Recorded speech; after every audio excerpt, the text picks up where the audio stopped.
Hello, this is Lorena, and I'm back with another video of me playing Duel Links. I'd just like to say that I'm on this screen to comment specifically on this extra life. What exactly? What does this mean? I have no idea. I mean, it's probably some kind of resource. Maybe it can give you life points in the middle of a duel. I don't know, and that's probably wrong. So what do I wish to do today? I would like to roast you, Sartorius. Because listen, okay, dude? Stop misinterpreting the cards. Yes, that's right. Stop misinterpreting the cards. Do not even try to. Do not argue with me. You are reading the cards wrong, and I should know that better than you. I mean, Sartorius is younger than me. Even at the time I watched DX, I actually thought he was an adult. And then I realized he is actually old enough to be a student. He's not that old. But, you know, to me at the time, I just didn't know. I'm actually in the wrong world today. Because I'm supposed to be... Wait, why am I in this world again? The funny part about this is... Why am I in this world? Like, I didn't have reason to be here last time. Okay. Now let me try to think about what I may have been thinking. Now let's see, I've got Kaiba right here.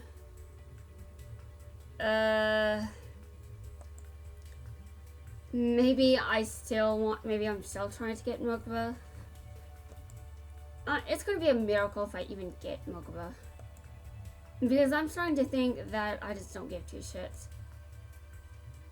And I'm wondering how many people that play this game are feeling the same way. But even the ones that also don't care about Mokuba probably are still bothering to do this. I mean, why not just unlock everyone you can? And watch a straight replay. Play 5 ranked duels. You know, you can ask me to duel, but if you ask me to win, that's a tall order. I'm just saying. Okay, I'm going back to trying to unlock Sartorius. I'm going to keep roasting him, by the way. Because he basically said that Chaz is at a standstill. Okay, but listen. Chaz plays an Ojama deck. Who wants to play an Ojama deck? You know what would also work for Chaz? The fact he plays Ojamas, and he has to learn to see them in a better light, from a different perspective. Wait, does he have Ojamas by the time Sartorius comes in? Actually, when I'm thinking about GX right now, and maybe not. Nothing will save you from humiliation. Okay, I think actually it may have... No, wait. Okay, you know what? I don't know. I can't remember. My memory is bad. If you've watched any of my Duel Links videos, you know it's bad. But, well...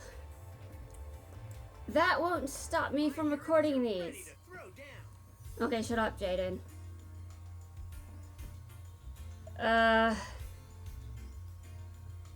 Oh, right. I need keys.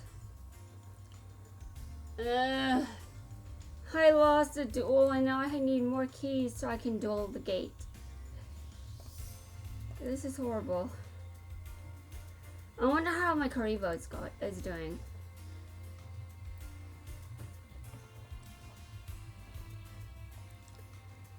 Okay, so where is it?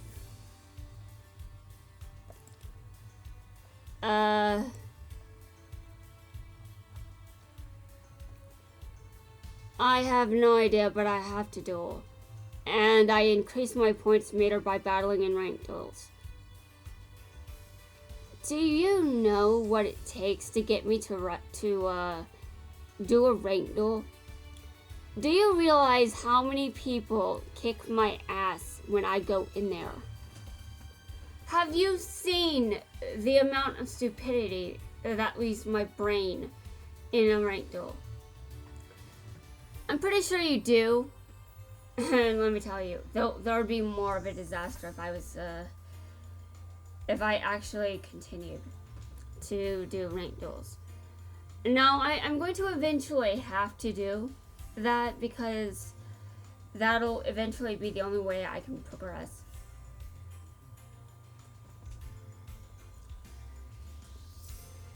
Okay, Spear Currybow is next. I'm currently at Curry Bandit. Oh, ow. Yeah, that makes sense. But if I want to unlock Mokuba, it's very easy. All I do is I go into ranked duels, and I can level up my Kuribow. By the way, I do not see any keys around here. I am disappointed. Like, I still can't believe I lost. I mean, my biggest problem is I have to win as Jaden. And I don't really want to change his deck because I might lose it.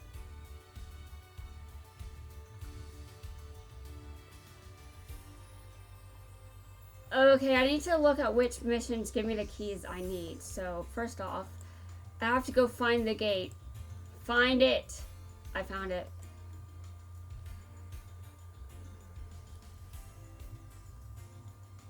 Okay, Tyranno. Okay, so I need 28 of these gold keys. So I need to look at missions that give me those. This may require going to other worlds, or I may actually have some missions here available that will give me those too. So let me look. I know I'm driving everyone mad every time I go back into this.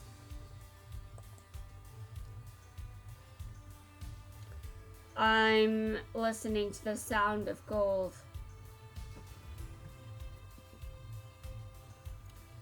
I'm just scrolling down here. Character unlock missions. Well, unlocking Cyrus would give me some keys. But I don't know if I can do his missions. I don't have the Paradox Brothers unlocked. I don't even have them unlocked in the DM world.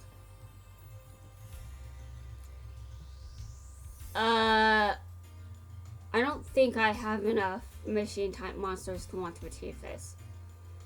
Though I did get a card that I wanted to use, and it happens to be a machine monster, and I still need Cyber Dragon to use that card, but a machine deck is definitely something on my to-do list sometime.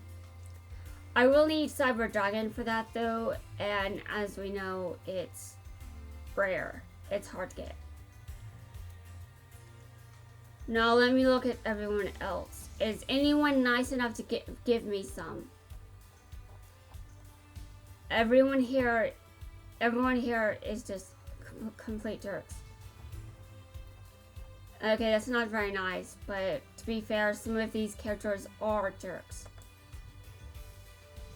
Now let me look through here and see if doing some of these will give me work. Hold on. I was reading, so I slowed down because of that. I read slowly.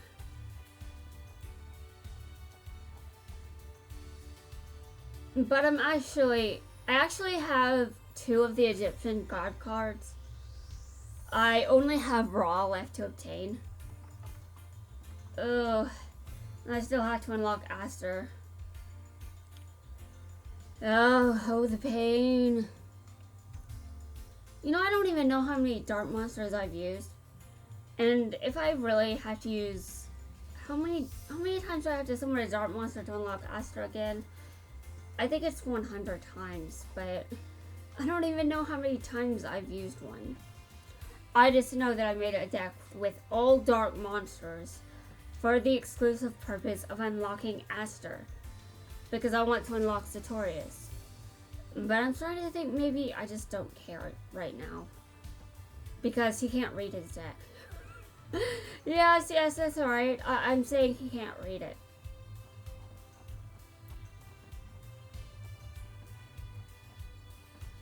Okay, most of what I'm seeing here are skills, cards, gems, decks.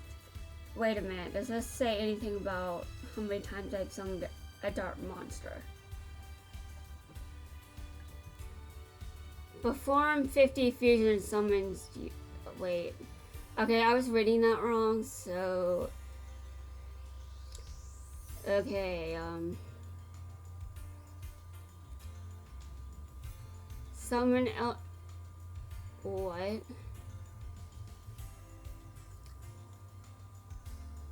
I thought I have summoned Elemental Hero. Wait, what? I have to summon Neos 3 times? Dude, I don't have that amount. I only have one, and that's the Neos I got when I unlocked this world. Which, by the way, explains Jaden's level, because for a while, Jaden was the only character I had unlocked for this world, and he's now a higher level than Taya. Which, by the way, makes more sense than Taya being the character with the highest level. When you think of characters in DM worlds, you do not think that Taya is your highest level character. But I believe I was trying to do something with her specifically. I can't remember what it was. Maybe I just wanted to change someone's deck and I gave Taya the deck I had given someone else. Yeah, I don't know.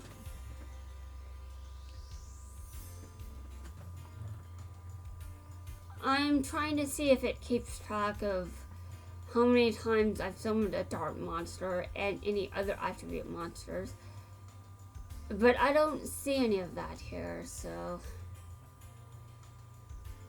This means I have to summon 100 dark monsters, and I don't get to know when I've accomplished it until Aster disappears. Do you know what that does to me? It just drives me nuts. Maybe I should actually keep track myself. Now, since I've already used a deck with all monsters, I would obviously be getting the number wrong. And I don't think me using a dark attribute monster is that uncommon, so I don't know how off I am, but honestly that might be kind of fun to watch. I should keep track of this. Okay, I don't see anything about attributes here. But the reason I'm so caught up with attributes is because I looked online how to unlock Aster. I have to unlock him using some secret method. Now, naturally, everyone that plays this game will easily unlock Aster just by playing normally. But I'm new, so I actually don't know how far I am from unlocking Aster. And I believe even after he's unlocked, I still have to do his unlock mission. But of course I want to do them.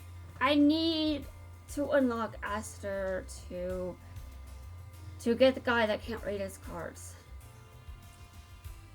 See, what exactly am I supposed to do? Okay, let me see.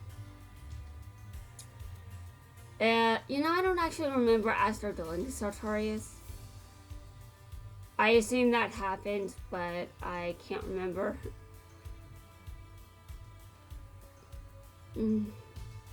God. Why are these missions where I had to finish someone off this specific card? You know, I had to be lucky enough to actually draw it.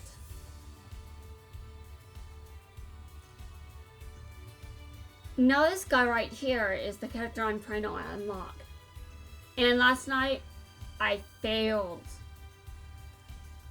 You know what? No, I'm changing Jaden's deck. I don't like changing his deck too much because I know I need to use it against other people, but Jaden's deck is not very good right now, so I'm going to change it. Actually, I should probably change it when I can actually duel Tyranno again, because it's going to take forever.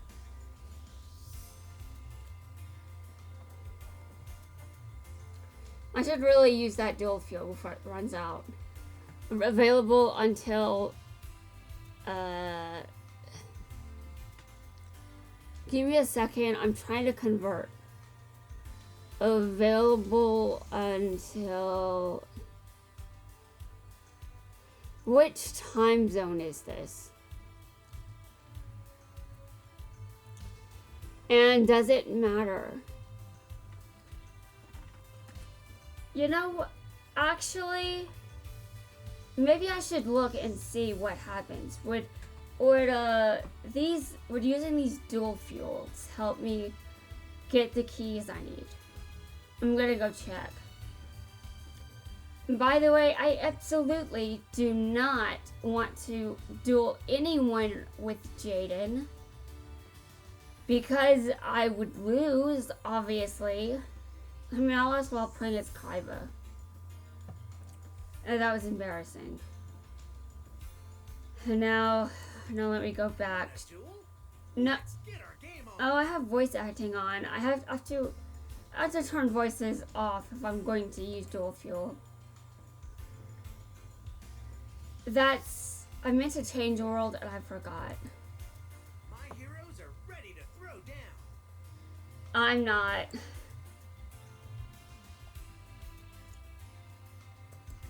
Let's go.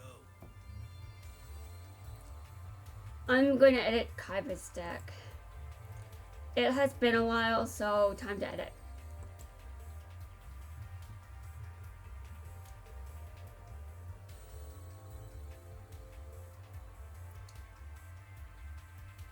Normal people edit their deck off screen. I edit my deck on camera and drive people mad. Okay, this card is not something I want in my deck because I don't have any fusions. Why did I put it in there? And why is polymerization in this deck?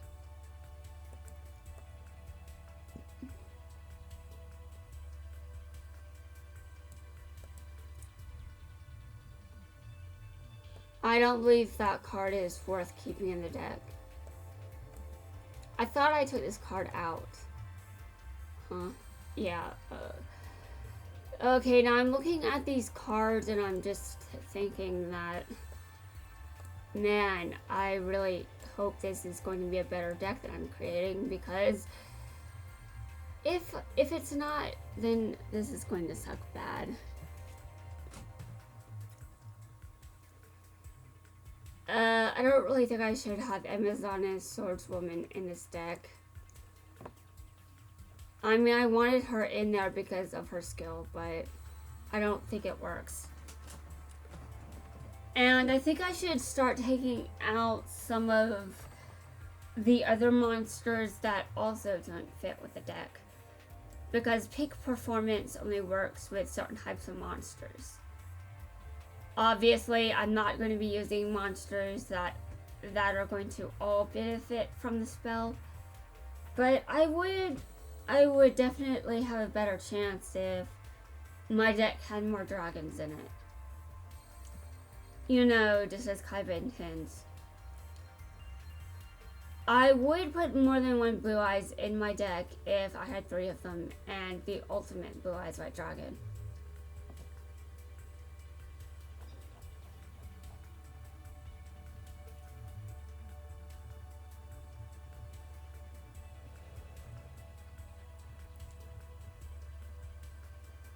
Okay, I want to put another enemy controller in the deck. By the way, I love that the game will actually actually has text for if you use this card as Kaiba. I still love that.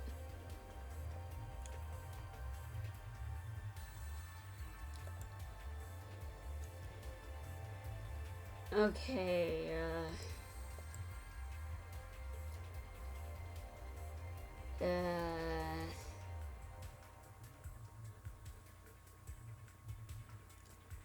well, I don't think anyone is going to make me discard anything anytime soon, so... Well, it's tempting. I'm not putting that card in my deck. Besides, it might give me nightmares. You know, I wish I could just say it's not going to give me nightmares because it's just a trading card. But my mind can create nightmare fuel from nothing. I can avoid something entirely and my brain is going to be like, oh, you're avoiding this? Oh, too bad. Take a look at this. This is a character you'd probably see in The Exorcist. Have fun, okay? Oh, wait, that wasn't fun. Okay, hold on. Let's try that again. How about now? Oh, and thankfully I did wake up from that nightmare. I'm glad it was bad enough for me to wake up. Because I really just hate when my dreams just make up nightmare fuel. And it does it all the time. Like, I had a dream where... Well, I said I wasn't actually going to go into this, but I mean, it's disturbing. Like, I had a dream that one of my,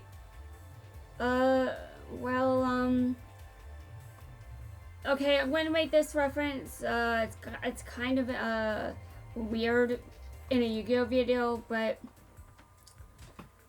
if you watch ReZero, basically, there's this guy that's obsessed with just talking about fingers, biting its fingers. The sound effects are awful. It still horrifies me, but in my dream, my fingers were cut off. Yes, they were cut off. Only partially, and because it was a dream, it didn't actually hurt. And also because it was a dream, my fingers grew back. Kind of weird. But as you know, yeah, my dreams just do that. And you know another thing that's been nightmare fuel? Like, I've had dreams that my mouth grew teeth. Yes. Grew teeth. I'm not talking about wisdom teeth. I'm talking about, like, an entire new row. That was freaky. That was very terrifying. And when watching One Piece, I had to remember that. Ugh. By the way, if you haven't watched One Piece, I don't blame you. I'm not going to say go watch One Piece because I have a limit. I don't ask people to do things that aren't reasonable. No, you can watch One Piece if you have the time or you just haven't already be into it, but if you don't have the time, don't bother. I'm just remembering that there's a character in One Piece that can grow teeth. And it's like, dude, you can grow teeth? Come on, that's worse than what you... Okay, actually that's not worse than... Okay, you're a bad person and I hate your guts. But I actually extra hate your guts because of a nightmare I had. Anyway, back to what I was doing, which is trying to put more dragon monsters in my deck. I don't really think I'm going to actually focus on that, but I do want another of these in the deck. Why? Well, I'm weird. But hey, at least I'm not putting all the tribute monsters in my deck like Autobuild did. It's like, I'm going to put Obelisk in your deck. I'm going to put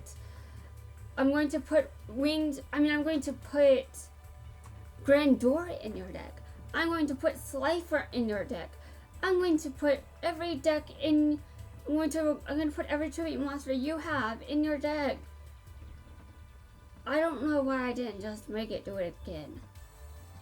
I actually dueled with that deck because for some reason I didn't look at how bad the deck was. So I went into a ranked duel with that deck and lost. And my opponent basically played one of those weird cards where it asks if you want to shake hands with your opponent. And I clicked yes because I wanted to do something in that duel.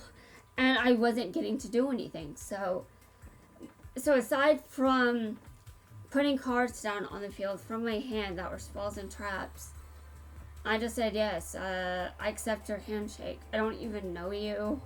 Also, I know this isn't much of a duel, but yes, I accept.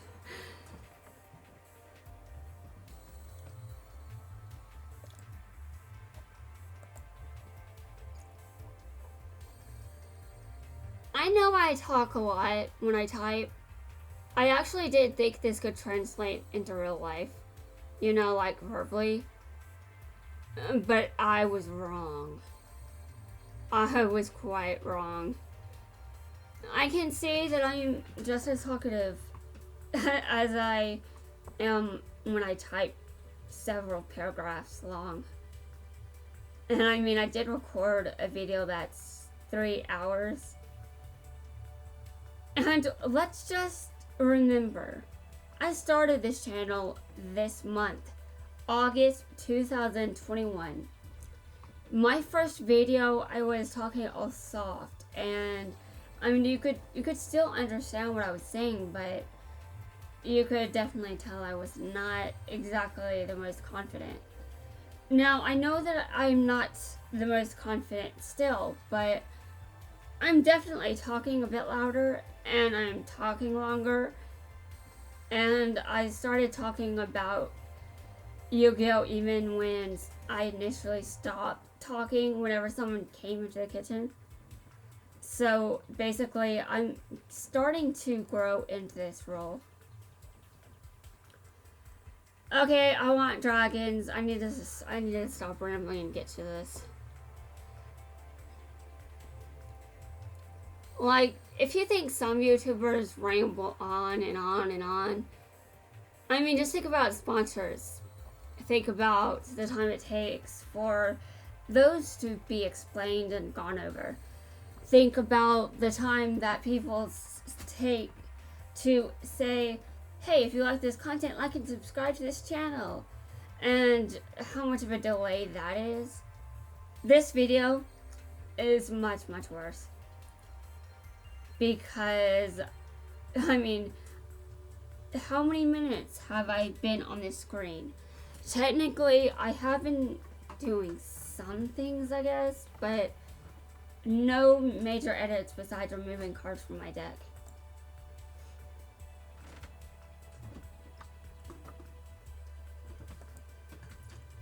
I have learned never to use the auto build deck again. I think it might be better if I use it multiple times instead of just taking what it gives me. But at the time, I was just, I don't even know what I was thinking. Okay.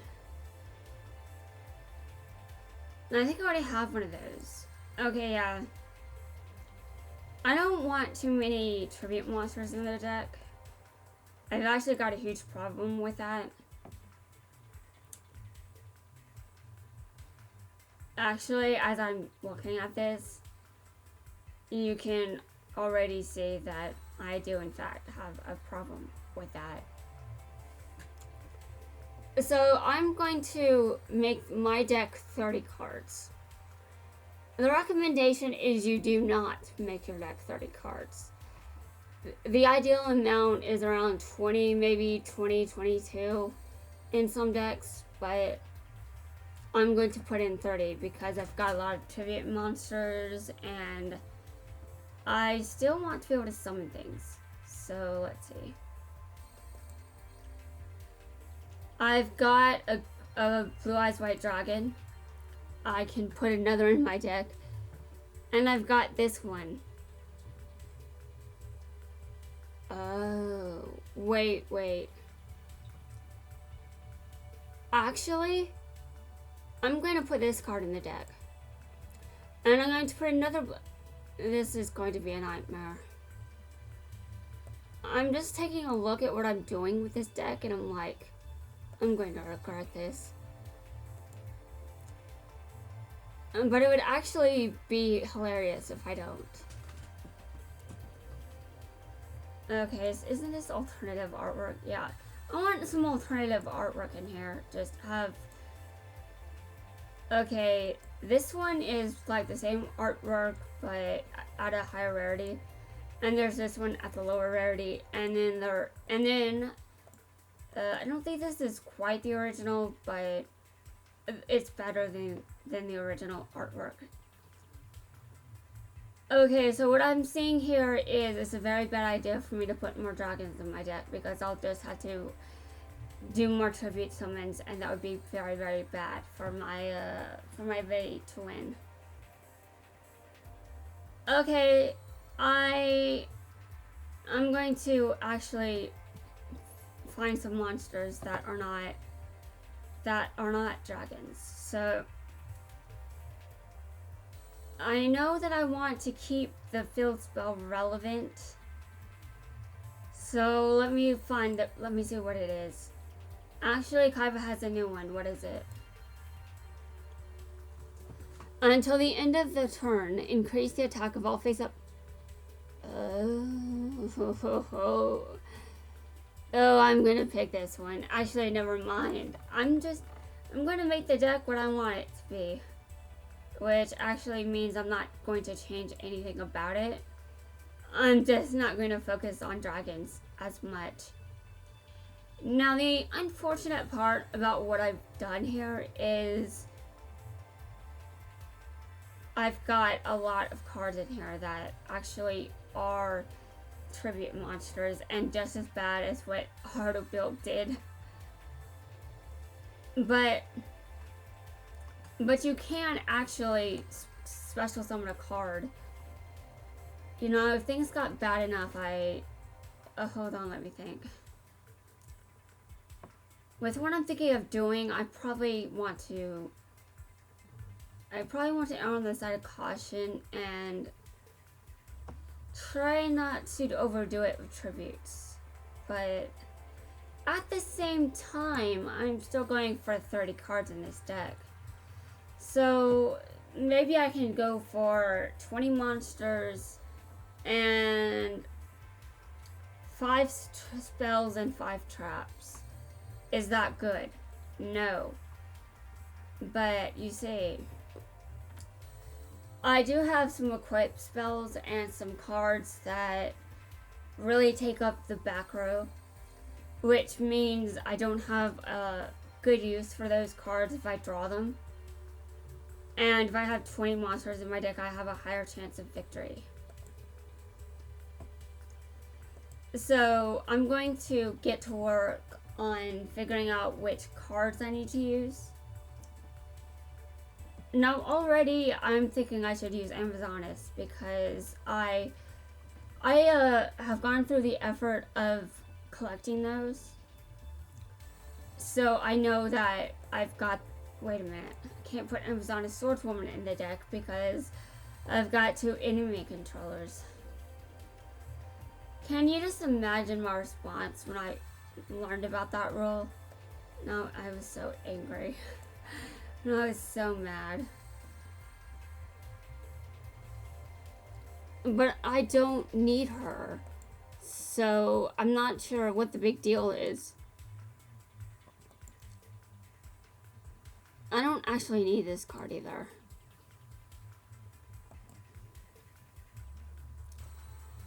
Rose, Warrior of Revenge. You know, I've used this card before, and I'm gonna put it in my deck, so I guess something's going in the extra deck. Probably a level 8 monster because I happen to find a lot of level 8 I mean, when I was secret summoning, there were a good amount of level 8 secret monsters that I kept summoning. And same thing with Exceed summoning. By the way, if I'm pronouncing Exceed summoning wrong, just tell me, because I just don't know how to pronounce it right. And I do know that I have trouble with this, so you know, even if someone does tell me how to pronounce it correctly, I'll probably just forget. And that's the worst part about asking. I ask for something, you give me what I'm asking for. I don't listen, then you're like, what was even the point of me telling you?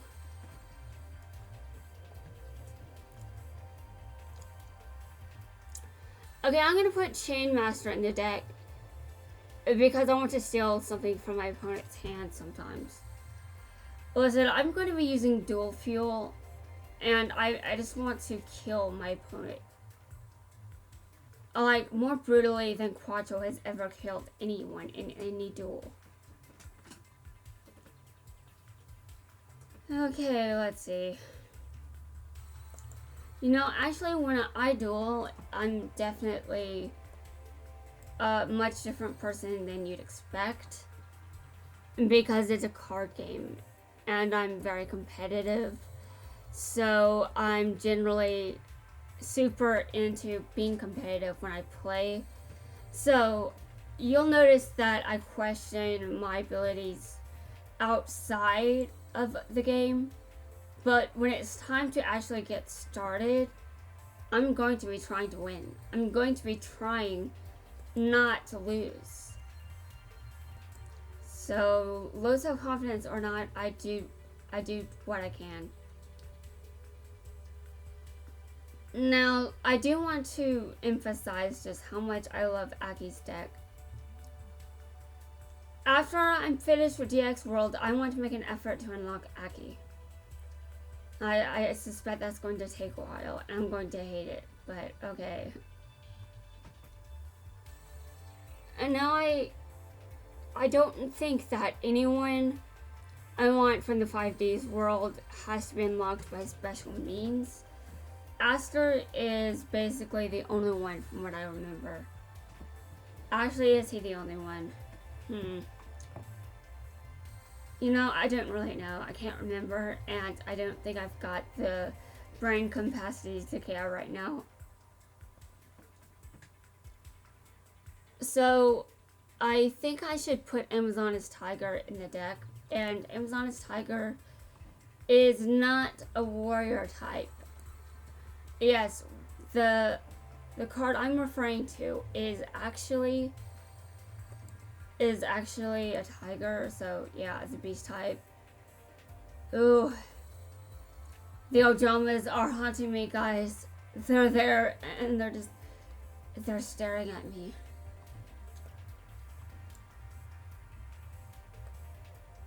You know, I probably really shouldn't put 3 Amazoness Tigers in my deck. That's too much. I'm going to take I can sort of see maybe 2 would be okay. You can only have 1 on the field at a time, so that's why I took out 1. I actually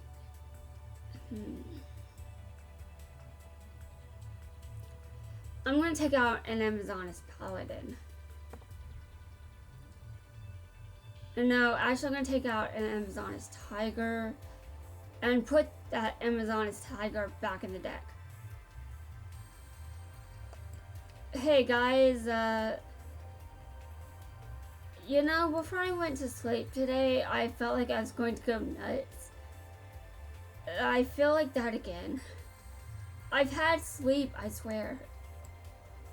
But I definitely woke up before I expected to. And I actually know why I woke up, but I'm not sharing that information because it's both confidential and too much information. And, you know, I actually wouldn't be hiding it if I didn't think it's just not something anyone wants to hear. if I thought someone out there would benefit from hearing this information, like maybe they're curious and they just want to know. But I highly doubt anyone wants to know what woke me up today. I think if what woke me up didn't, Thirst definitely would have. Because I have been talking a lot. I've only taken a break because my voice actually gave out once. So I was forced into taking a break. I love my traps.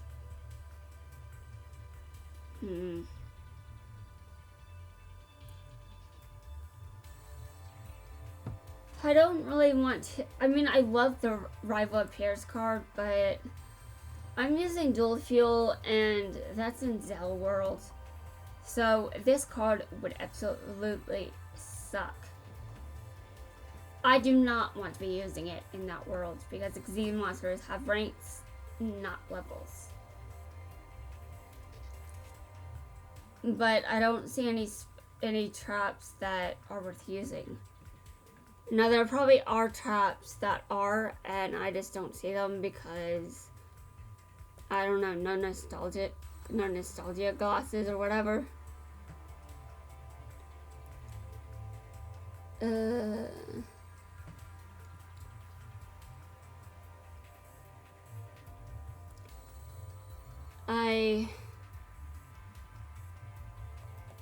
I really, hold on.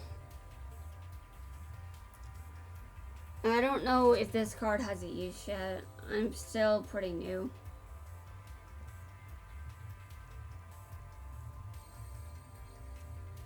I feel a bit lightheaded and I've eaten.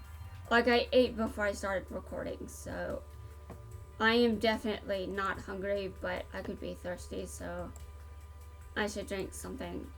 But it's worth mentioning that I really happen to just feel really weird right now. It's like I'm not all there. No, I'm obviously present enough to not be considered insane or anything, but I do think I'm not quite in touch with physical stuff. I mean, that's putting it nicely. Now, because I couldn't find many traps I wanted to use, I'm just going to put in more spells.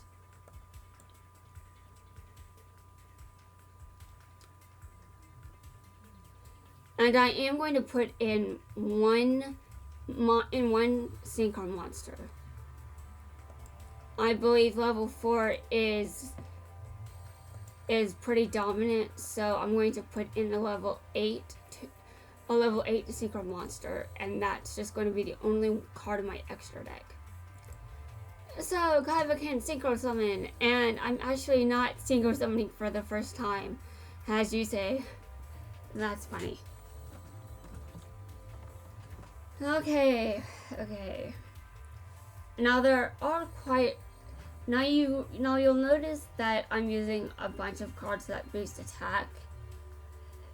As I get better and get better cards, I am definitely not going to be using all of these. Just remember that I'm new. I don't quite have. I don't have the best collection, so my options are limited. I'm working with what I've got here. Is there a way to sort this?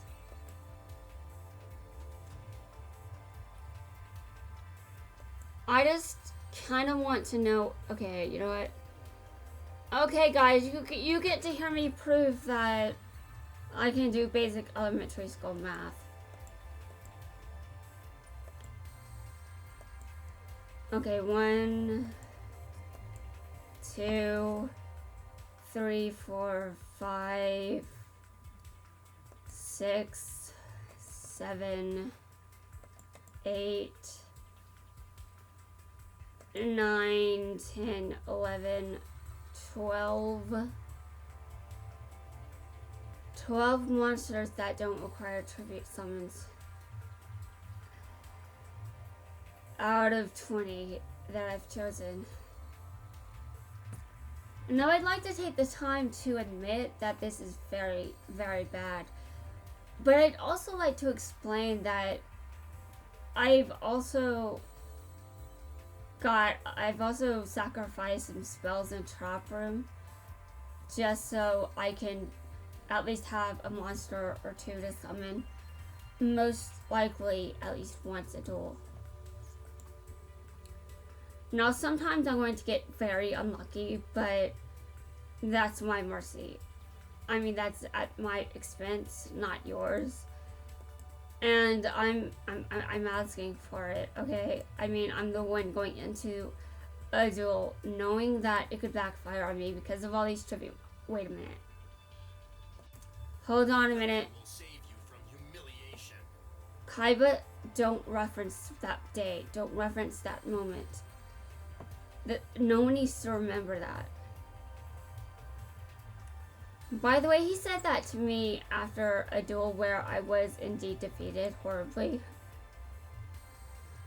And I'm using Kaiba because he's one of my favorite DM characters. I don't have Mai yet, but I have her unlocked missions available. And I don't have Young America unlocked either. I actually hate him, but you know, that's what, I mean, he's doing his job, okay? You can't insult a villain by saying, I hate this guy. People are supposed to hate Young America. That's kind of the point. Okay, I said I was going to put in a synchro monster. Now I had to put in a level 8 synchro monster because most likely that's the extra deck level I'm going to be summoning. So I expect a level 8 synchro monster to be what I'm going for. Now, if I remember correctly, I should have Stardust Dragon. And I'm going to see which level it is, but I'll see. It would have to be level 8 to come out with this filter.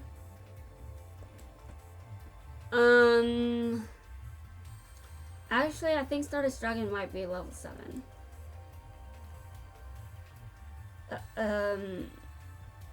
Hold on. This is just an awful card. No, okay, it says 1 tuner and 1 or more non-tuner dart monsters. Okay.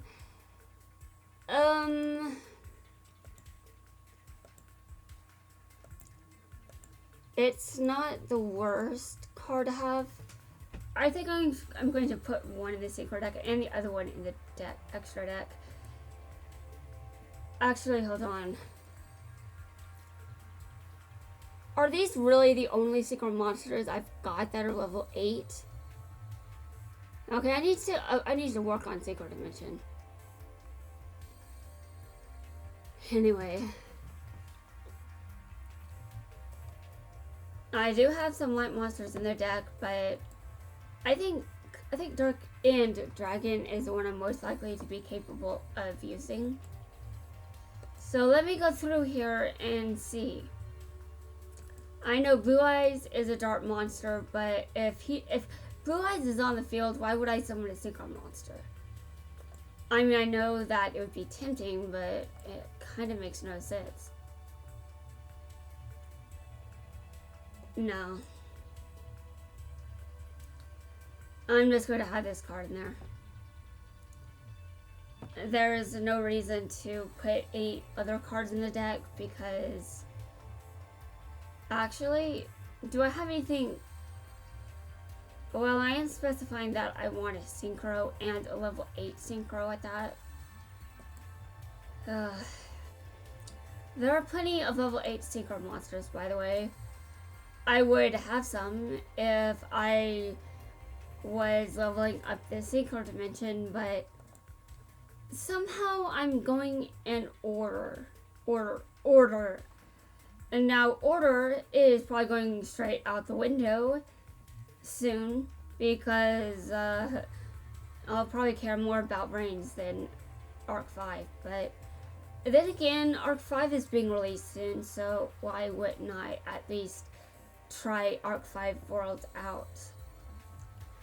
Now, I don't really hate the characters in Arc 5. I actually like most of them, but the thing is, I hate pendulum summoning.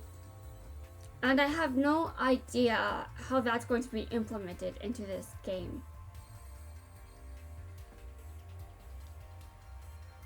Maybe it'll be through a special skill. Maybe, yeah, I just don't know. Or maybe instead of one pendulum monster, you just require one. You know, this is very difficult stuff to contemplate when you don't actually know what they're planning. I'll find out in September how they plan to do this.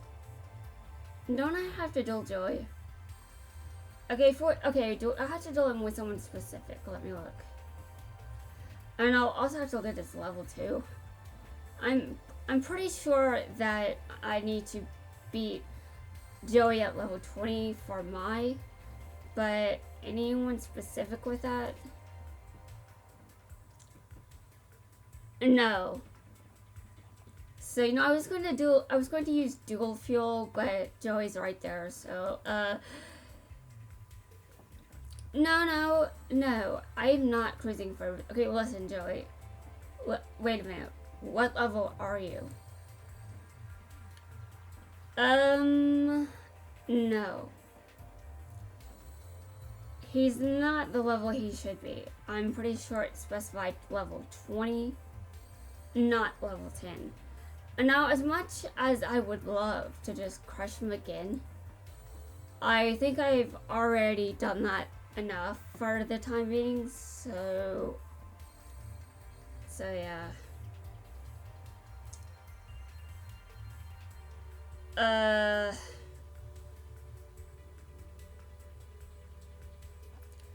It's actually really easy to unlock Mai. Do I want to do this?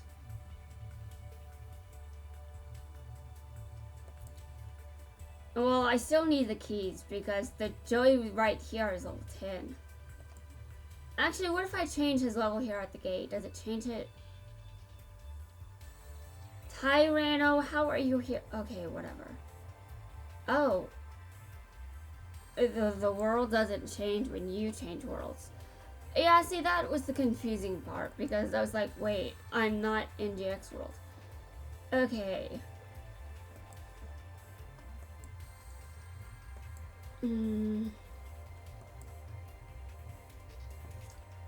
Actually, I think I just switched Joey from level 30 to level 20.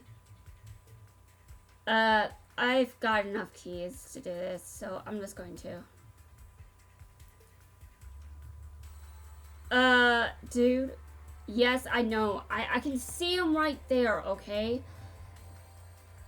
I mean, to be honest, it's fair for the question. I mean, it's fair for this pop-up to be there because, yeah, he really is right there at level 10, so that's easier than just dueling him at the gate. But you know what? I had to duel him at the gate because my unlock missions specify that I have to beat Joey at level 20. So beating him at level 10 is not enough. But the game doesn't know that I'm working on Mai's unlock missions, so yeah.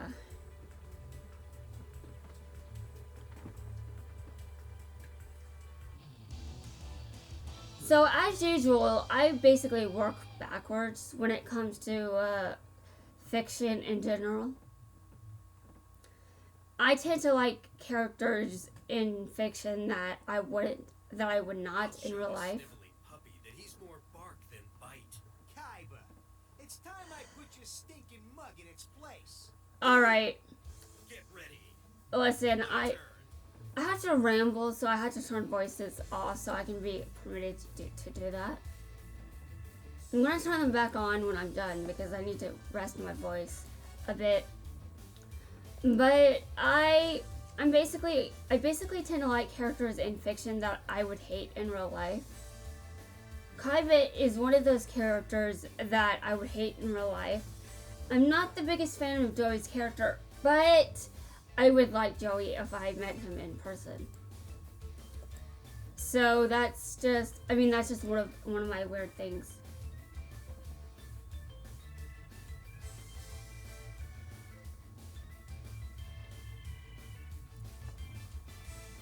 I don't even know why you would do this for an opponent's monster. I believe there are uses for why, I think there are reasons why you would target a face-up monster on the field that belongs to your opponent. Like, I think one card at least gets destroyed if something is equipped to it. But I believe the card I'm thinking about is actually gets destroyed when a spell is applied to it instead. By the way, I'm still kicking your ass.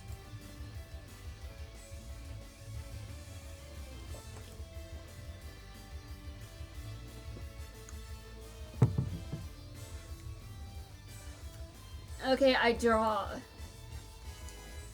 and you know what? It's over for you. I have won. Technically, my win is not official yet, but it soon will be.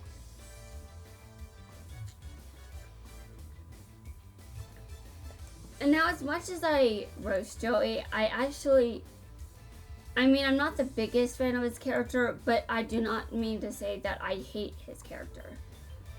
I just mean that I prefer other characters over Joey, and I still like him. I don't like him as much as other characters. But I still kind of roast him a bit much on here. I'm not going to lie. I actually roast everyone in this game. It doesn't matter if I like you, or I hate you, or I'm just neutral. If I can roast you, I'm going to. It does not matter how much I like you. Like that one time, I basically roasted Shark. And I actually really like Shark. But I just roasted him anyway, just because I could. And there's also the fact that, so far I really don't like the voices that were given to the Zell cast in the English dub.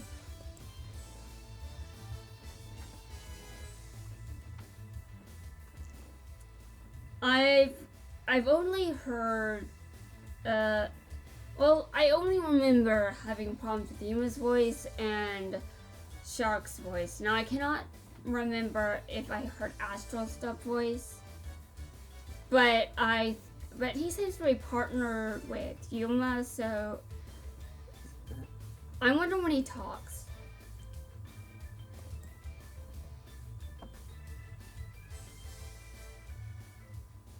You lose! Okay, that was easy. At least it didn't backfire on me.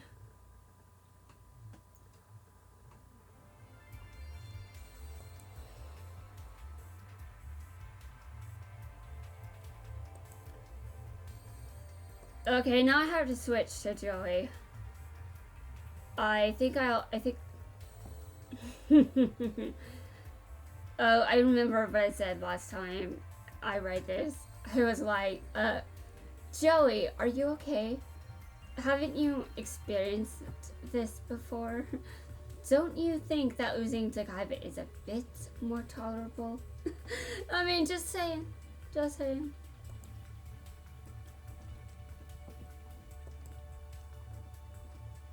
To be fair, if someone treated me the way that Kaiba treats Joey, I would hate losing against them too. I would hate that. So I completely understand why Joey just hated losing that duel. But at the same time, while I understand, that really does not change that losing against Kaiba does not send you to the Shadow Realm. Facing in the middle of a duel against someone that can send you to the Shadow Realm, losing a duel against someone like that will get you sent to the Shadow Realm. And Joey, you know the Shadow Realm. You were sent there once, weren't you? So why would you say that it's worse losing to Kaiba than being sent there? I mean, come on, you know better than this. Seriously.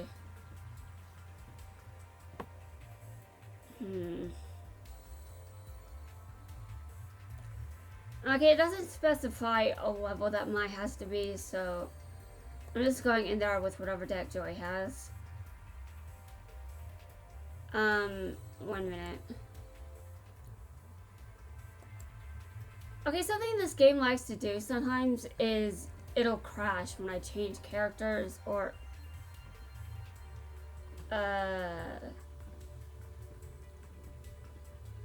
you guys can see a deck for Joey that just says unlock 5Ds. No, you know, I can't actually remember what I put in that deck, but oh wait. Oh yeah, it was when I had to summon a certain amount of wind monsters, I think, and I just put a bunch of wind monsters in the deck. Yeah.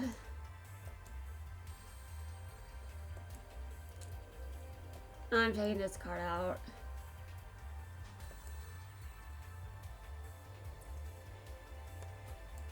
Now, as you can see, I didn't have many wind monsters, so I put a bunch of horrible winds in the deck.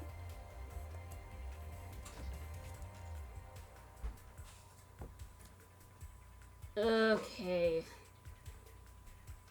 So I have to replace the ones I took out. And by the way, I don't want this card in my deck anymore. It's stupid. I mean, Arrival Appears definitely has its uses, but I don't want to use it. And I really don't need these stop attack things in there.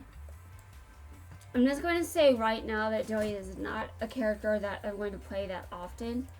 But eventually I'll have everyone else maxed out. And I'll have to start leveling up characters I'm not interested in leveling up. Joey is on the it's going to be a top priority when that happens. Because I don't hate Joey, so leveling him up isn't a problem. Now what is a problem is I don't know how long it's going to take me to even get around to caring about leveling him up. Although he's definitely not the lowest level that I've got for someone. I can't remember which levels I have unlocked. For characters, I know that Taya is a higher level than most players would have her at. But I still can't remember the reason I had for doing all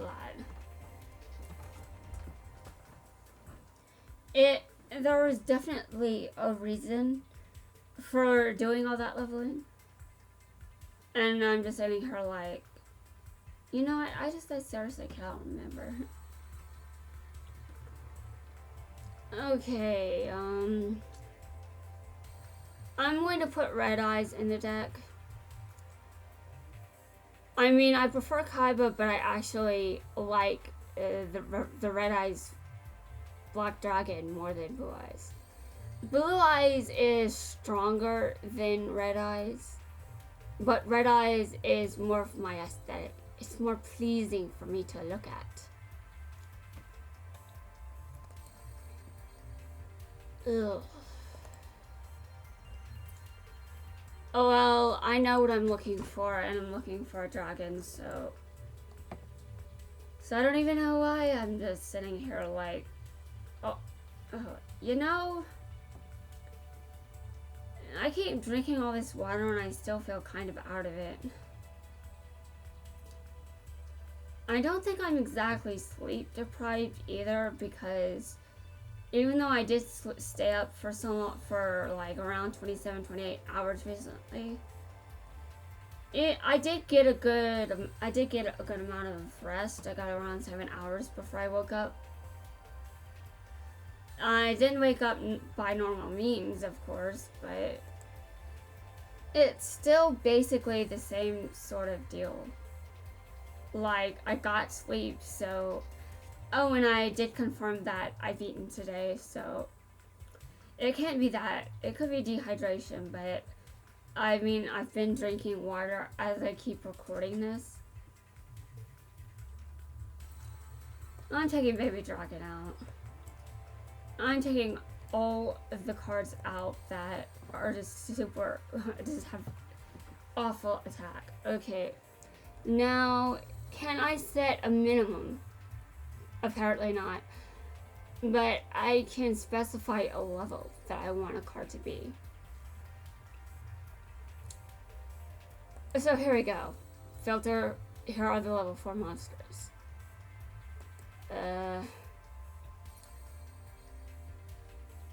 I'm not putting in a synchro monster here because I don't think I'm going to end well actually.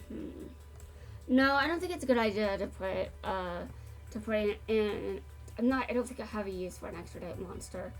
I just really like that card, so the tuner part of this card isn't really relevant right now. Now in the future, when I actually do start leveling up Joey, I'm sure that card will make it into this deck. There are plenty of dragons in 5Ds. I mean, obviously.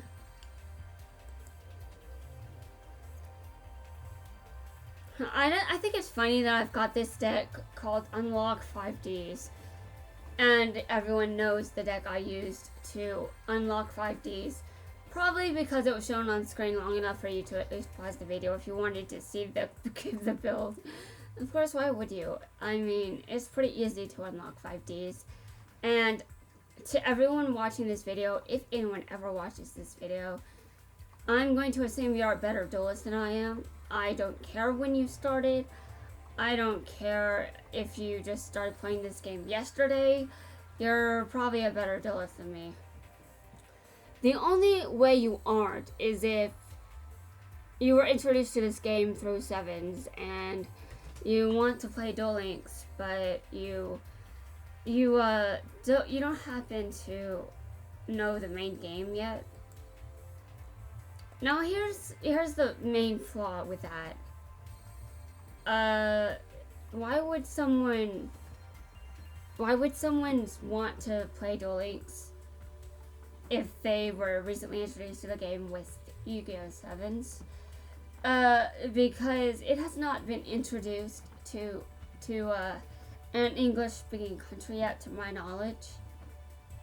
And that means there's really no reason why anyone would get into Duel Links because of 7s. And that's why they take interest in dueling. But it is worth mentioning that if someone was in fact that new to the card game, that would mean that I am better at dueling than they are. But that would not last long. Because people learn, they improve. And I mean, I can become a better duelist too, but deck building is definitely one of my biggest weaknesses. It's my weakness in Vanguard. It's my weakness in Yu-Gi-Oh! Now in Yu-Gi-Oh! It's actually much worse. Now why is this? Well, to begin with, Yu-Gi-Oh! Has been around for longer than Vanguard. The other reason is Vanguard makes it a bit more easy to know how your deck is supposed to be built. And I can actually win at playing Vanguard. I can win when I'm playing Yu-Gi-Oh! Too, but it's harder. And the last win I got in Yu-Gi-Oh! Is because someone was probably just as new at playing Duel Links as me. And now when I think about people that are playing Duel Links right now, just getting into it, I'm thinking that they are probably Arc 5 fans that are starting to play the game so they can actually unlock Arc 5 World immediately when it gets released. Of course, that's not why I started playing Duel Links, so I could easily be quite wrong.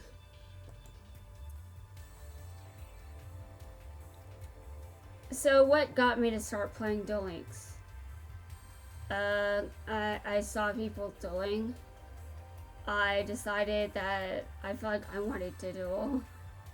And somehow, it took me a very long time to actually go back to Duel Links. I mean, I heard years ago, I believe, that Duel Links was on Steam. But I didn't actually acknowledge that or even pursue returning to this game until this year. Now, what's funny about that is there's Zell World released, and that's definitely one of the worlds I was most looking forward to unlocking. It's also by far the second easiest world to unlock. Now, the easiest one is obviously DM because that's the original. That's the series that started the franchise, so it's unlocked by default when you start the game. Now, unlocking Zale is it's so easy. But unlocking GX was pretty easy too, since I was using a lot of the special card things I was getting in my inbox to get Amazon cards, and it just so happens that I had to use Warriors to unlock GX World. Actually, maybe that's why I was using Taya. Well, anyway, I don't remember if that's actually the case. Anyway, I know that I was definitely prepared with Warriors by the time GX could be unlocked. I didn't actually know when I would unlock the other worlds. So I basically came up with this weird idea because I lacked that knowledge. And then later, I used the internet to look up how to unlock Aster. I could have easily done that with the other worlds if I wanted to. I didn't want to because I had an idea. And when I have an idea, sometimes I'd rather act on the idea than use the internet. Plus, I'm new and I thought my idea would produce nice content. Now, I've decided against pursuing that idea now, because I actually don't think it's as good as it sounded to me at the time. Yeah, shocker. In that video, I actually admitted that happens to me quite often. And I said, I don't expect this to happen with this idea. And it did. It happened.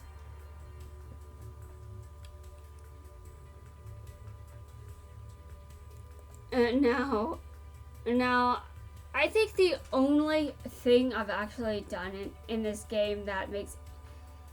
I think the only thing I've done in this game that is of any interest is just I've been blaming Lightning for things. I've accidentally F-bombed and I blame Lightning for that because I was talking about Varines when I dropped my first F-bomb. So I blamed Lightning because, sure, why not?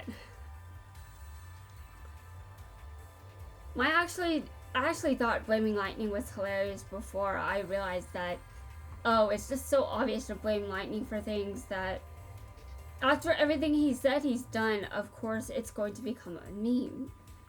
But I thought it was just funny that it was such an obvious meme that even I picked up on it.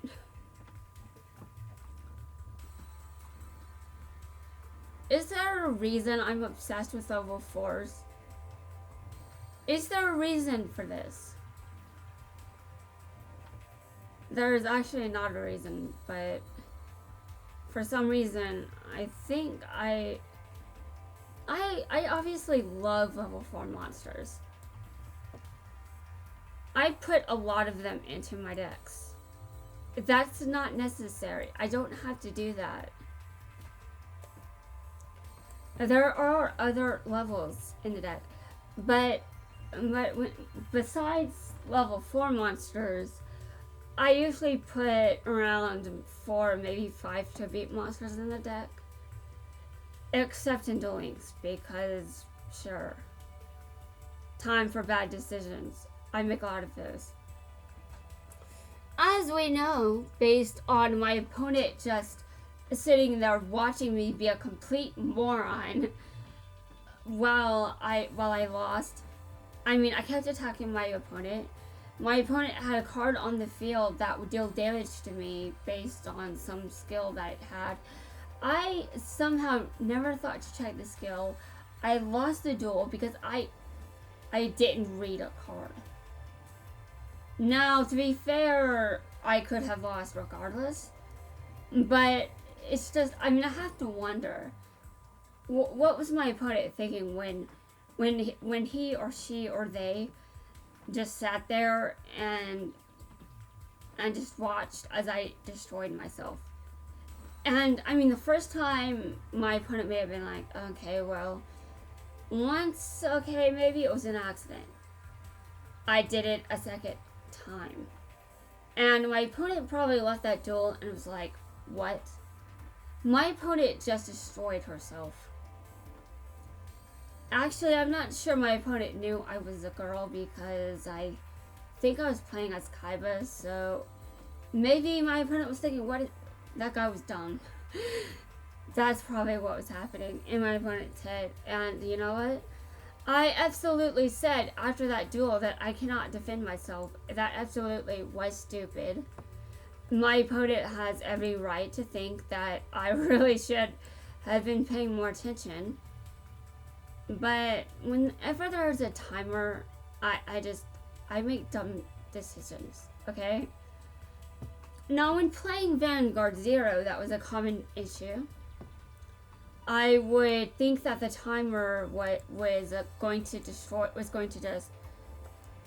I didn't have enough time to properly think through my strategies, so I would pick strategies that were dumb, simply so I could progress with the game and not lose everything. You know, just so I wouldn't time out. But what happened was I actually ended up realizing that the timer is more forgiving than I thought. Now, how did I learn this? Impatience. Yes, I learned that because I was impatient. My opponent was taking a long time with their turn. And that's when, and after a while of this happening, I was like, so I've got enough time to be impatient here. So that means the timer is more forgiving than I think it is. So I can slow down. It's not going to go away. It's not going to time me out just instantly. But timers just make me panic because I don't work well with timers. The only timers I like are the timers that go off when it's time for me to get my food.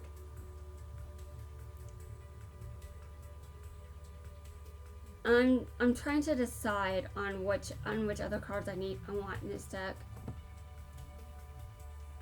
I need better traps and better spells. I should really focus on that, but I don't really want to. And that's exactly why they suck. But I tried to get some cards, some good ones recently. I tried opening some packs from the boxes I found, and I absolutely didn't get much of anything that I actually wanted beyond some of Aki's cards, because I really want to build her deck. She is probably one of the only characters whose deck will actually reflect what kind of deck that person actually uses. Aki's deck will actually match the kind of deck she uses in 5Ds. And she is one of the few characters I'm actually going to stay faithful to with that. And now let's see, who else am I going to be faithful with when it comes to archetypes? Well, I'm probably going to stay true to Serena's archetypes. I like Lunalights. I like Lunalight monsters, and I also like melodious monsters, so I'm sure that I'll use Yuzu and Serena with the archetypes they use in the anime. And let's see who else. I'm planning to keep Quattro's deck normal. I'm probably going to build a Galaxy Ice deck, depending on which one I happen to decide I care about more first. Well, by default, Kite is the only one in the game, so Kite is the one that... Well, here's the thing. I know that Kite, it uses the Galaxy archetype first, but... Okay, I'm going to admit it, I don't know how to pronounce Mizaru's name either. I used his dumb name that was painful. I could probably learn how to pronounce his usual name, but I forgot how to pronounce it. So, yeah.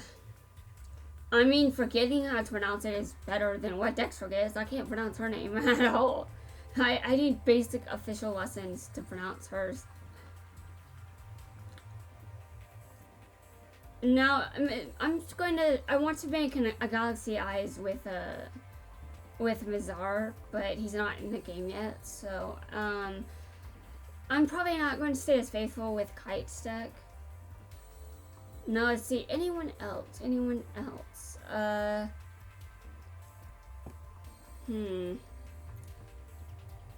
No, I'm just thinking. I might stay with Sartorius's deck just for shits and giggles. I think it probably sucks, but well, I don't think I'm really going to be using him that much, especially since he can't read his deck. I'm saying that, and technically what he said to Chaz could be an interpretation of that card, and also, did Chaz even have the Ojamas at that point? I unlocked Chaz because I need him to unlock Sartorius. So, the mission that Chaz has to be used for makes me think that he didn't have Ojamas at that point. But I can't remember. It's been so long. Like when did he get it? When did he get them? I mean, in my head, I don't think he got it. I don't think he got them in season 3. I think he had to have at least gotten them sometime in early season 2, late season 1. I really don't remember. I don't remember timeline stuff very well at all. Now I'm doing it again. You guys are probably going nuts as I try to construct this deck while I'm rambling. Now the funny part about this is I can actually make a deck while rambling. I just ramble and pay less attention to actually deck building. Okay, I'm actually going to just stop here. I'm not going to actually bother with adding any more cards to the deck. But I am going to add a skill. Now which skill? First, tell me what this does.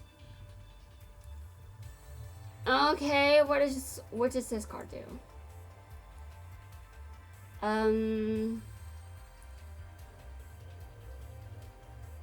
You're giving me mixed feelings because now you want to put my Amazon assist back in the deck. Now, what's this one do? Obviously, it boosts life points. I just wanted to know by how much. Now, I got this one for the lulz. I actually don't think this is a very good skill. I think gambling and when you duel can be fun. I mean, as long as you don't do it too much to the point where you start hating dueling. But yeah, it's basically It's a skill I think can be fun here and there, but I don't really recommend it. This one is definitely better by a lot, but I actually don't think I have many warriors in this deck. I've got some monsters in here that actually do happen to benefit. Actually, that's more than I thought. Okay.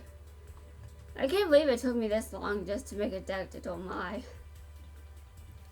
If I looked at that skill, I could just have built an Amazoness deck and I would have already beaten her.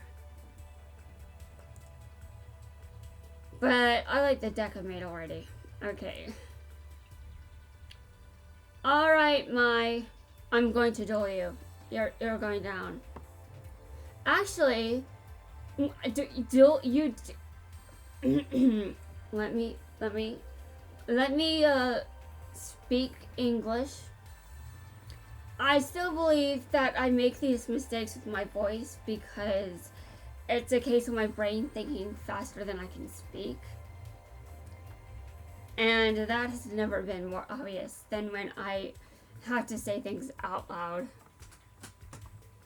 Now, I actually got into Yu-Gi-Oh! When Joey was dueling Maya at Duelist Kingdom. So, this is going to be an interesting duel.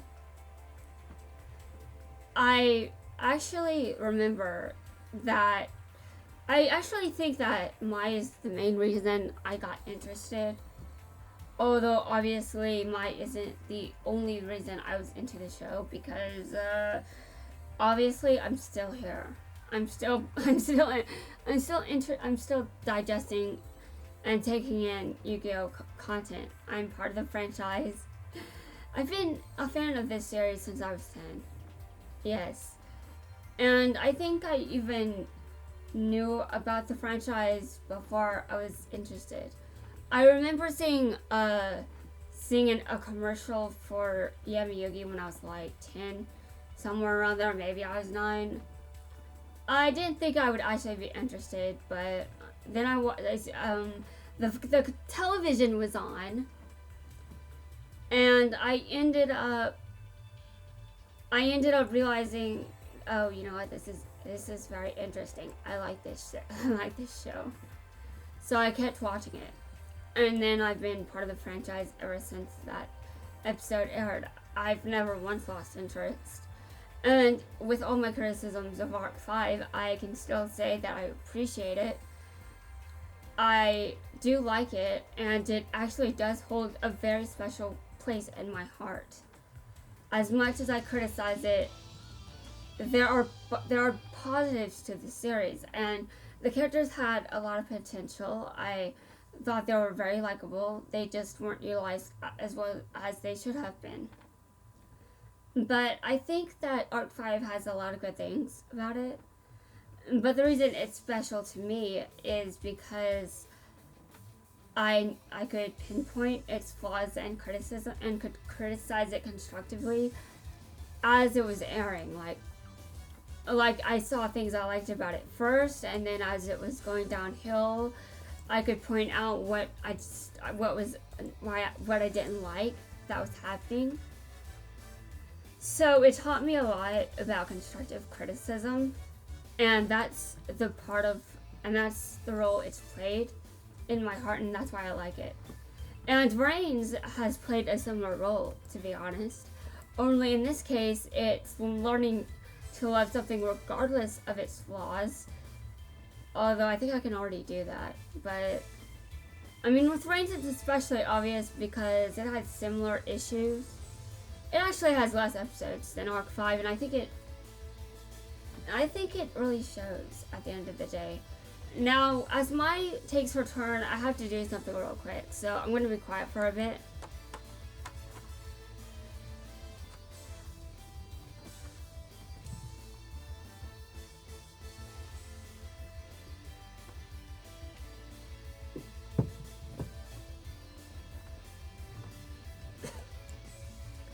And by the way, if you think I needed to drink water and that's why I paused, you're not wrong, but I actually needed to take my meds. Yeah, I took my medication on stream and just announced it. I don't have any shame whatsoever about it. I mean, I take medication, I need it. I don't feel any shame about the fact that, hey, I'm dependent on this medication just to function. I've had depression since I was 10. I was diagnosed with depression at 10, and later as an adult, I developed an anxiety disorder. I don't actually know which one, so I'm just going to assume it's whatever the most general form of anxiety is. Well, even though, of course, you know, to be honest here for a second, my anxiety was so bad that I couldn't talk to people. Like, it was bad to talk to me because when I'm in an anxious state, I can be a pretty awful person to talk to. Because I'm just so anxious. I'm just so on guard and I freak out so easily. So my anxiety, well, I mean, to begin with, I didn't even realize I had anxiety until someone with anxiety pointed this out. Now, I used to think that I did not have anxiety, that I would not get it, that I got off there. But I don't know why it took me so long to connect the dots. I mean, there's family history of anxiety. There's also family history of depression, by the way. So, likely inherited both.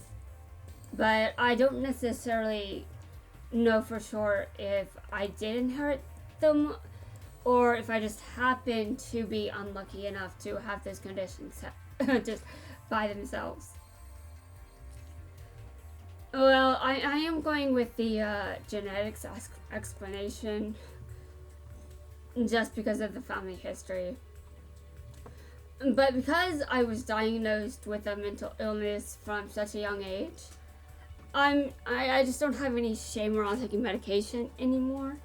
No, I used to hate it. I used to really hate it. I used to have trouble committing to taking it. But one day it was just like, I couldn't take it anymore. So I've been consistent with taking my meds ever since I got back on them. Now, I already was back on antidepressants when I got put on one of my medication for anxiety. So, I have taken my medication for anxiety as prescribed. This country's not exist where. So, I think my anxiety is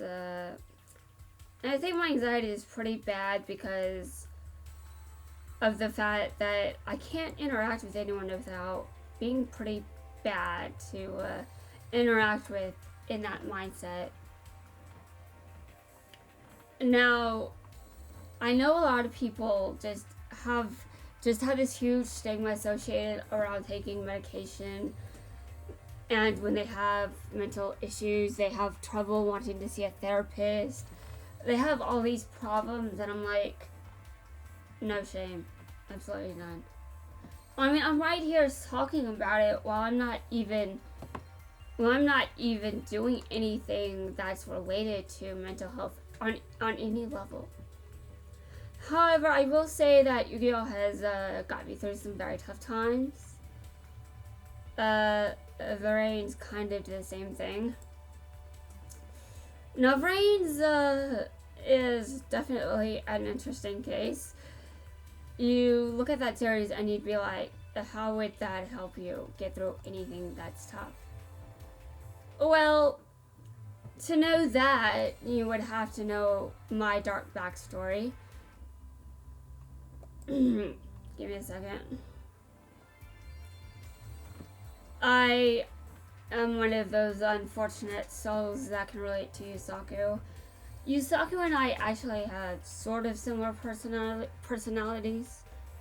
I've got more personality than Yusaku has because obviously I'm physically on this planet. I'm not a drawing, so obviously I've got more personality by default. But I think a lot of fans of Rains actually miss just how badly trauma can affect you. Now my trauma, I'm Jin. That's how my trauma affects me. I'm Jin. But that's only if I'm exposed to what caused my trauma, and it has to be the specific form that caused it for me to freak out like Jin. Now, by default, since that form of trauma is so specific, I'm more like Yusaku when it comes to how I deal with it.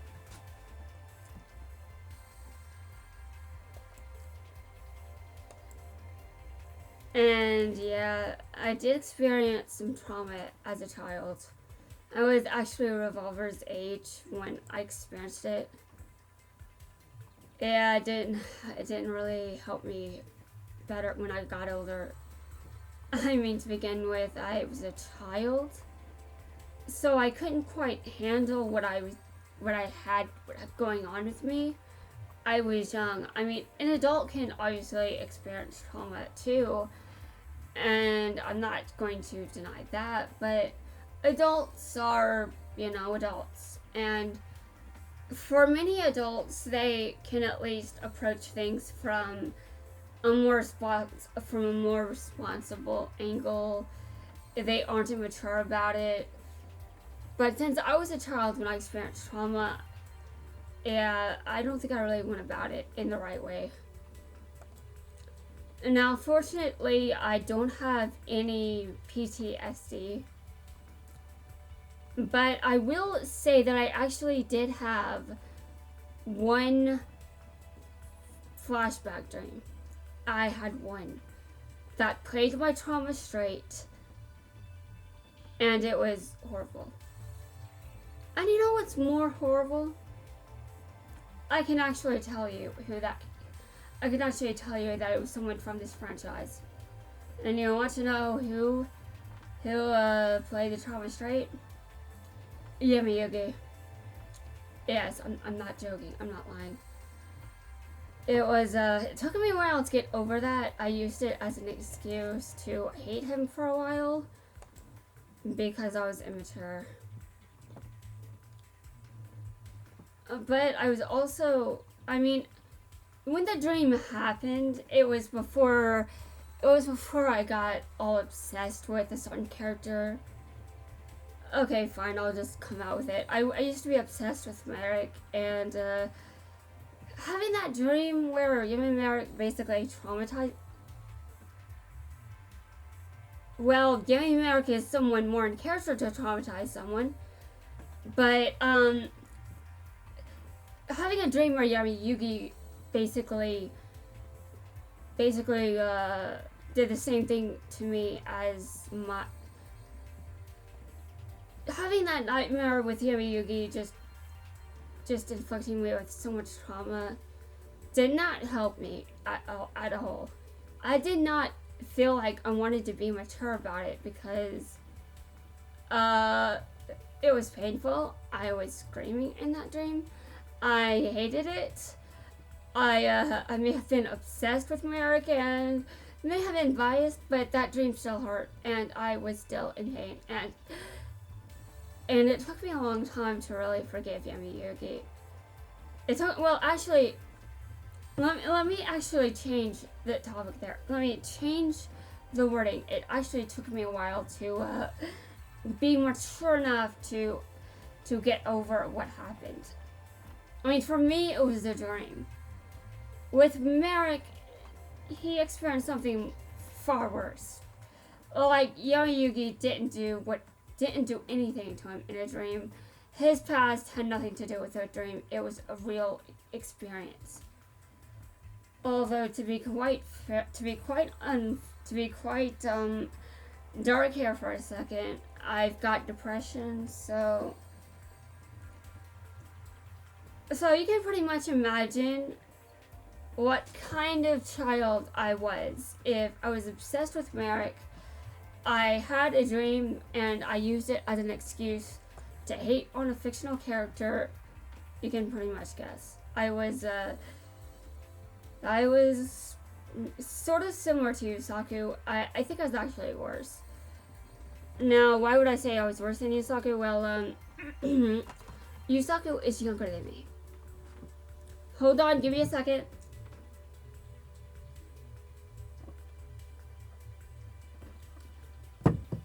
Yusaku is younger than me.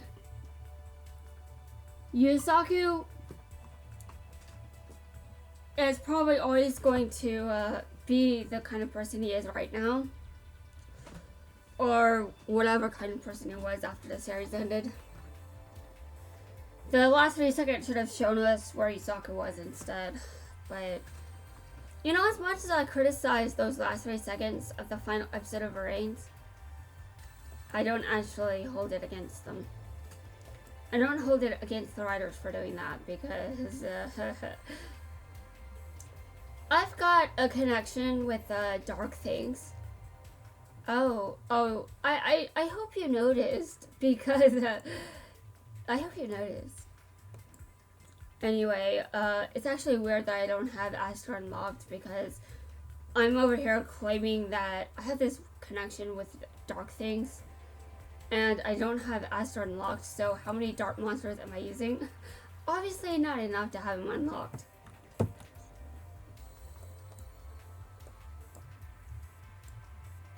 Well, it's not going to take me very long. I'll just tell you that. I thought I completed... Oh, okay. I think I know what's going... Wow, I'm over here talking about such serious stuff and the game's... Okay, I'm gonna have to stop touching the computer for a bit while my computer catches up with my commands. So, you know, when Yu-Gi-Oh! Vrain started, I didn't actually like the Dark Ignis, but I did think that the name he was given was insulting and uncreative. And by the end of the series, I didn't know why he ever came to like it until his archetype was released. And I was like, oh yeah, I know why you like the name now. The puns. Yeah, I like the puns. Now, anyway, I know that I knew when the series started that even though I didn't really like the Dark Ignis for a while, my connection to dark characters in general, I pretty much assumed that my opinion would change by the end of the series. I definitely did not expect that, but my opinion did change. And I actually did kind of miss the way he was before that happened. Actually, Aster isn't the only character I want to unlock that involves secret conditions. Siju is I need to complete secret conditions for her. Now, if I had to guess which one that condition condition is, well, I would guess unlocking Amy Merrick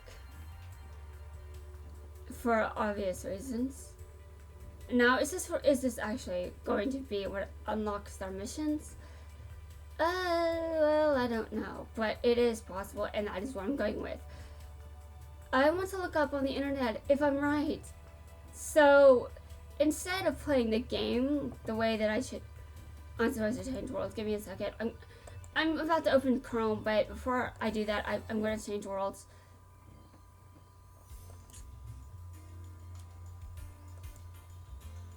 Okay, I've changed worlds, and I'm going to see how I unlock Siju and Odeon.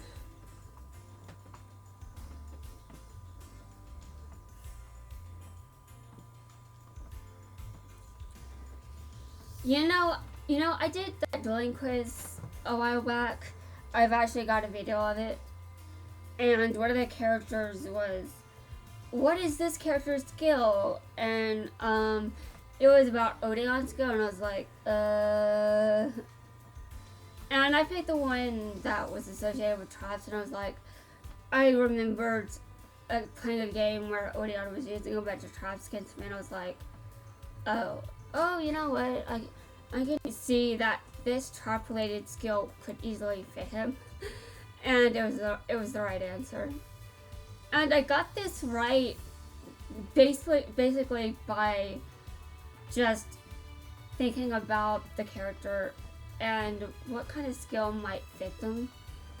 So I got those questions right. Others were just pure dumb luck. And I still think that it's funny that I said, I'm going to keep doing this quiz until it's over or I pass it. I accomplished both at the same time. I made exactly 70%, and that's exactly a passing grade here in the United States, where grading systems suck. Though actually, the grading system, I hate on it, but there are a lot of things that just, I mean, I criticize the education system in the country so much, but that problem with the system is actually what pushed me to get some help with some things. It was like when my grades went down, I was like, okay, I don't like this. Hey, psychiatrist, I think I've got something wrong with my brain. And after I was put on a medication, my grades went back up, so... And actually, that medication kicked in right at the last second. I was close to giving up completely. I was going to break down completely. I was going to just die. I was so dangerously close to my breaking point that the system in all its horrible ways was sort of also the same system that takes my ass. But I'm still going to criticize it because I hate the system, and no matter what benefits it has, you should always aim to improve. There is always room for growth. And no one's perfect. Of course, Kaiba might disagree, but sorry Kaiba, your ego does not mean you're perfect.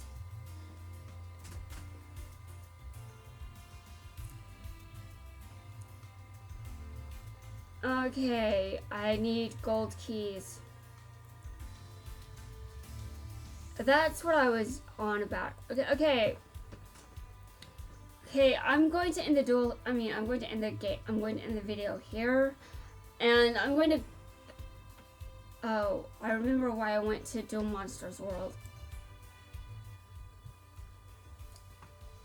I'm trying to get keys, and I want to know if I can get keys by using dual fuel.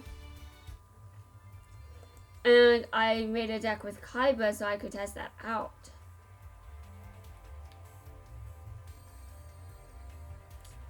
I'm not going to end the video here. I've decided to keep it going.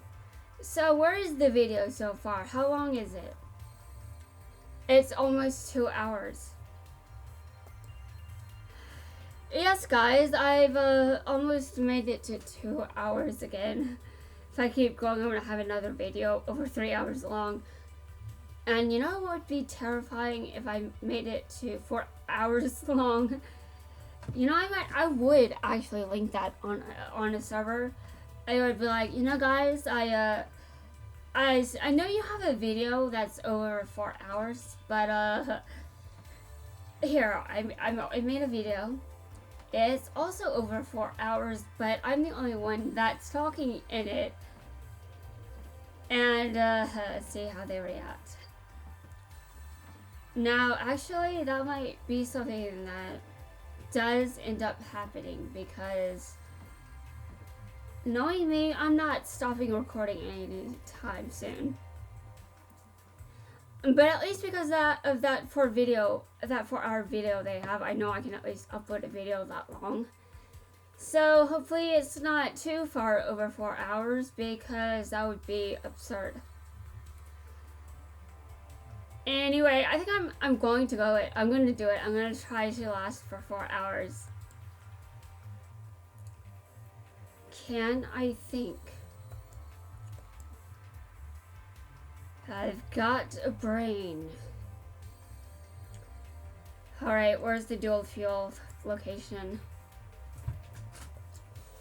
By the way, I'm gonna have to leave you with some music and go get a refill for my drink. I'm going to need some more water. So if I actually record for 4 hours long or something horrifying like 5 hours, I'm definitely going to be needing water. So moments of silence where you see the screen and hear only music will probably exist, but hopefully not many. Okay, where do I do it?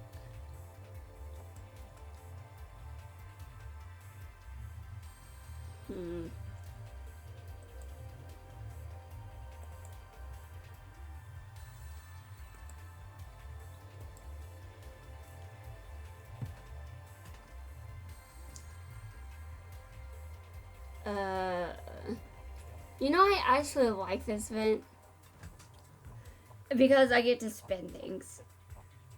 I love to spin things. Anyway, oh wait, I opened Chrome to do something. Hold on, let me do that.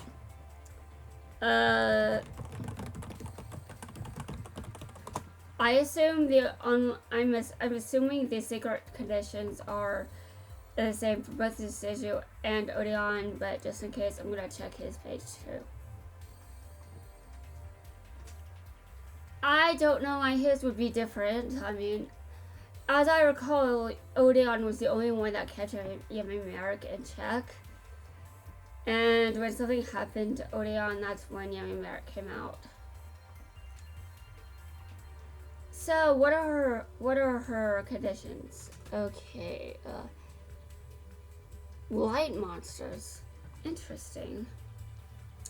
So let me think. So we've got one character I have to unlock by using dark monsters. One where I have to use light monsters. Do I have to use fire monsters to unlock Odeon? Okay, I don't really know what I'm talking about. I might have to use dark monsters to unlock Odeon as well, because I don't remember what kind of deck Odeon's monsters are. I think they're Gravekeepers, which might be dark monsters, but listen guys, I just don't remember. And I cannot spell his name. Ugh.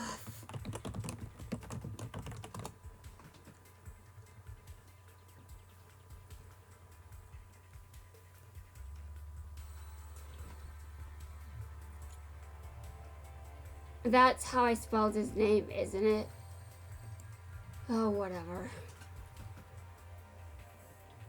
Well, now you guys know I'm aware of his Japanese name, and I remember it even years later, even though I said DM was forever ago, and I don't remember this or that detail.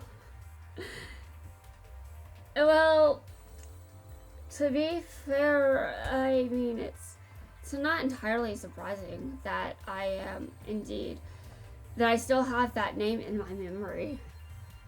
I did say that I was obsessed with America at one point. I now like Decidu and Odeon more than Merrick, but that's what happens when obsessions burn out. I have to unlock 300 trap cards. You know what? If I had money, more money than I've got right now, at least enough money as hold on. So I'm trying to think of someone who probably isn't rich but has a lot of good cards. Okay, Revolver. He might actually have, I don't know, but I like my traps. And I mean, I don't think I'm gonna have trouble with this one at all. As I acquire more and more traps, especially the ones I love to abuse over and over, yes, I'm definitely going to be activating traps like mad. Now, what I'm hoping is I don't have to be in that world to actually meet these requirements. But I don't think I actually have to, because I think I met a requirement from a different world and it still worked for another one. I can't remember which occasion this was. And now I'm thinking about how to get to the dual fuel location event. Okay, I have to look. Okay, I found it. Okay, guys, it's time for my insanity.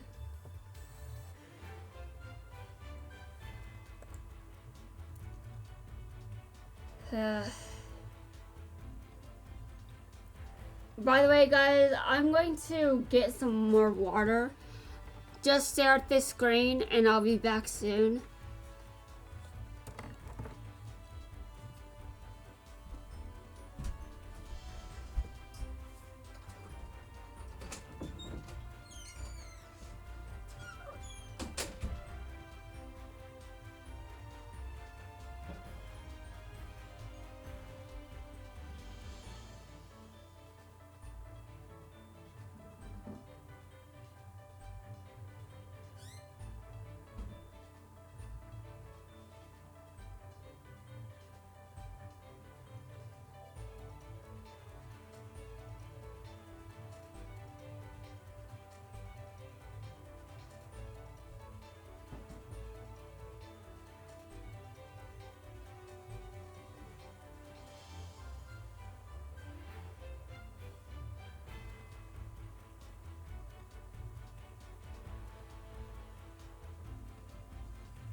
Okay, guys, I'm back, and I'd be rather surprised if anyone actually just stared at the screen until I came back. Like, did anyone actually do that? I mean, wouldn't you just do something else, or maybe not watch the video anymore because this video is just so long? Well, anyway, I'm not out to prove that I can make long videos.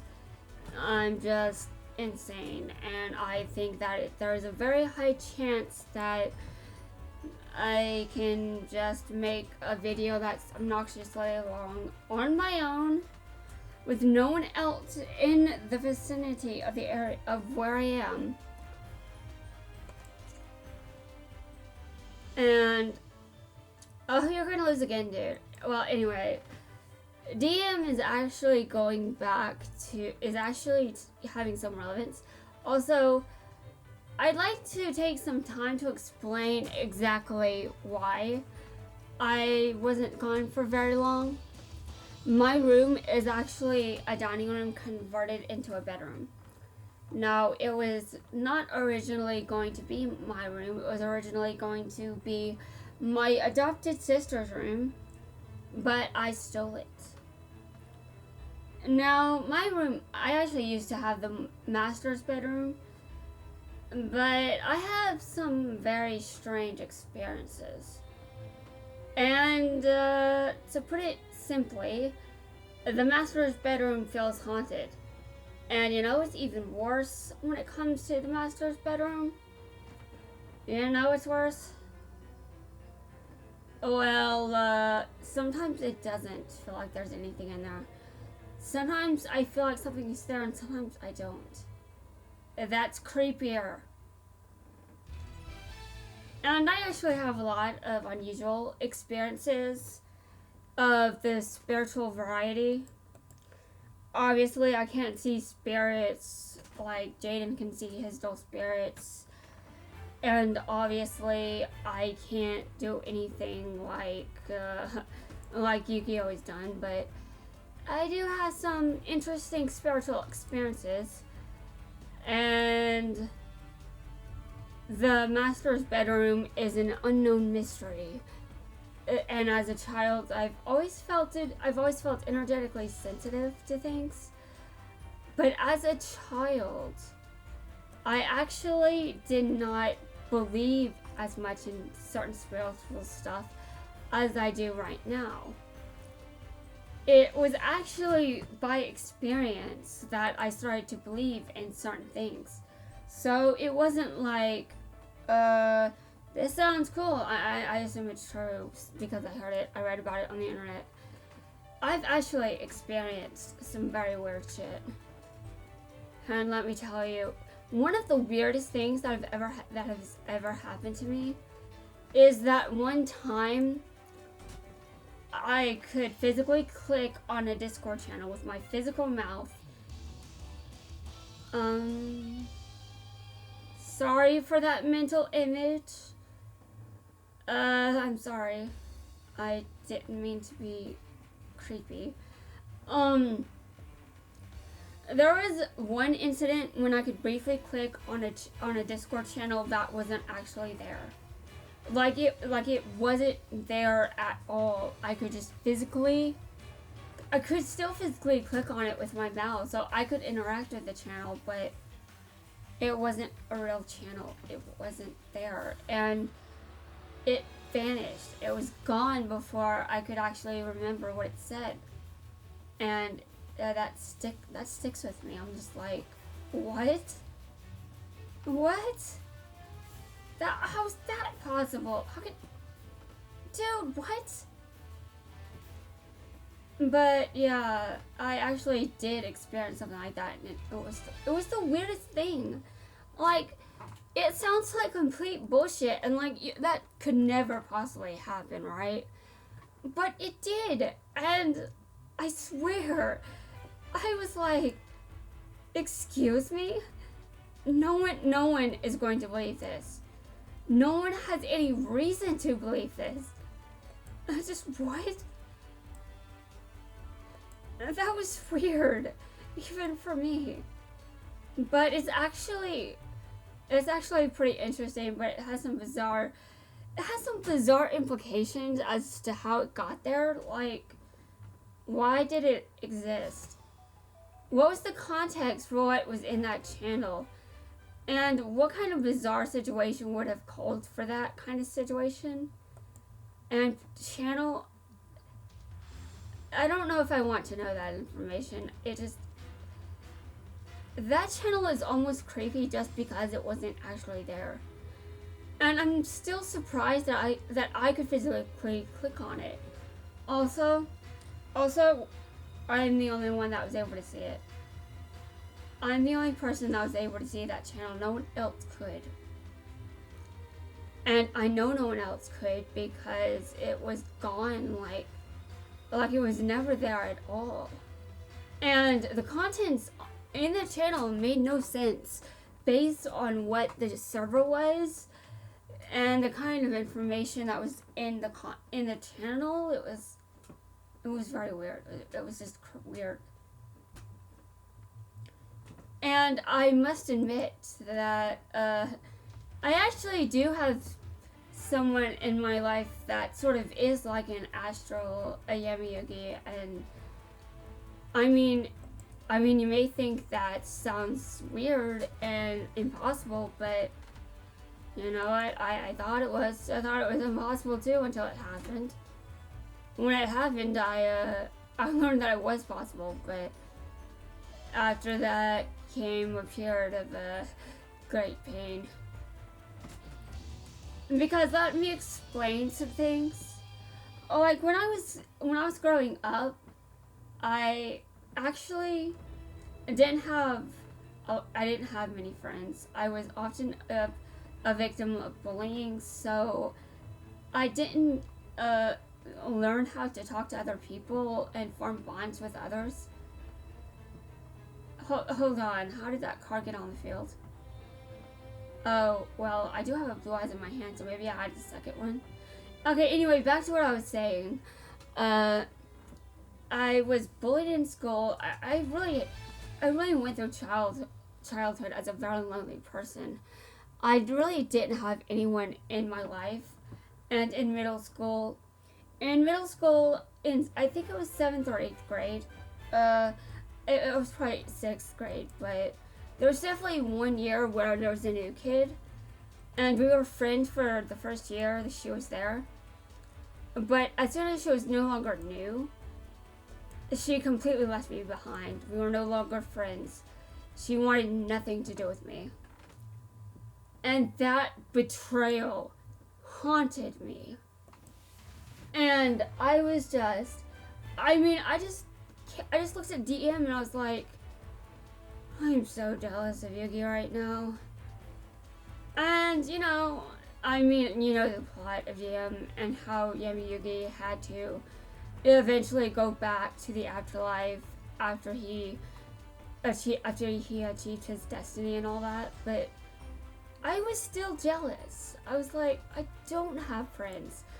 I don't have the friends that the Millennium Puzzle allowed Yugi to make. Because I don't have the Millennium Puzzle.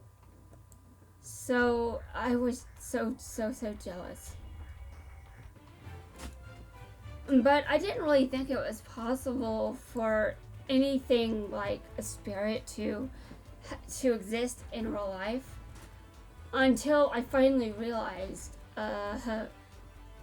it doesn't really seem like I'm the one talking anymore. Something different is going on here. And this was something that I realized when I had a lot of, well, let's just say I learned one year that you don't over identify with your diagnoses. The consequences for that were brutal. And so I had to rebuild my personal identity and how I look at myself.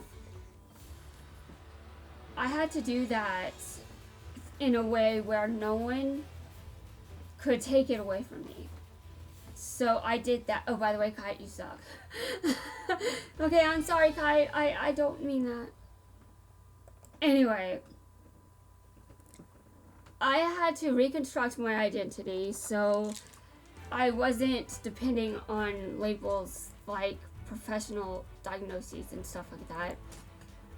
But actually, I think that the person that invalidated one of my diagnoses was actually wrong, because I think she was probably diagnosing me based on the fact that I'm a girl and I probably don't meet the diagnostic criteria for Asperger's the way that a guy does. But I'm still on the autistic spectrum. I'm still diagnosed with autism. But that moment when she said I don't have Asperger's syndrome, I was like, that took everything away from me. I was like, but how? I've got like special interest in everything.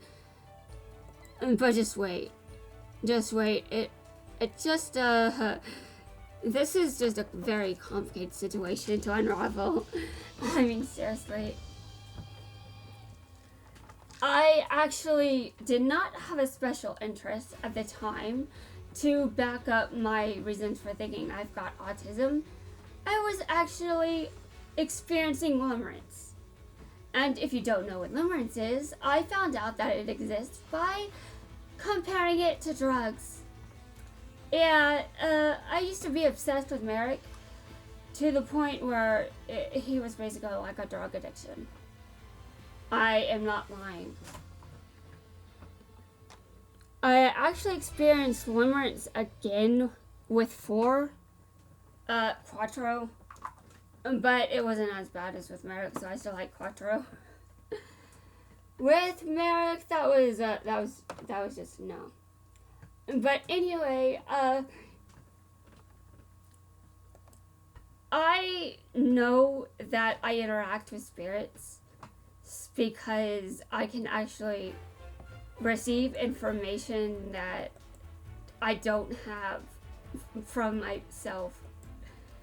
Like, the best example isn't actually something I want to go into for this video. It's like it's too much even to bring in at random. I mean, you know, I'm just auto-dueling and that's it, but I'm still rambling all the same. And basically, I just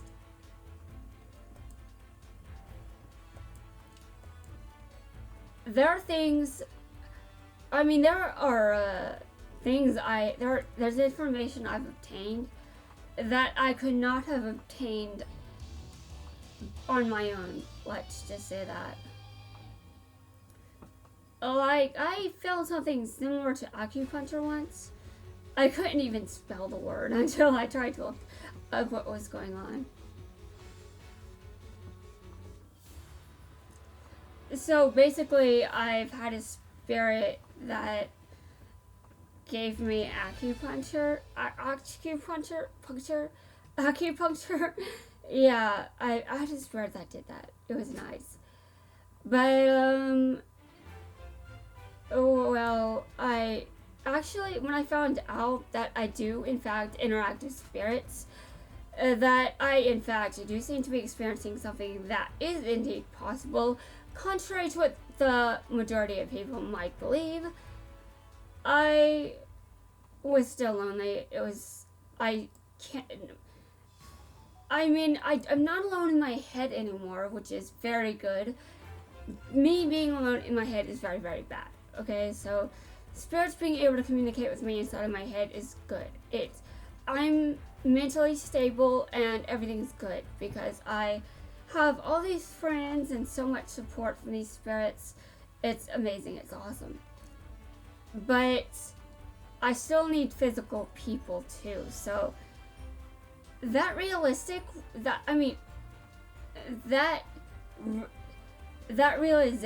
just crushed me to my core because I wasn't able to just go out and make friends like a normal person. I'm not normal. I was still recovering from a period of severe cognitive impairment. And it was affecting my ability to think and communicate with others. By the way, Kai, no, I will be hunting you. Anyway, yeah, so, I got a bit of a tough lesson. I can interact with spirits, but, they do not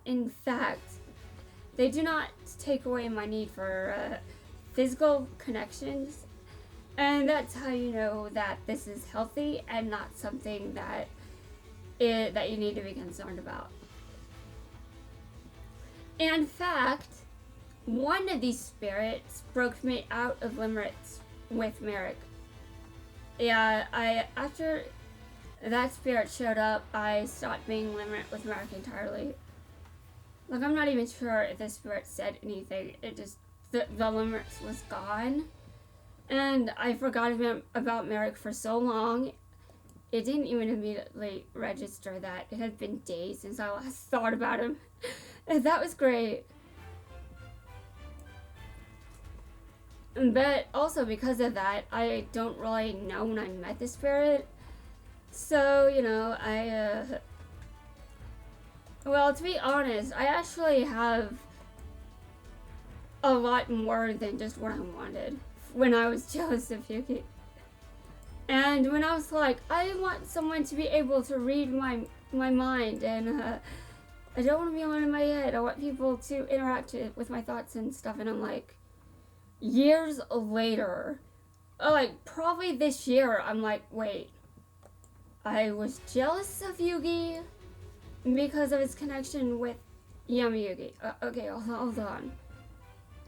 DM happened though, and the whole reason that worked is because Yugi and Yugi cannot read each other's mind and hear each other's thoughts and all that. So I have more than they did.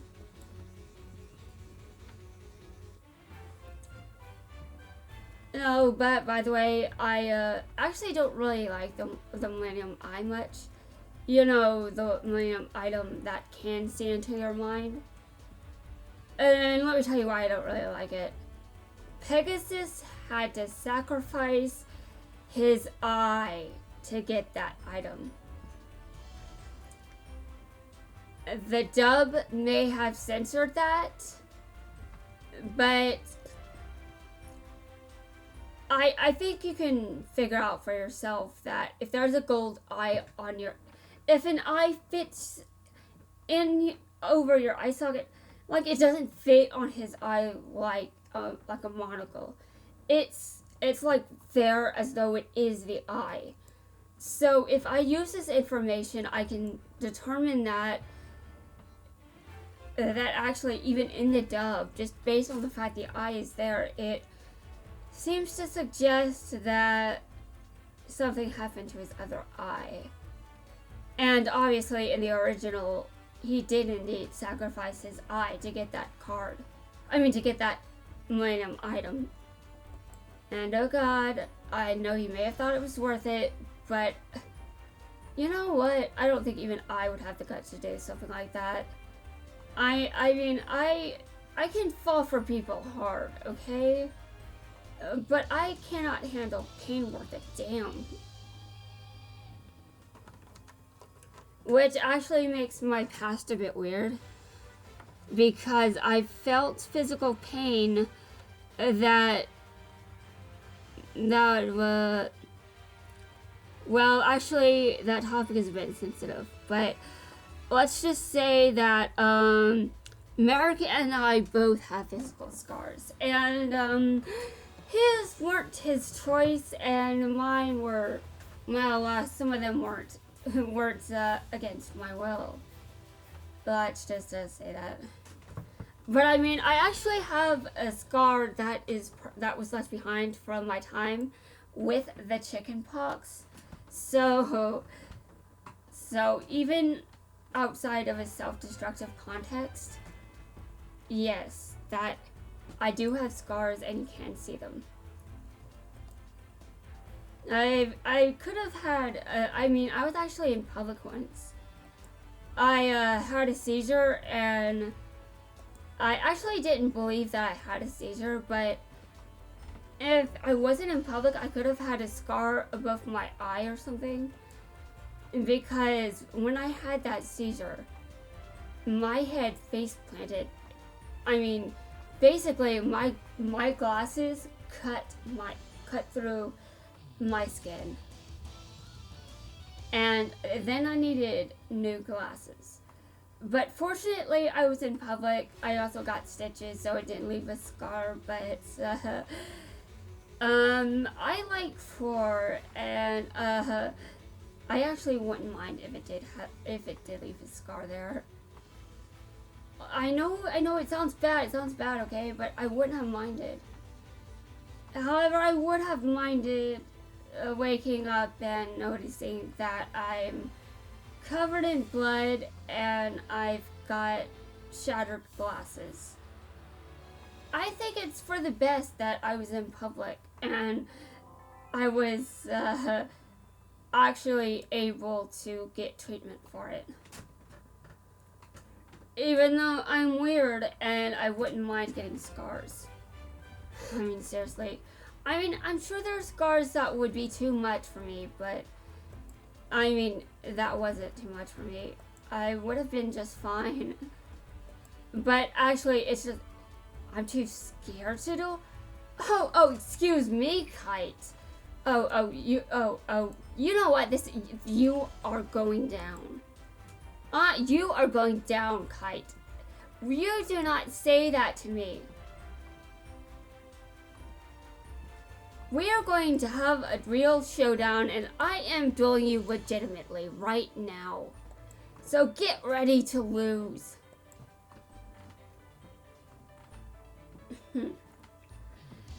Anyway.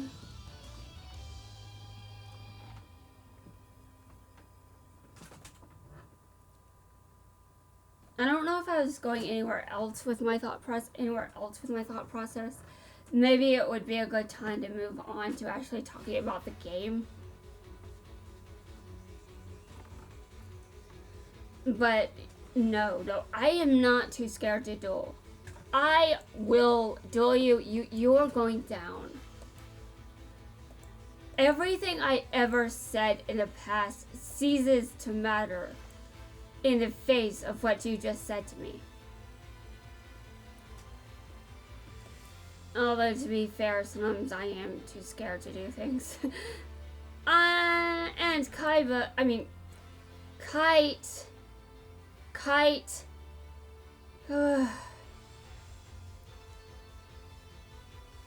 Kite steals souls. If I knew this information when he challenged me to a duel, I probably would be too scared to duel him. But, you know, there is that thing where I'm not sure how many girls he went after. Just saying, because I don't remember very many of them. So, tell me, Kite, how's your brother doing? You know, you're a better sibling than me. You know, I used to hate my brother. I don't hate him anymore, but I don't actually get out of that because now I hate my sister. My sister is very, very bad. Like, trust me, I can't talk about Yu-Gi-Oh! 7s if she's here because my sister's name is Mimi. So just let that sink in. My sister's name is Mimi. And it can be obvious I'm not talking about her.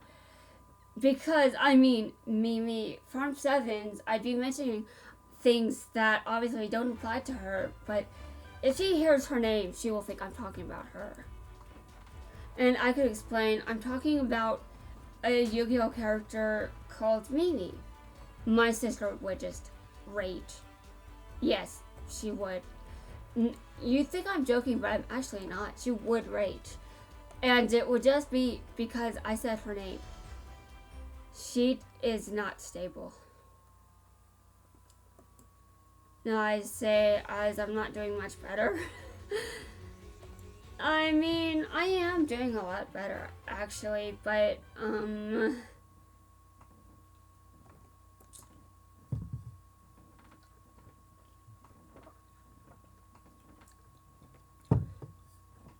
let me just say this. The law will look at my sister and say, oh, she's a minor, so the adults here need to be responsible for her. And okay, that's fine. But the law is from a higher function of the brain. And the lower, more primitive functions of the brain. From that instinctual, primitive part of my brain, my sister is viewed and registered as a safety threat. Yes, that's right. I am almost 30. I'm almost 30, and my sister is 13, and I view her as a safety threat. And now, I mean, people her age can still be quite threatening, even outside of her issues and problems. I don't really believe that minors should be viewed as people that are just completely innocent and harmless, because they aren't. some of these scars I've got are because of those emotional wounds that lingered and lingered. And as a child, I wasn't able to deal with that in a healthy way. So children can hurt you. They can do very brutal things, and because they aren't adults, they may not understand that. But my sister, she may not understand that, but she may not ever understand that. That's how damaged she is. Like, if we're talking about how I deal with my trauma similar to Yusaku, outside of a specific context where my trauma would be triggered, and that would actually have to involve an attempt to get me in a vulnerable position. And it would involve some very specific circumstances for me to respond like Jin. Because at first, I'm usually more like Yusaku. So, anyhow, my sister, I have to think about which lost incident victim she reminds me of. But her trauma actually goes far deeper than mine, to the point her brain has been affected. Her body's development is not normal anymore because of how deep her trauma is. Sorry, I thought he summoned Cyber Dragon. I was about to rage, but then I realized that's not Cyber Dragon. And why would I think he's using Cyber Dragon? I'm in Zale world, not wait. Okay, whatever. This is Zale, not GX. Back to what I was saying. My sister's body has abnormal mental psychological developments. So her brain is not the same as a healthy brain. This means that there are things that she struggles with that a normal person at her age would not. But here's the actual issue I've got with my sister, and why I would say I'm not doing much better. Well, I am actually very sensitive to things that go on in my environment. It is just very, very, very recent that I could sit here and hear my sister just ramble on and on and on and just keep going with her behavior, just being all abusive and honestly being worse than anyone I've ever been bullied by, honestly. She's just been so bad. Like, I don't...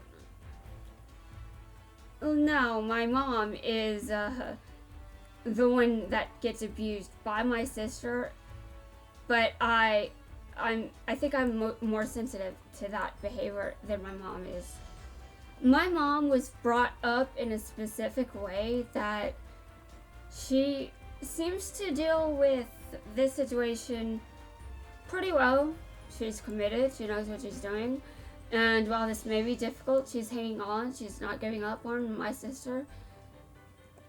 But I've been damaged to an extent because of her, but actually, and that's starting to change, I believe, because I did recently mention that it was only very, very recent that I was able to handle her in the way she's handled her when she's going all out with her abusive bullshit. Last time she was screaming within earshot, I was able to handle it pretty well. And now I don't know if that's a good thing necessarily, because that kind of means I'm developing a tolerance to abuse, which is never okay. And her words still hurt, and I still register her as a safety threat, even if I can in fact cope with her behavior better than I could in the past. And now the thing with my sister is she's not going to be a minor forever, and as you get older, you can become worse. Yes, you can definitely become much, much worse. And now, when I was a child, I was not the best person ever, but I got better. My sister, you'd be playing Russian roulette if you wanted to know that, if you wanted to know if you'd get better or not. Basically, the bullet is no, and if you're still alive by the end of pulling that trigger, well, the odds were definitely against you winning.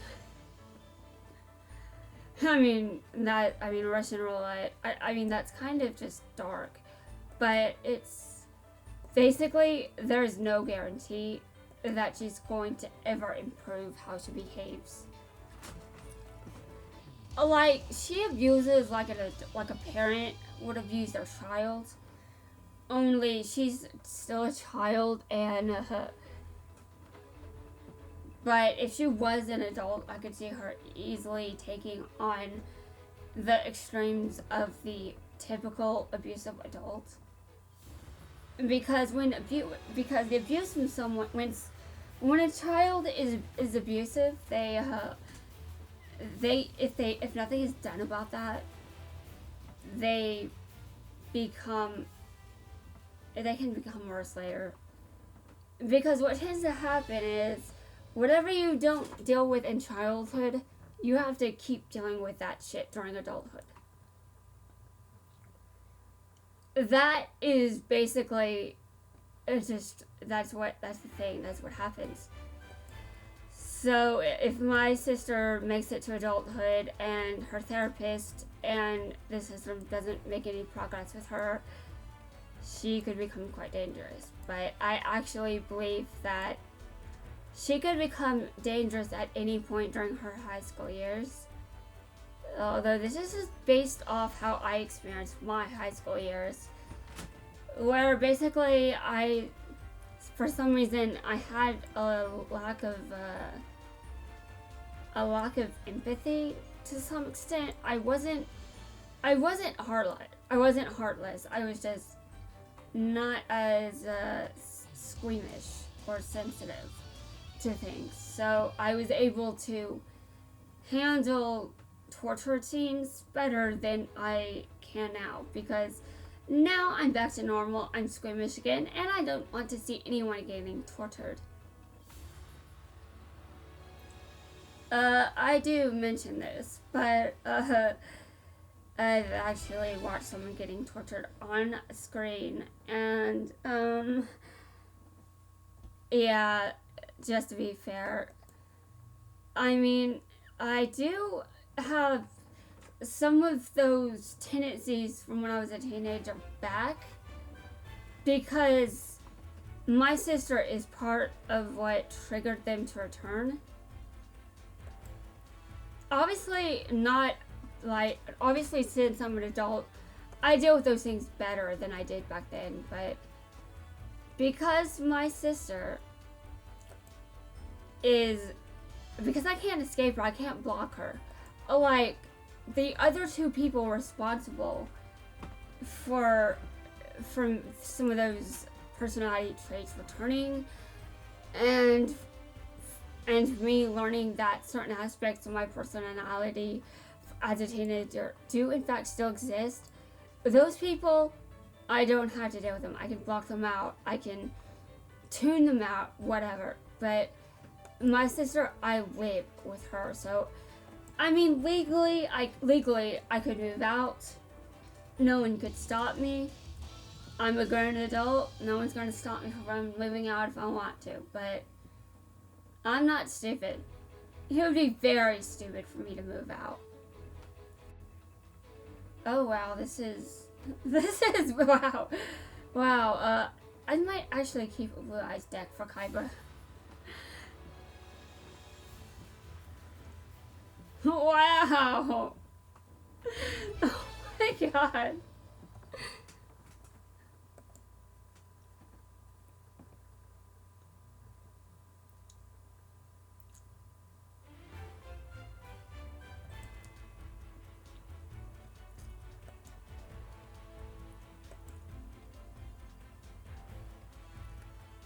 Anyway, I'm not even sure how I'm gonna post this on YouTube, but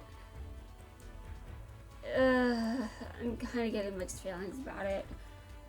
I'm going to make a thumbnail with some warnings, or a bit up for. I'm going to make a thumbnail with some general warnings regarding some of the content I mentioned in this video, because there is some sensitive content in here.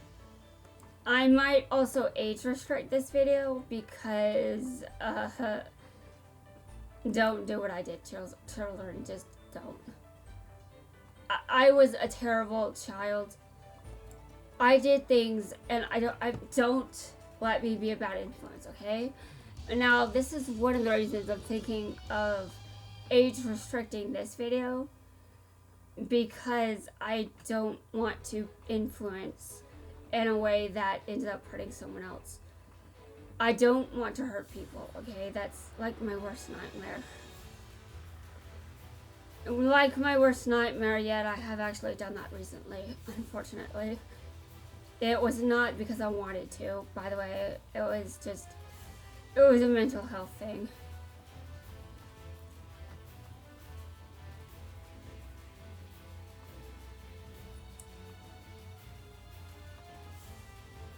So, how about I check on how long this video is so far? I mean, I know I've been rambling, but I mean, it helps for me to ramble if all I'm going to do is just auto duel. I mean, I did dual kite once, legitimately, because I thought it would be funny if I dueled him legitimately and just you know, roasted him alive for saying I was scared to duel. Of course, I did admit that around kite I might actually be a little afraid to duel him, but anyway. It's amazing that I can just keep going and going and going with saying all this stuff. And now I started this YouTube channel because I needed to be more vocal. I needed to open myself up to a different way of expressing myself. I needed to use my voice. But I didn't think I could talk this long, dear God. I did not think I would get to this point in my life so quickly. Like, I know that, I mean, my first video on my channel, basically you can tell I'm not comfortable doing it. But as each video progresses, it seems like I'm getting more and more comfortable with the YouTube presence. And I'm just like, wow, that's amazing. That's faster than I thought I could do this. And I actually have another idea for a video that I'm going to pursue after I'm done with this one. So, there's that. Now, what exactly am I doing here? I've been auto-dueling just all over the place. Is there a particular end goal here? Like, which point in the plot is this?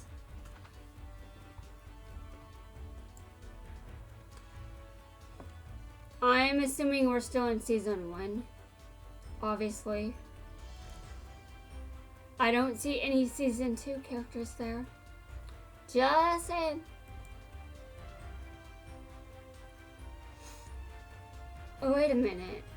Wait, what? No, go back, please. I was not, okay, thank you.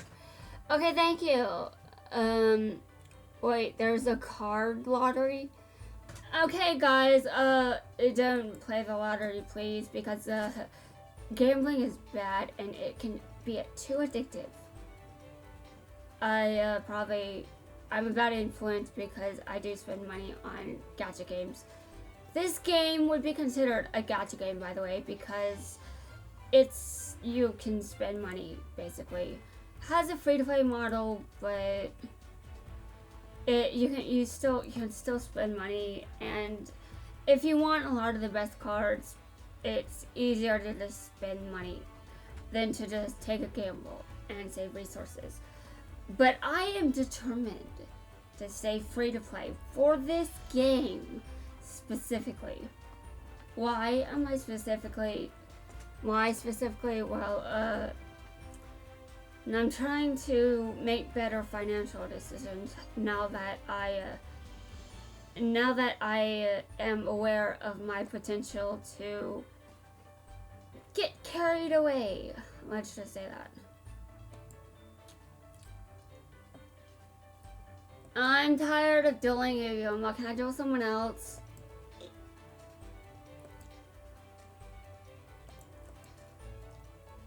I like how I like how I'm saying I'm tired of dueling you. Well, like I haven't, like I don't remember losing against him. Maybe I have, but I certainly don't remember it.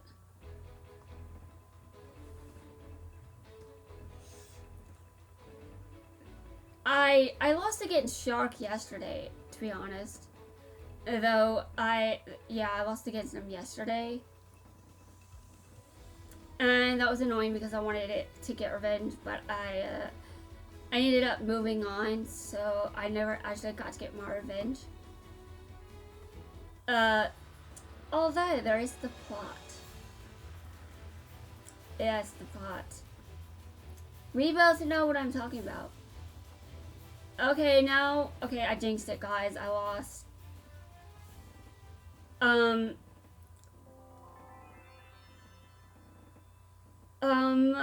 Yeah, that's a thing. Sometimes when I play card games, I'll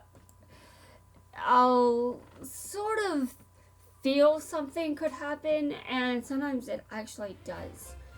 And I usually try to be like, no, that's not going to happen because, logic and stuff, but I said I didn't think I had lost to them yet, but that's kind of like saying, well, I could lose this one then, because I don't remember a single loss. So, yeah. Basically, I mentioned something that I did not remember, and I mentioned I didn't remember ever losing against him, and that topic became relevant at the end of that duel when I lost.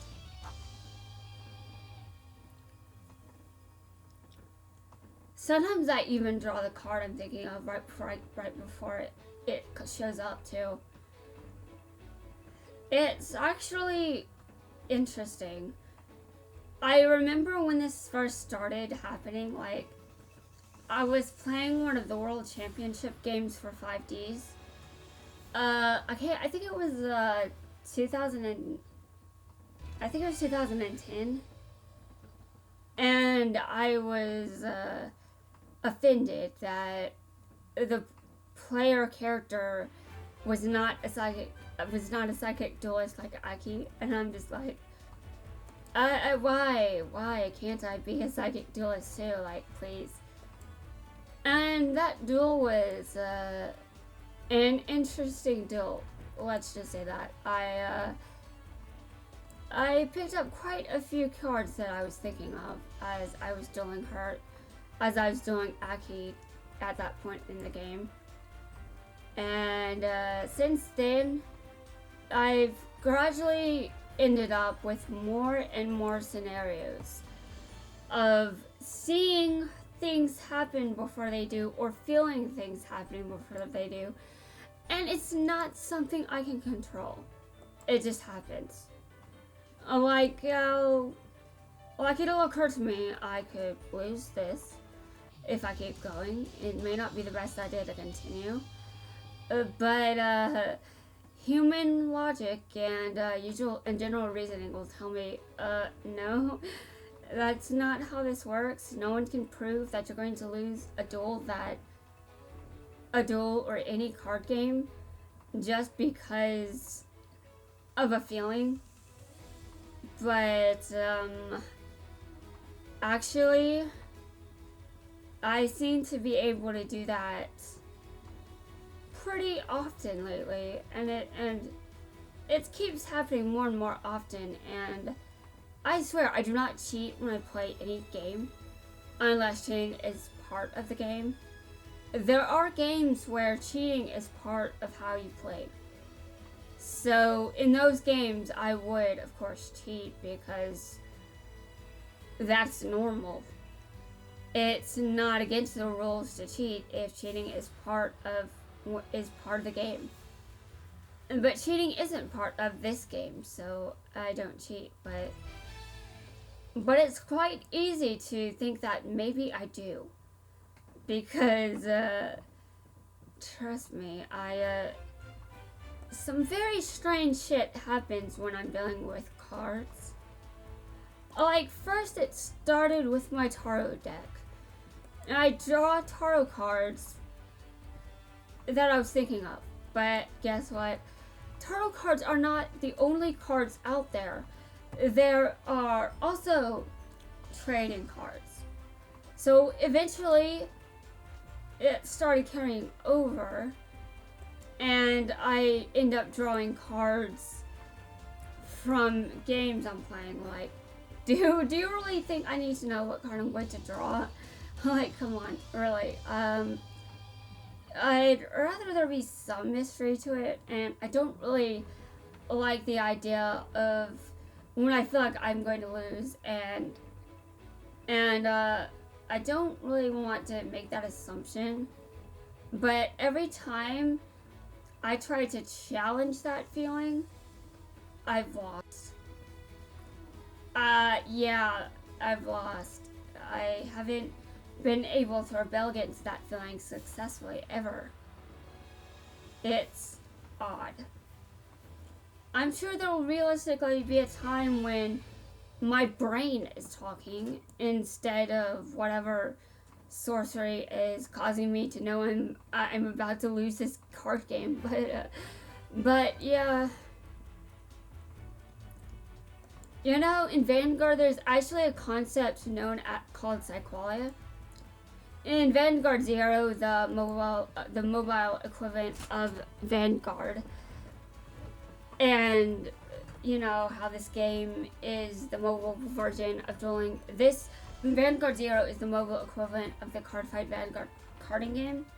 So it's not the main game, but there are achievements you can earn, and there's a title called Psycholia in Vanguard Zero and the objective is you have to win 15 games in a row. That's bullshit.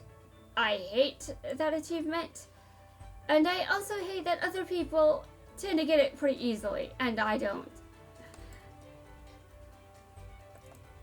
But it's even worse that I can understand certain things about Psycholia that were established in the series because of some of the experiences I've had when card fighting and dueling. Specifically, how you don't always win when you use Psycholia. Like, one of the characters with Psycholia mentioned that, yeah, you can see what you get, but that doesn't mean you'll win. And I was like, what? How? That doesn't make sense. But as I kept playing Vanguard, I was like, oh, okay, I see. So, you can see what your opponent gets too, then, don't you? Yeah, that would make a lot of sense. I think I didn't need this season to put that information together, but now I understand that line of dialogue. I am surprised that I have enough content to run my mouth while doing nothing but auto-dueling. Like, I am doing things in game, by the way, but I'm still talking too, so it's not like I'm just struggling here. I'm coming out with all this weird content off the top of my head for no reason. By the way, this ends how much I can contribute. I don't have any more dual fuel. To get more, I'll have to duel more.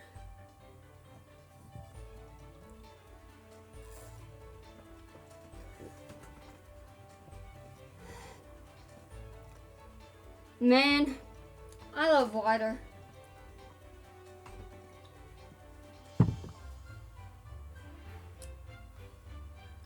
You know, I didn't used to drink so much water.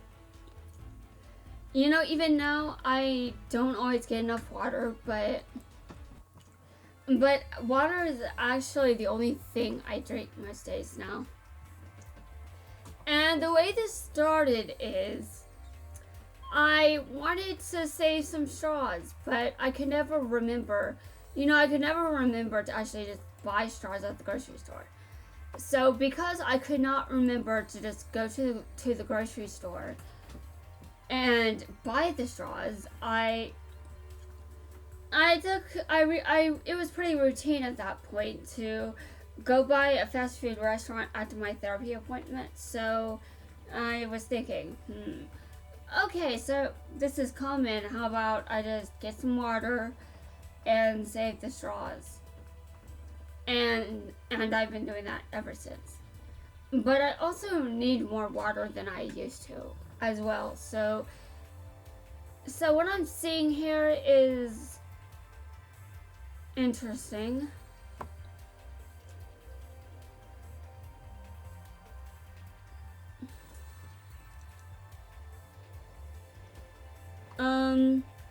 I'm almost looking at this like I don't exactly believe it.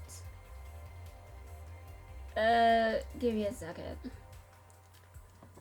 Well, wait, why was I not able to obtain it? Fine.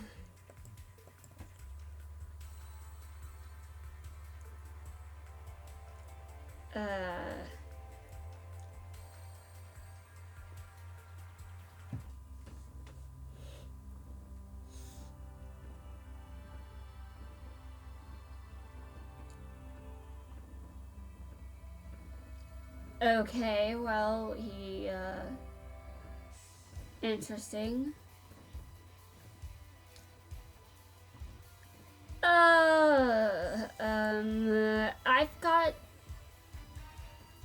I've got something to say to you, dude. America is not that great, so take off that bandana, please. It's going to give people nightmares. You'd charge a bazillion. Guy, that's right. That you're not rich because you'd charge a bazillion. Like, okay, listen. I know rich people can be very, very... I know that they can charge absurd prices, okay? No one knows that better than me. I mean, I'm on medication, so the United States healthcare system is expensive. I know that, blah, blah, blah. Everyone knows this. Basically, this is not the mindset of a rich person. You see, charging a bazillion is not a business number. Kaiba here is not actually going to charge anyone a bazillion dollars because that is not a practical number. You cannot convert that into a realistic amount of financial currency. I don't actually know the highest amount of money that anyone has on the planet right now, but I don't even want to know. I don't want to know. I don't. Because rich people, I don't have much money. And I am jealous of countries with good healthcare. Oh, all you care about is money. Well, guess what that is, Keith? Hold on. I'm just, I'm going to, reach in here. I'm going to steal this wallet. You didn't feel me doing anything. I'm basically a ninja. A ransom of riches? Excuse you. Like, Kaiba would ever least do. So, Bandit Keith is, so I see he does business with the black market. I wonder if he's killed people. I wonder if he's killed people.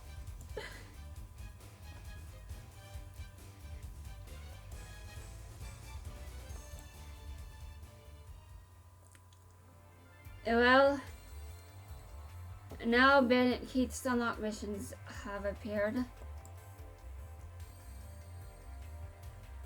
I wasn't trying to unlock them, but okay. I'm probably going to unlock him just because America. And so when I play him, I can roast America. And don't worry, I only roast America because I don't have the right to roast any country that I don't live in. I only feel like I can roast the United States because I live here. I know enough about the policies that I can say, not this again. Okay, anyway, I know enough about the policies in the United States to know how to criticize it. But even though there are other English-speaking countries, I wouldn't be able to just criticize them as well because I don't live there, and I don't feel like it's a good idea to just criticize another culture. I think it's more respectful to, if you're going to roast a country, just roast your own. That's it. Don't roast a country if you don't know anything about it. You don't live there. You don't have to deal with any of the drama that's relevant to that country. You just roast your own country because you know it better than the other ones, right? So I just roast the US. Now let me tell you about this arrow. What is it trying to point me to? I know I'm new, but last time I could change maps and I found out something, but oh, I did not use the arrows to change maps. Okay.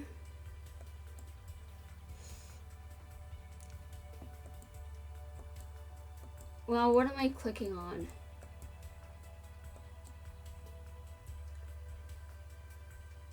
Oh, that again.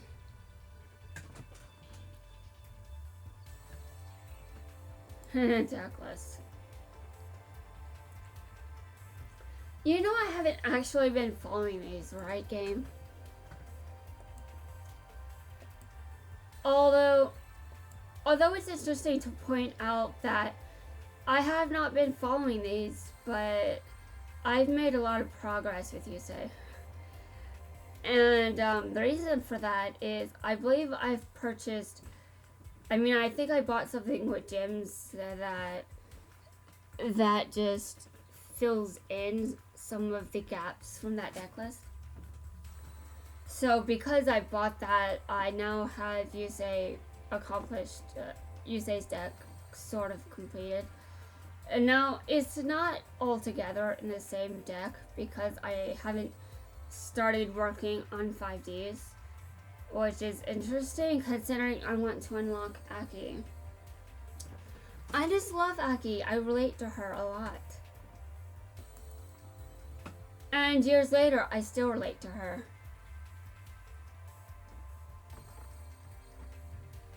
So,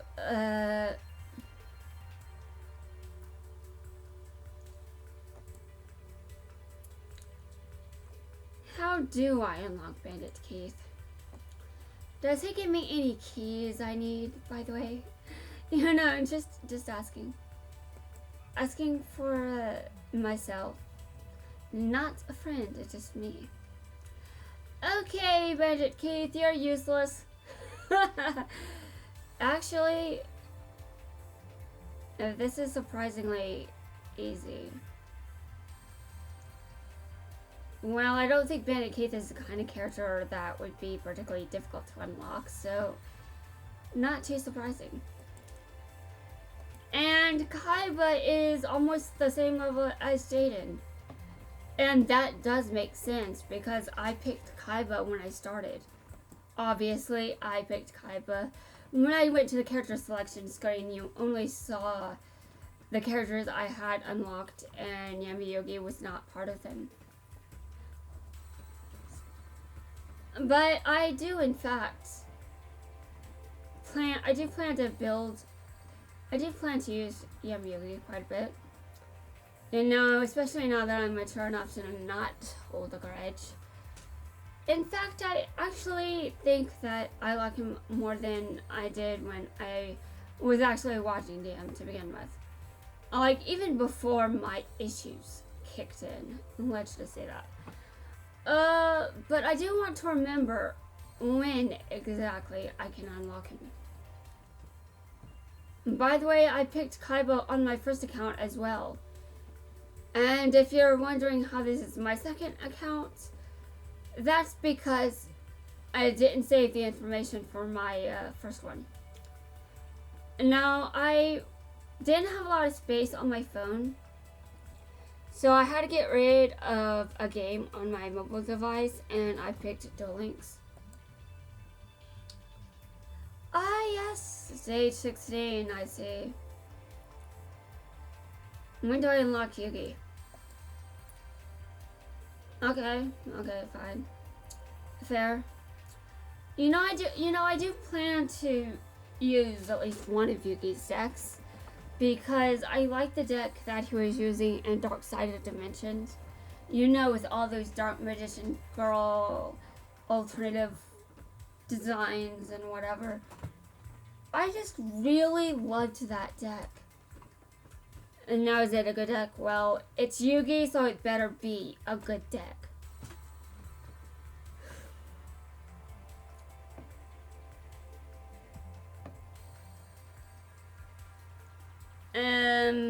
Okay, so I've done what I came here to do, I think, but I'm not sure if I've got the keys I need for that rematch I want. I'm going to go check. I'm going to do something in GX World, even if it isn't fighting the person I want to be fighting. And Jaden's probably going to end up being even higher than this, like level 20 or something. It's really funny that Jaden is this far along, but a large part of that is really I just didn't have anyone else for a very long time. And I didn't even want to unlock Chaz initially. I mean, I've always had I always wanted to unlock Chaz. I wanted to unlock him because, well, I just wanted to play as him. But I'm just going to be honest. He was not my priority last night when I did unlock him. My priority was something different, and I did not succeed at accomplishing my goal because main antagonists. You have to go through 50 episodes to fight the major boss at the end of the arc. Basically, that's what the situation is.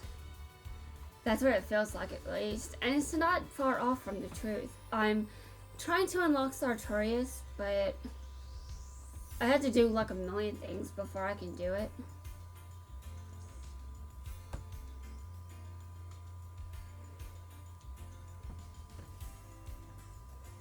Can I just do at least some of his unlocked missions, the ones that I do have the luxury of pursuing?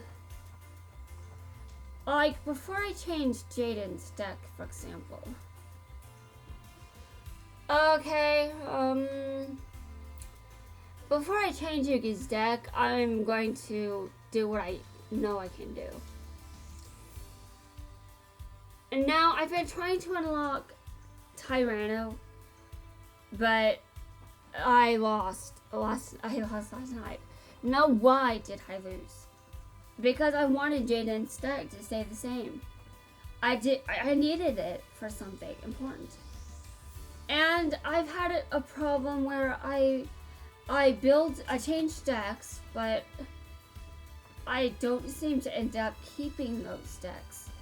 I just lose the decks that I try to have as spares, and that overwrites the deck that I wanted to stay as just the main deck. I didn't want to risk losing the deck I've constructed so far because I know I need it. So I think I'm going to get those out of the way and then change the deck so I can fight Hasselberry again. This time to win.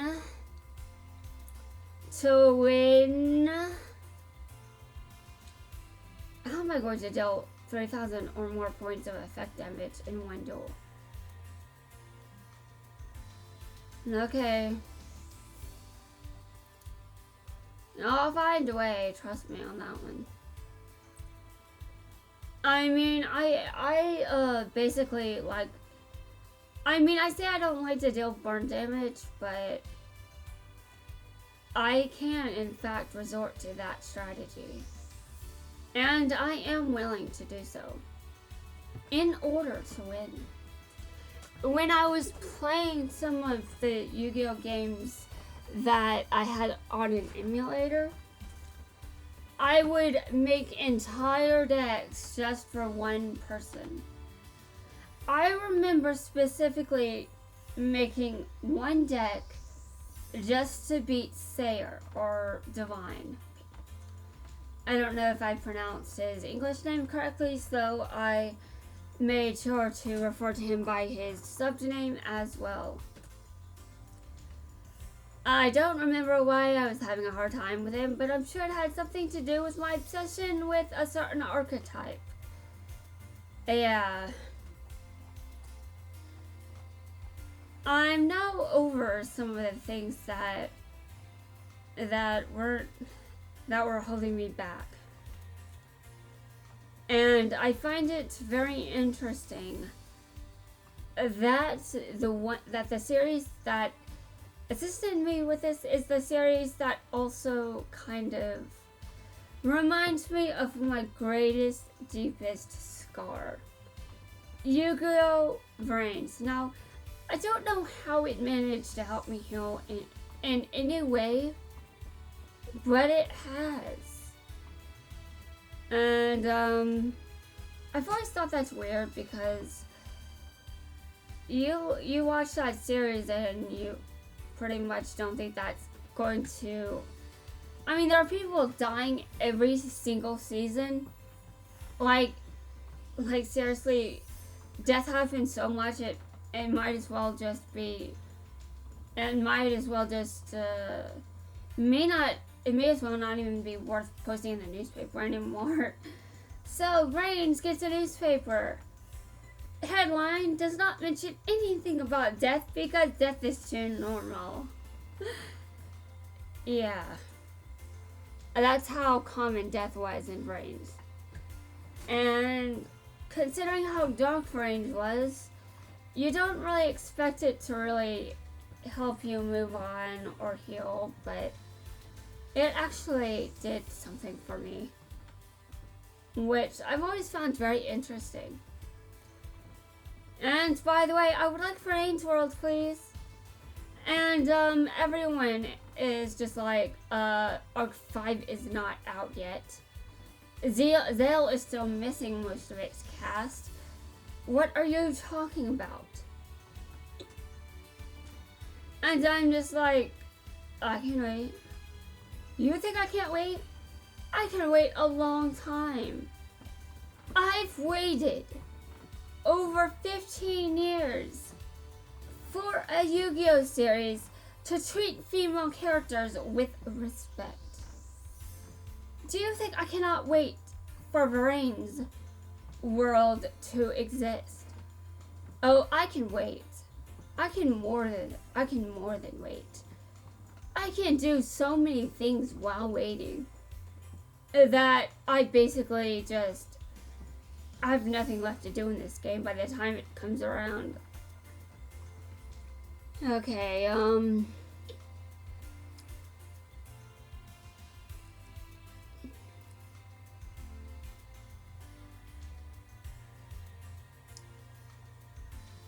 I don't like the character unlock missions in this world. I'm going to explain why.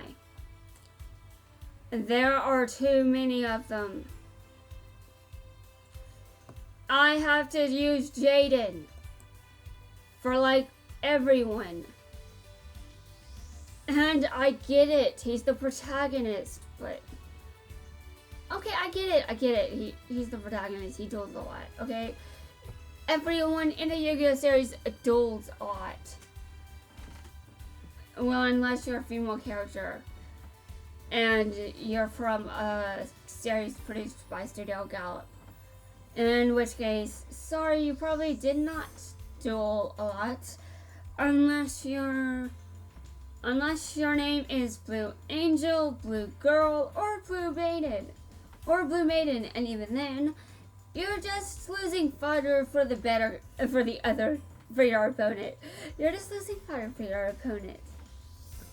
And to make matters even worse, if your name is Blue Maiden, your only win is shoved down your throat as your only win, because the character that Blue Maiden won against was repeatedly told he had no chance of winning. Yes. Tragic. And by the way, I'm kind of, I'm sure you can tell, but I've waited for so many things. And with sevens, at least I've seen some justice. I've seen so much justice from Yu-Gi-Oh! Sevens that I drew the justice card this morning. Oh, by the way, do you think I'm kidding? No, I'm actually not kidding. I did indeed pull that card. So, anyway, I think that the wait was worth it. And I'm sure the wait will be worth it when Sevens World gets introduced. And listen. Fire Emblem Heroes is still around, so I think we can all agree that Duel Links is going to last at least as long as Fire Emblem Heroes, if not longer. Yeah, I'm actually going there. I'm thinking maybe it could last longer. But every game has to end eventually. Mobile games are by nature temporary. I've learned this lesson in harsh, painful ways. And now, I said I was going to duel with Jaden before I actually changed the deck so I can beat Hasselberry. I have to remember not to duel Hasselberry, but I don't remember getting a lot of those keys, so I don't think avoiding that is going to be particularly difficult.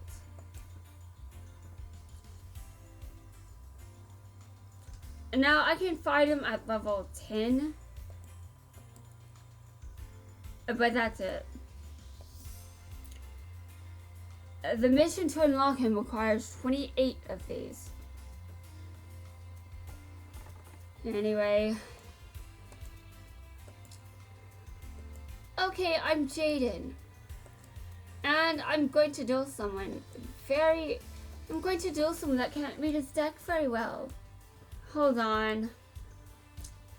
Okay, Sartorius, listen. You have to learn how to read your deck right, okay?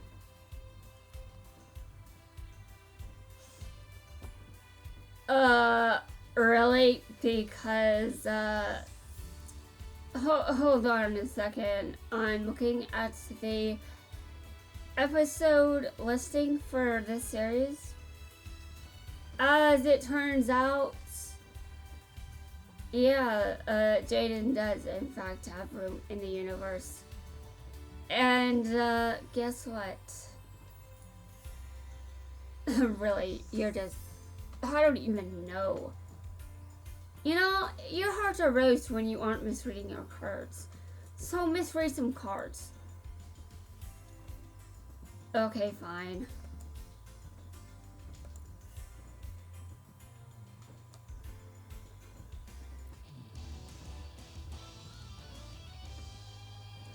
I thought he would misread against Jaden.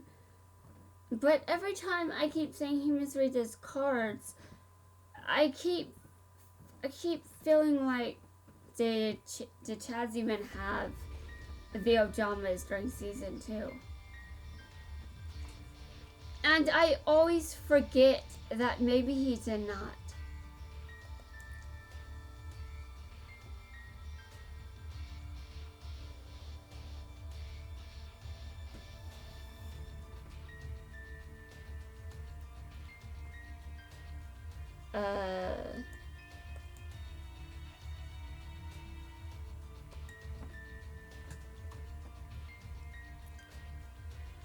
I don't like what I'm being asked to do.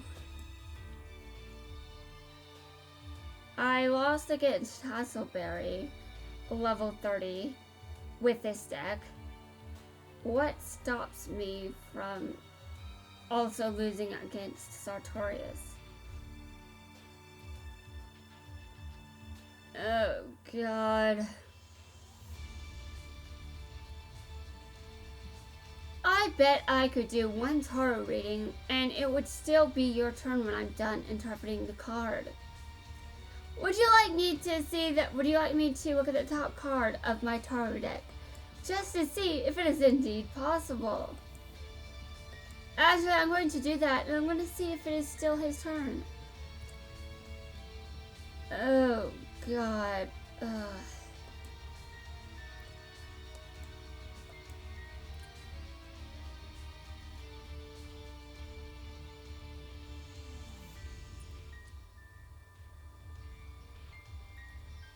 I almost F-bombed. Oh, thank God I didn't F-bomb. And by the way, I still blame every F-bomb on Lightning. I thought that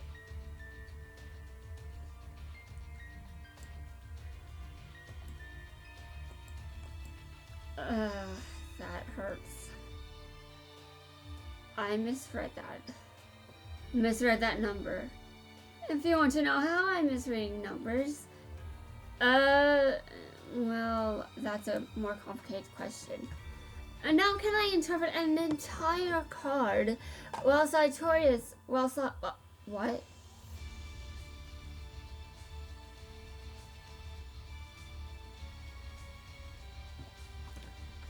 Sartorius. That sounds like a mix of Sartorius's name and Sagittarius.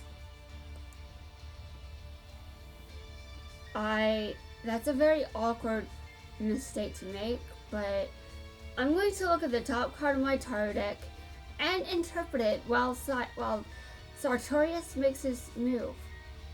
Although those cards on his side of the field, it may not last long, but we'll see.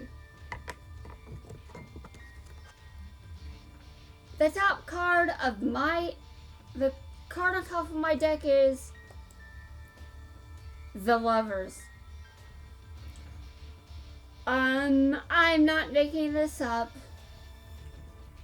He has Arcana 4-6, the Lovers, on the field, and I happen to draw a major Arcana card that fit with the card on his side of the field.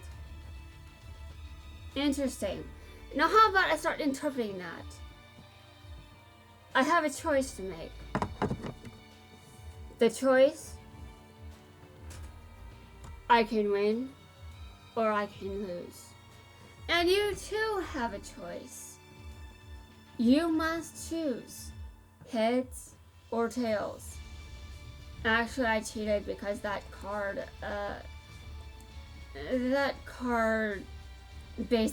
activation basically stalled me, so I kind of cheated there, but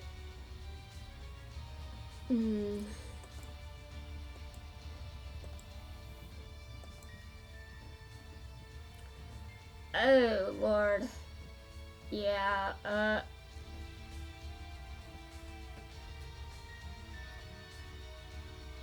there will be no miracle.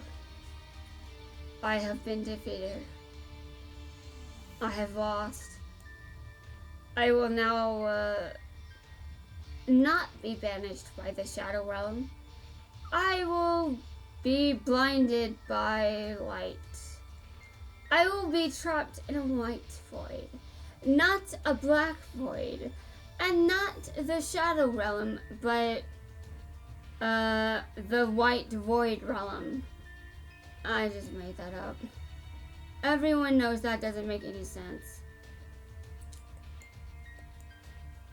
Okay, I am pretty sure the solution here is I really need to be doing more fusion summons. But I just started to, you know what, I'm moving to 5D's world after this. I'm done. I'm finished. I'm going to continue and I'm gonna move on, okay? I am tired of GX right now.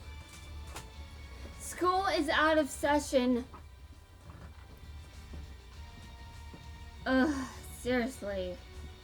You know, I still can't believe that the Lovers was on top of my tarot deck. And that's also a card on my opponent's side of the field. Like, what were the chances of that? Basically in my life, if we're being honest. Why did I survive that?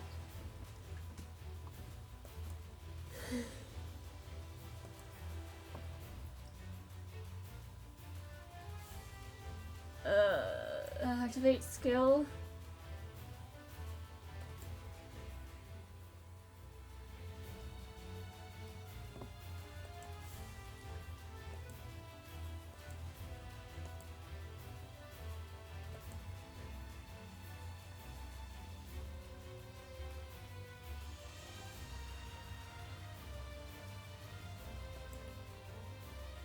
I hope I didn't just destroy myself.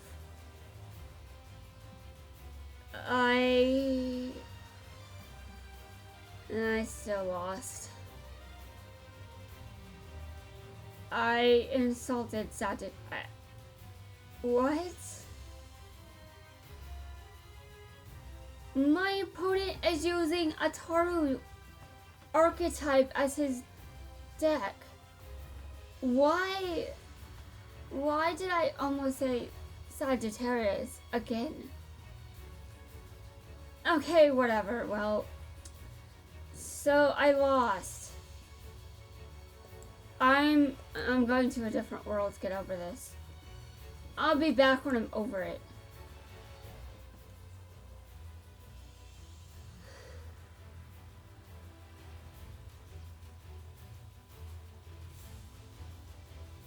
Alright, continue with your turn.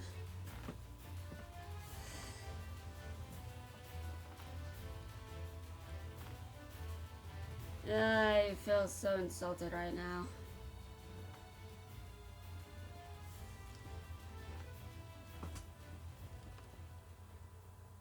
You know, actually, I'm gonna bring this up. Like, when playing Vanguard Zero, I run into opponents in ranked card fights that have the name Playmaker, and I'm like, okay, I'm not losing to this guy. And more often than I can remember, I lose. And I'm like, okay, excuse you? Excuse you? I did not know that Playmaker could make. I didn't know that Playmaker could play 2 card games. Is that what he did after he stopped dueling? Okay, excuse you. Okay, excuse you. I will be back. I will be back, and you are going to be roasted into the depths of hell. You are going to be roasted alive when I come back here. Okay? Time to regain my composure. I'm heading over to 5D's world, but I've got some notifications. I need to see if any are from this world.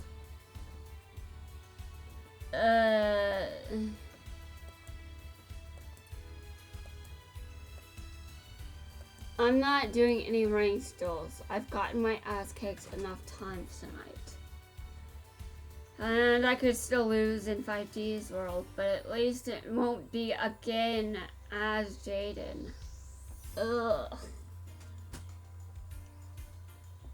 Okay, changing worlds. 5Ds. I'm going to start working on leveling up Yusei.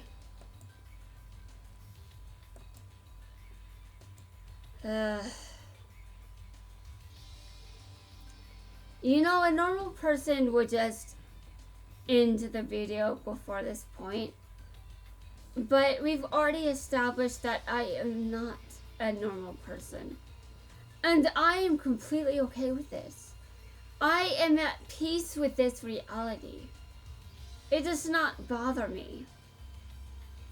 But I'm sure it bothers anyone that thinks that this video is too long.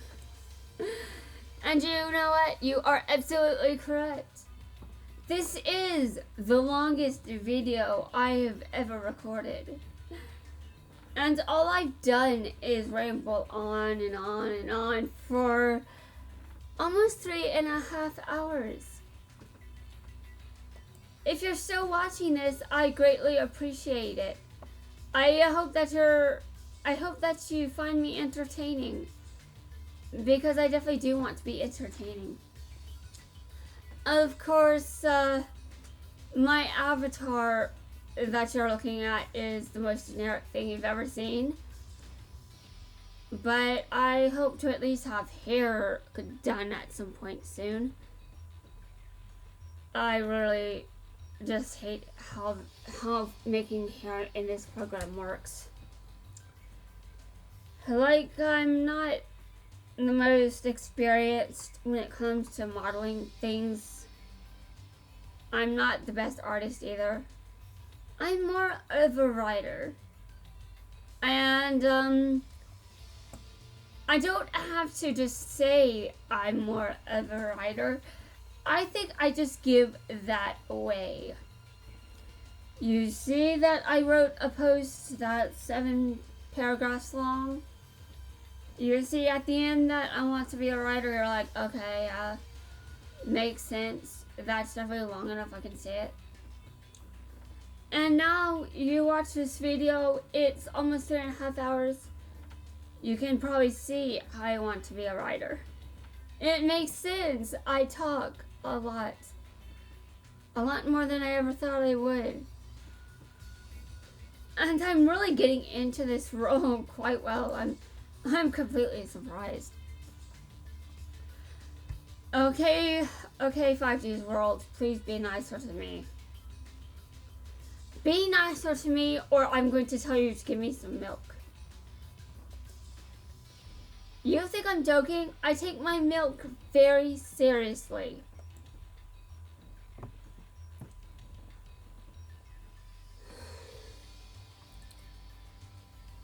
Okay, I'm going to auto duel again because I'm going to need some time to reflect on where I am in the game right now. You know, as frustrated as I may seem, it's actually a good thing that I can't just unlock all my favorite characters like at the drop of a hat. It's actually good that I have to put forth effort to unlock the characters I want. to construct the decks I want to make. It's actually a good thing that I have to make an effort. Because to me, when I can just do everything I want as easily as just doing it all in a single week, it's like, this is too easy. I need at least a little of a challenge. Obviously not a challenge that's impossible for me to complete, but I do need something that lasts a while. I need something to work toward. So being forced to take time to unlock all these characters I like and love so much is in fact a very, very good thing.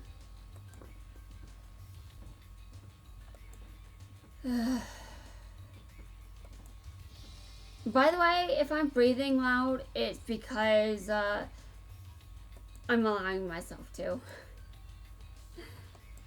I do that on purpose. I'm not doing it because I can't breathe.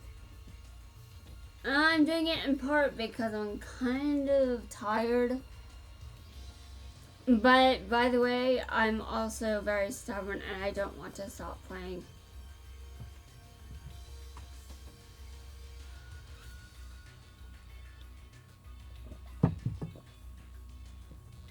And by the way, the whole Sagittarius thing that I messed up with when I was fighting against Sartorius, that basically says to you that I am also into astrology. But I am not just into astrology. I go past the sun sign stuff.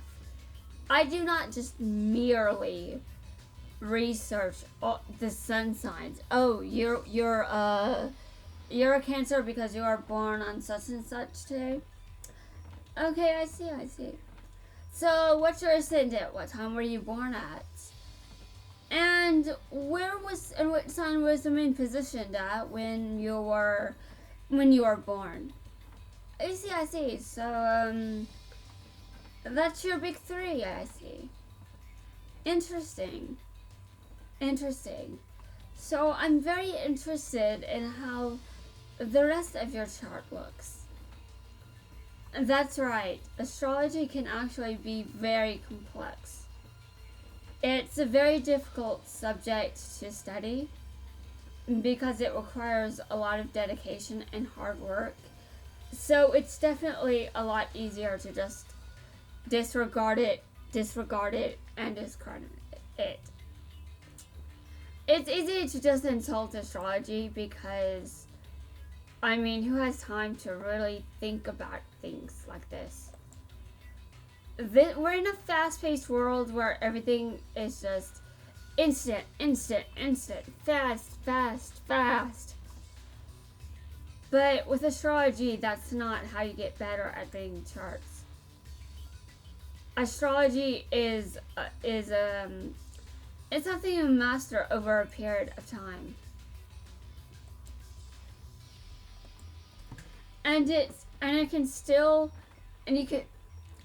Excuse me again, by the way. Anyway, so it can take an astrologer several decades to learn to read professionally. And they can still learn more things about astrology even though they are in their 60s or even their 70s. So a professional still has things they can learn. So astrology is a lifetime study. And not a lot of people want to do that kind of work. But I love astrology. It is one of my favorite things to study. In fact, it may be the only thing I'm willing to study on some days. But I definitely love it. I am a very spiritual person by nature. And you're definitely going to see some of that on this channel outside of Duel Links, by the way. actually going to dedicate entire videos to my spiritual experiences. So it's not just going to be mentioned in videos like this.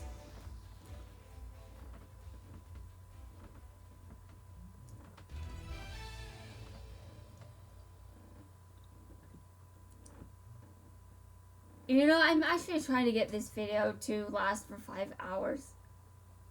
I'm trying to record for that long. You're hearing me right. But my voice has given out in the past, so I don't know if I'll make it that long. But I'm definitely halfway there to, but I'm definitely pretty close to getting to 4 hours.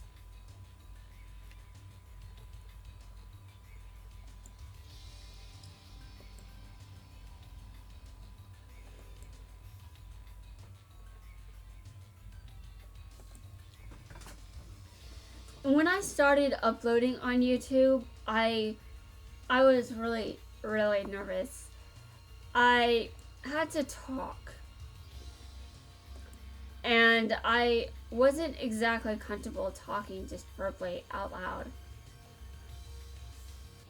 So you can imagine my surprise when I so quickly ended up with a video over an hour, and then over 2 hours, and then over 3, and soon to be over 4.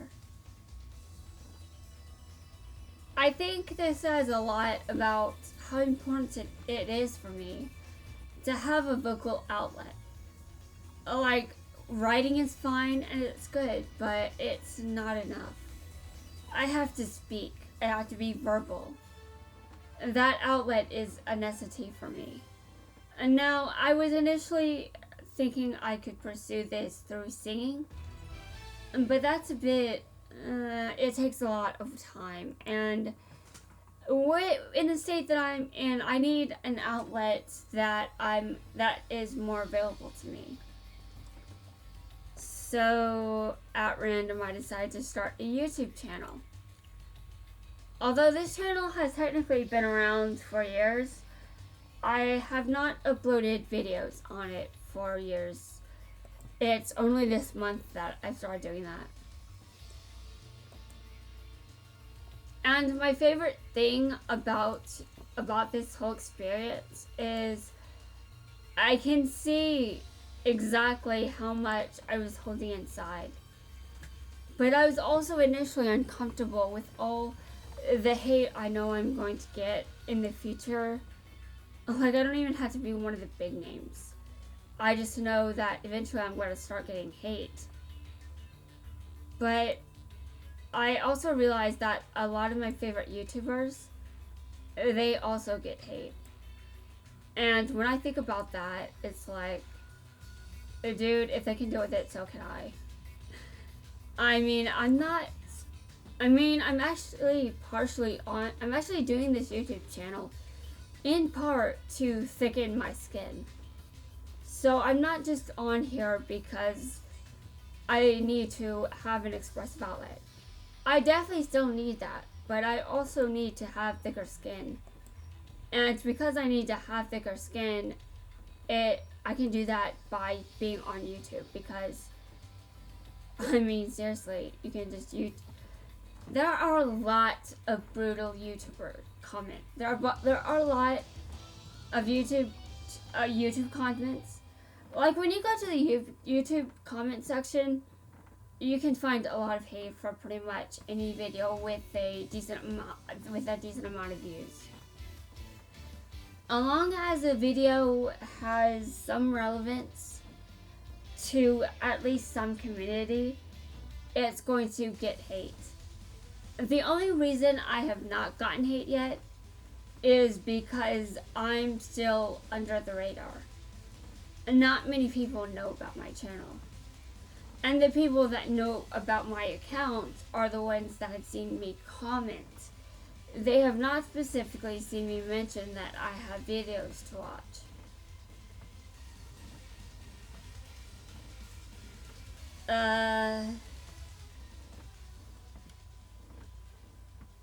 This is the deck I need to build. I cannot believe you just lost against yourself, you say. I think you've gotten rusty. I think Jack had a point.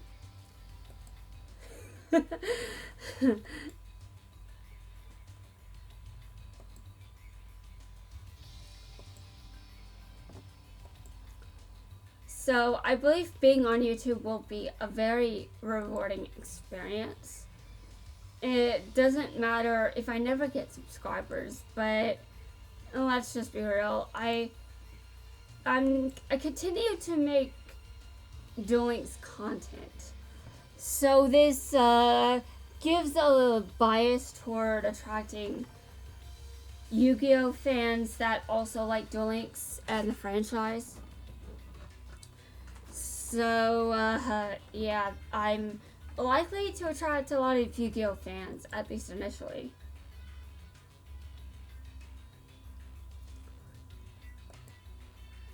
Although the Yu-Gi-Oh fandom can be quite toxic at times.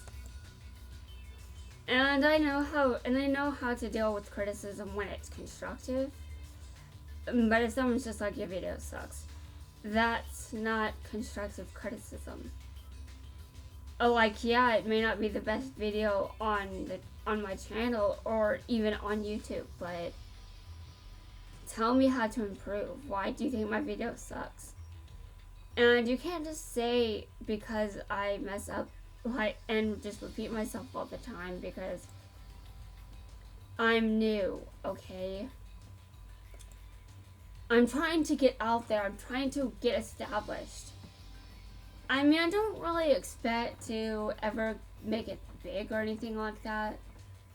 But I do expect that as I keep uploading videos, that I will eventually be seen and noticed by people. And it will become increasingly obvious that I've got focus on certain content. And right now that focus is definitely heavily leans toward Yu-Gi-Oh and Duel Links. Makes a lot of sense. I'm pretty sure the main reason I'm playing Duel Links right now is because I've watched some people duel and that made me want to duel. And now you may think that watching sevens would make me want to duel, but apparently not. However, in relation to Yu-Gi-Oh! Sevens, please watch Yu-Gi-Oh! Sevens. Give Yu-Gi-Oh! Sevens a chance. Now, if you already have given it a chance and you know that it is not for you, that's completely valid. I am simply trying to reach out to people that do not think that Sevens is worth giving a try. I am trying to speak out to those people that are judging it without giving it that chance. If someone has given it a chance, obviously they know it's not their thing. And I'm not going to tell you if you've made that decision that it's just not your cup of tea to just simply not watch it. You can do what you want. You don't have to listen to me. You don't even have to watch my content. You don't even have to listen to this entire video. You could just you could just stop at like 20 minutes if you need to.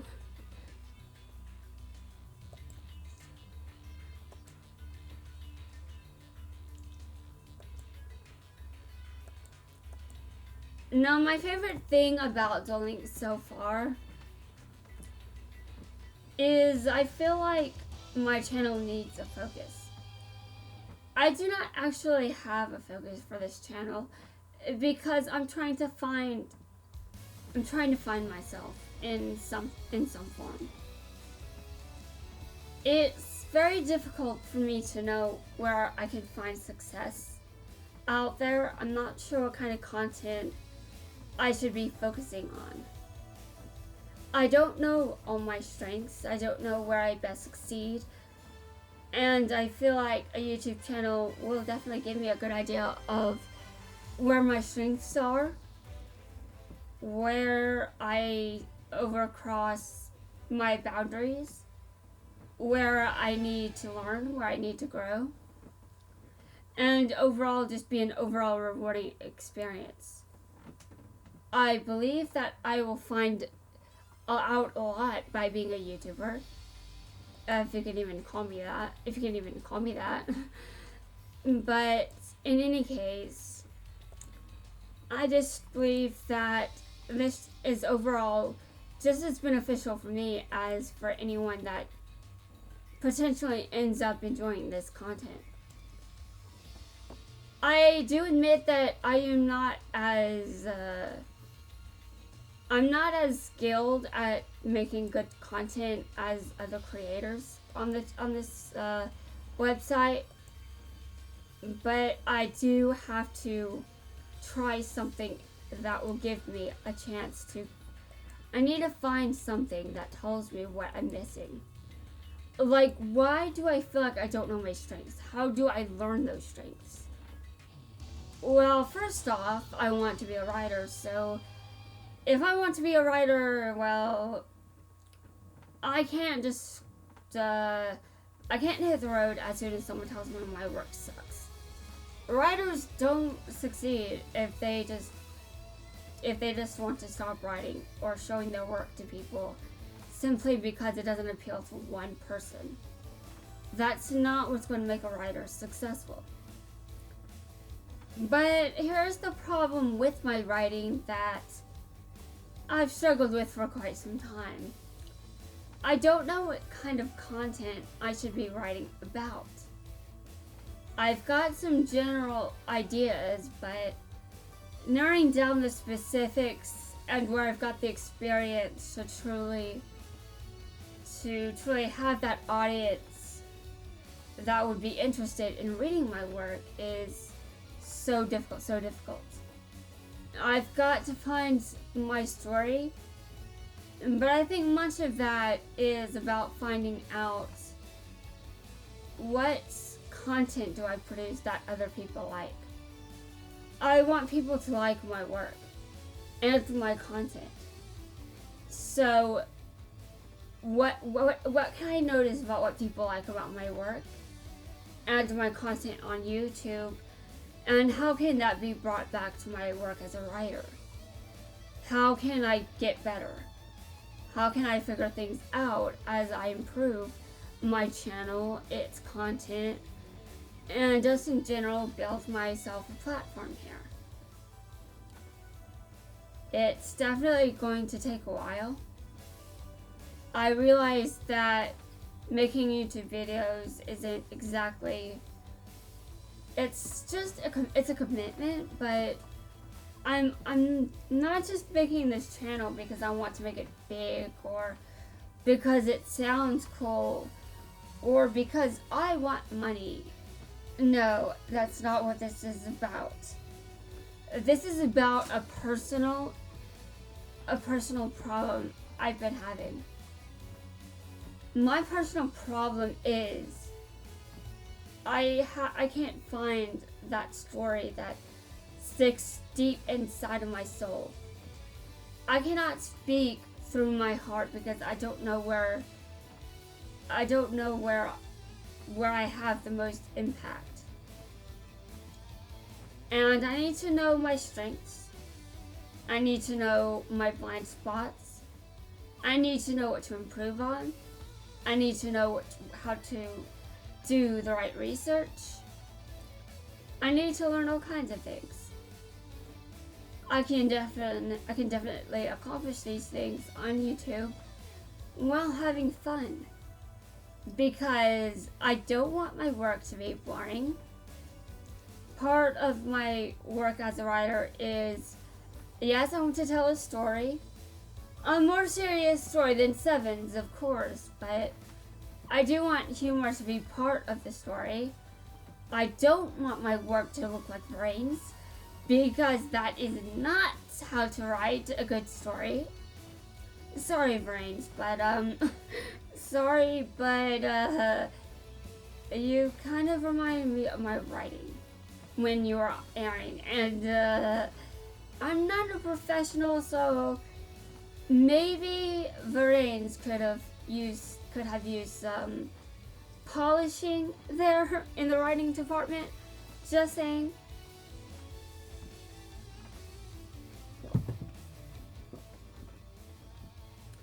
But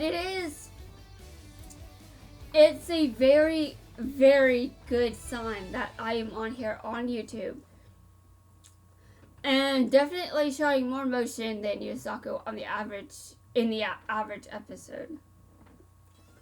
I actually plan to make a video on why Yusaku is my favorite protagonist. That video is going to feature maybe a subtitled image of a decal victory. Interesting. Well, anyway, in the reason why Yusaku is my favorite protagonist, I'm basically going to have like the subtitled image up of the moment I was like, oh, I love this protagonist. This protagonist is automatically my favorite. Because this protagonist is not what I've seen before. But be careful what you ask for, because I got what I asked for. And yeah. In more ways than one, by the way. So, I wanted a Yu-Gi-Oh protagonist I could relate to, but I kind of forgotten how to relate to characters in positive ways, which I believe is why I didn't relate to a Yu-Gi-Oh protagonist until Yusaku came along. And now, if I could relate to someone in a positive way, then that would not be the problem. So I think the fact that I can relate to Yusaku, and the fact it took this long to have a Yu-Gi-Oh protagonist I connect with on a level that I can relate to, it says a lot about where I need to do my personal work. It says a lot about where I need to go in life and what I need to think about. But to find out my strengths, I have to get outside feedback. But to get outside feedback, I have to have content for people to give feedback in response to. So this channel has a lot of purposes. I know that I want to have a lot of fun when I upload these videos, and I don't want it to just be, man, that was just poor timing. I'm trying to talk. Well, anyway, I just really know that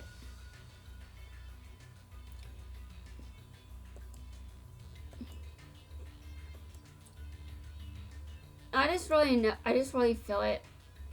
I am not dueling you. By the way, I don't duel this guy because I usually lose. But that's also because I didn't get far enough in the game where I could actually win against him. I had to get rid of the game before I was that good. Plus, I was also not that great back then because brains did not exist. And brains is why I can now improve as a duelist. Don't ask me why. I mean, I am that one person that was like, every time I watch Brains, I feel like I just tune out every time anyone plays a card. Yes, this is absolutely true, but it's actually not just about that fact. It's about, what's this?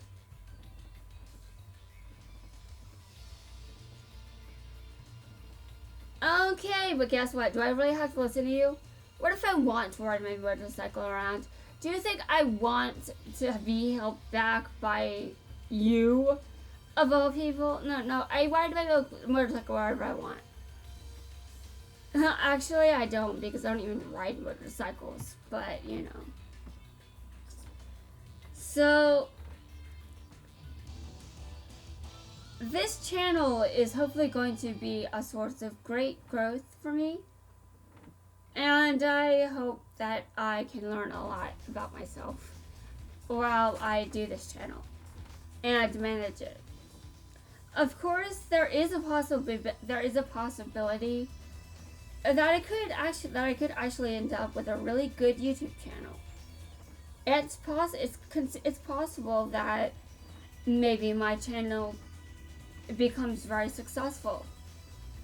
I really don't see that happening, but I do have to entertain that possibility as I keep uploading more and more content, because I want my channel to have a variety of content on it, but there's obviously going to be some areas that are more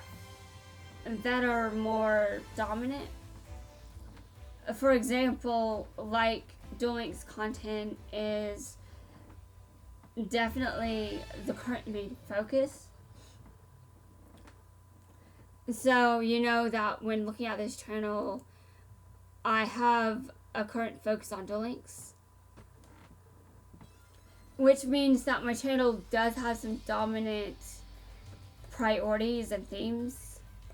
There are focuses that this channel will have, so it's not just going to go all over the place.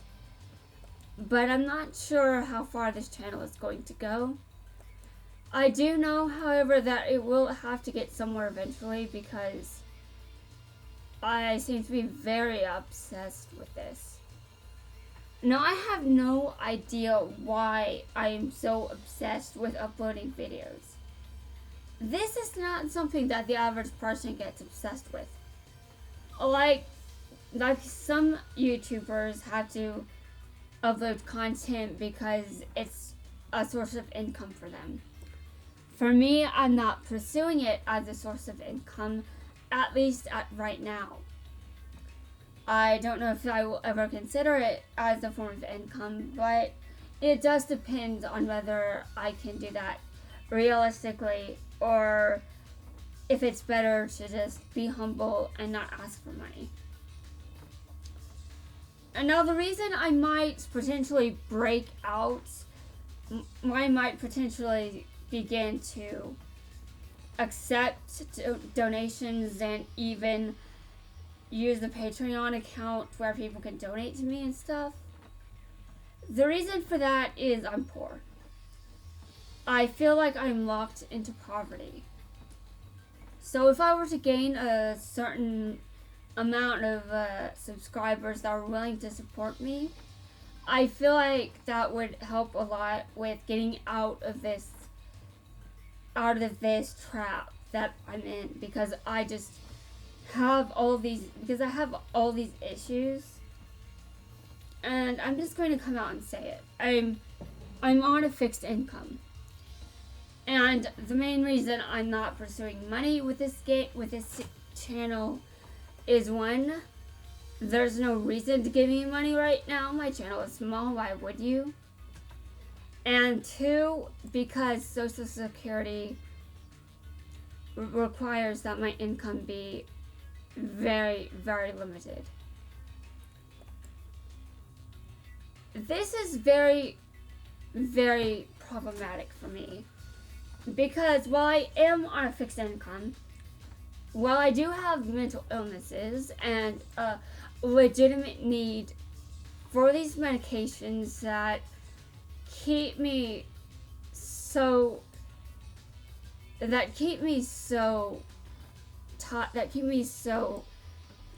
chained down to keeping Medicaid coverage and all that,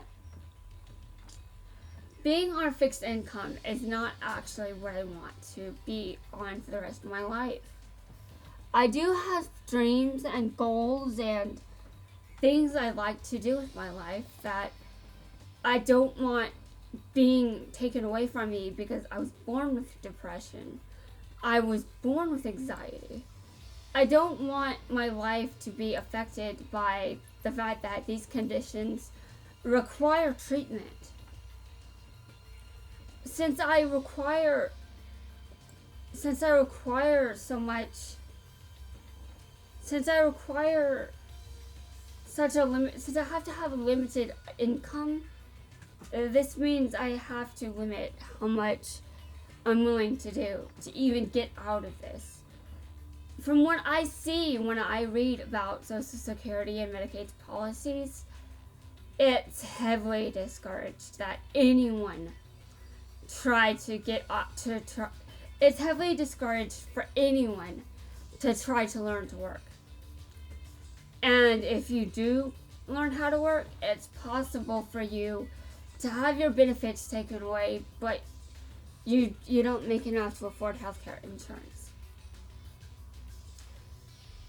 Now, the reason this is such a bad thing for me is because I need those medications to function. So I can't just freely accept charity unless I'm a big enough name, unless I have a big enough platform. If I accept charity too much, it may not be enough charity though.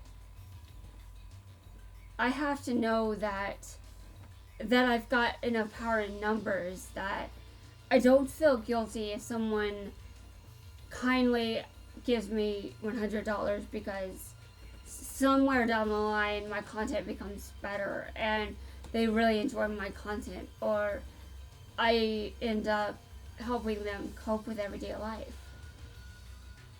I can only be free of that guilt if I am able to safely assume that I can continue to pursue the pursuit of treatment and healthcare without fear that I'm going to lose my mental stability. So while it's normal for a YouTuber to start out not being in it for money, the reason I could potentially later be fine with accepting donations and stuff is because it's something that I'm very self-conscious about. I'm on a fixed income and I'm almost 30. But that can be a reason people criticize me as well. If they could think I'm not actually disabled, because you can't see my disabilities. My disabilities are mental. My depression and anxiety are so crippling.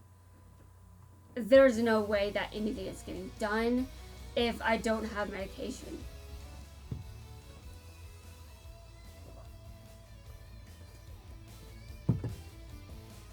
So thinking long term, I am making a commitment to this channel. I am putting it all on the line. I am putting every card I have on the table and I'm saying, here's what I've got. Here's what I can do. Is it good enough? Okay. If it's not good enough, why is that? How do I get better? And all sorts of things. I just find myself very lost in life right now, and as much as my content may not reflect that, I do want to make sure that as my channel grows, I continue to express gratitude toward anyone that subscribes to me. I don't have any plans to ask for subscribers right now, but I could fall into that model in the future, because like I said, I do feel like I'm trapped in poverty. I feel like I'm locked into a low quality life. I feel like I'm locked into I'm basically locked into a life where I can't pursue my dreams or what makes me happy, because I have to live such a limited, minimal life. And now there's nothing wrong with minimizing things that you own. There's nothing wrong with being responsible with money or limiting how much you spend. There's absolutely nothing wrong with knowing that you have to be careful with money. I'm just saying that I'm not normal. I can't have a normal job. And that's definitely why I'm on a fixed income. Because what's required from most jobs, I cannot do that. As recently as last year, I barely had the energy to even write. And I still poured everything I had into doing that. I wrote 250,000 words in 2020. 50,000 was for National Novel Writing Month in November. I wrote 50,000 words in 30 days. That's basically what National Novel Writing Month is, and asks. That's the goal everyone typically wants to reach. Well, I also wrote 200,000 other words during the other months of the year. I decided after 2020 that the goal was not something I should strive for regularly. And maybe in the future somehow I'll accomplish that again. But that's up to what comes out of me. I'm not forcing it out of me like I did last year. But I basically pushed my ass to write. So, since writing is my ultimate dream, I feel like being locked into poverty is not good for me. Because I don't think that SSI alone can support me. It cannot support my ability to be an adult. It cannot keep me. It cannot help me adapt to adulthood. Because I'm being forced to learn to live with poor conditions. I do not accept a horrible quality life. Not anymore. I'm not going to accept it. So as my channel grows, and I keep coming up with content, I don't want to just let opportunities slip by.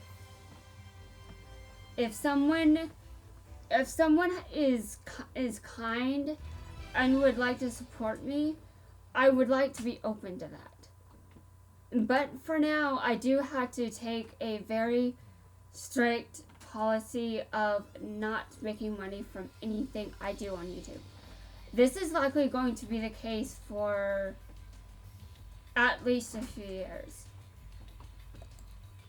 Since I'm on a fixed income, I have been trying to work my way into trying to find out how to expand my skill set to a level of success that can be guaranteed. Most people cannot be guaranteed success when they go into anything. But if you know your stuff, you will succeed and you will make it. So basically, it's about me being able to do what I love, and I need to know how to dissect what I love. I need to know every part that makes it what it is. I need to know every part that goes into a successful work of writing. When I read something that I know is very successful, I need to know exactly what is making this so successful. It means that someone knows what they're doing, right? So it's important to know that it's important for me to know what I'm doing, and that the writing I produce is up to good quality. Now, I do admit that most writers tend to need a second job before they can pursue writing as their primary source of income. I cannot exactly be in the same boat because I can't work. Writing is the main thing I'm capable of doing. Now, there may be other things I'm capable of, but those things ultimately are a restricted skill set. I believe I have potential to expand my skill set to other creative outlets. And I also believe I have potential to expand my skill set to computer related skill sets. But when it comes to the jobs that the typical person has, I cannot do that. And it pains me to say it because it may make me come across in a certain way. But I'd like to assure you that I deeply, deeply respect everyone, no matter what job they do, because every job comes with its own difficulties, its own challenges. Every job sucks in some way. So you're not going to like everything about any job out there. There's always going to be something about it that sucks. There's always going to be something about it that doesn't make it work for everyone. So when I'm on YouTube, I look to it as a source of hope. Not because I think I'm immune to YouTube's content biases. I do not think I'm immune to YouTube wanting to take down my content. In fact, I already have an empty folder dedicated to videos that YouTube will someday take down from my channel. So I do expect to be dealing with that.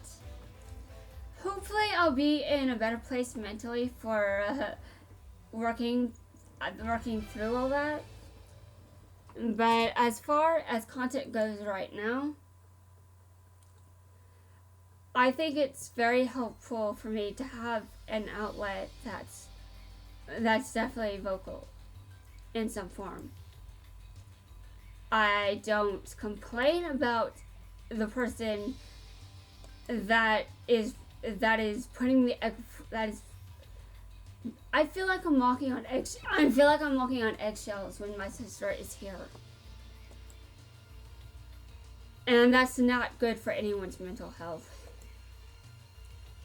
I felt it recently, the impact of holding back so much of what's inside of me. And I think that's part of what made me look at YouTube and go, maybe I should do this. Maybe I should make a YouTube channel. And at first it seemed like a bad idea. But I think now I understand. I understand that I've been hiding so much that I've allowed it to damage me. I've allowed it to silence me, and I've allowed it to do harm to me that what it became that's not necessarily something that is a given. I can become more expressive, I can develop a thicker skin, I can learn, I can grow. I can always improve my content. But first and foremost, I know that just simply writing, the act of writing, is not enough anymore. I have to be able to speak. I have to use my voice verbally. And if I can't sing, the best alternative is just becoming a YouTuber. And that produces other content. Now, right now, there's a clear bias toward Duel Links and Yu-Gi-Oh! In general. I'm pretty much going to have to use this bias for a while because I can't just have content that's... Basically, my content cannot just be me playing Duel Links or Gems of War. There has to be more to my channel if I want anyone to care about it. So I do have to use my bias toward Yu-Gi-Oh! To some extent, because if I don't,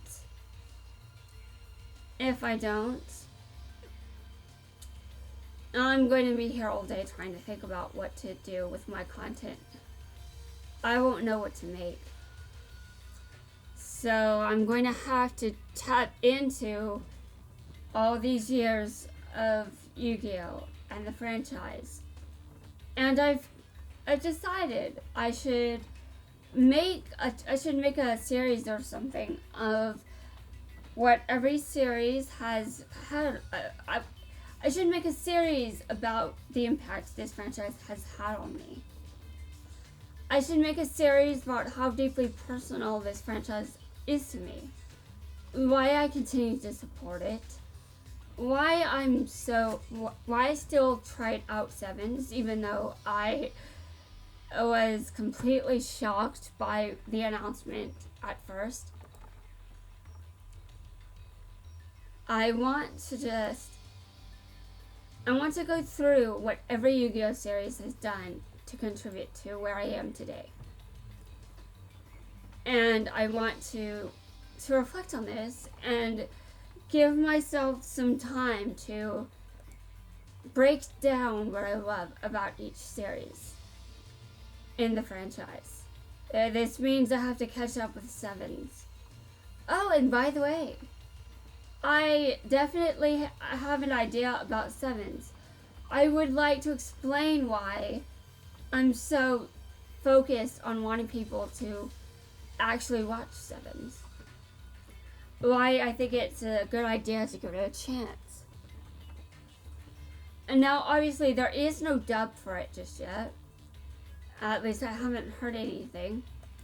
There's one channel I usually hear this news from first if any such news is released. That channel has not put out that content just yet. So, from what I understand, I just know there's no dub for now. This is actually a good thing in my eyes because I think it's time to consider where we are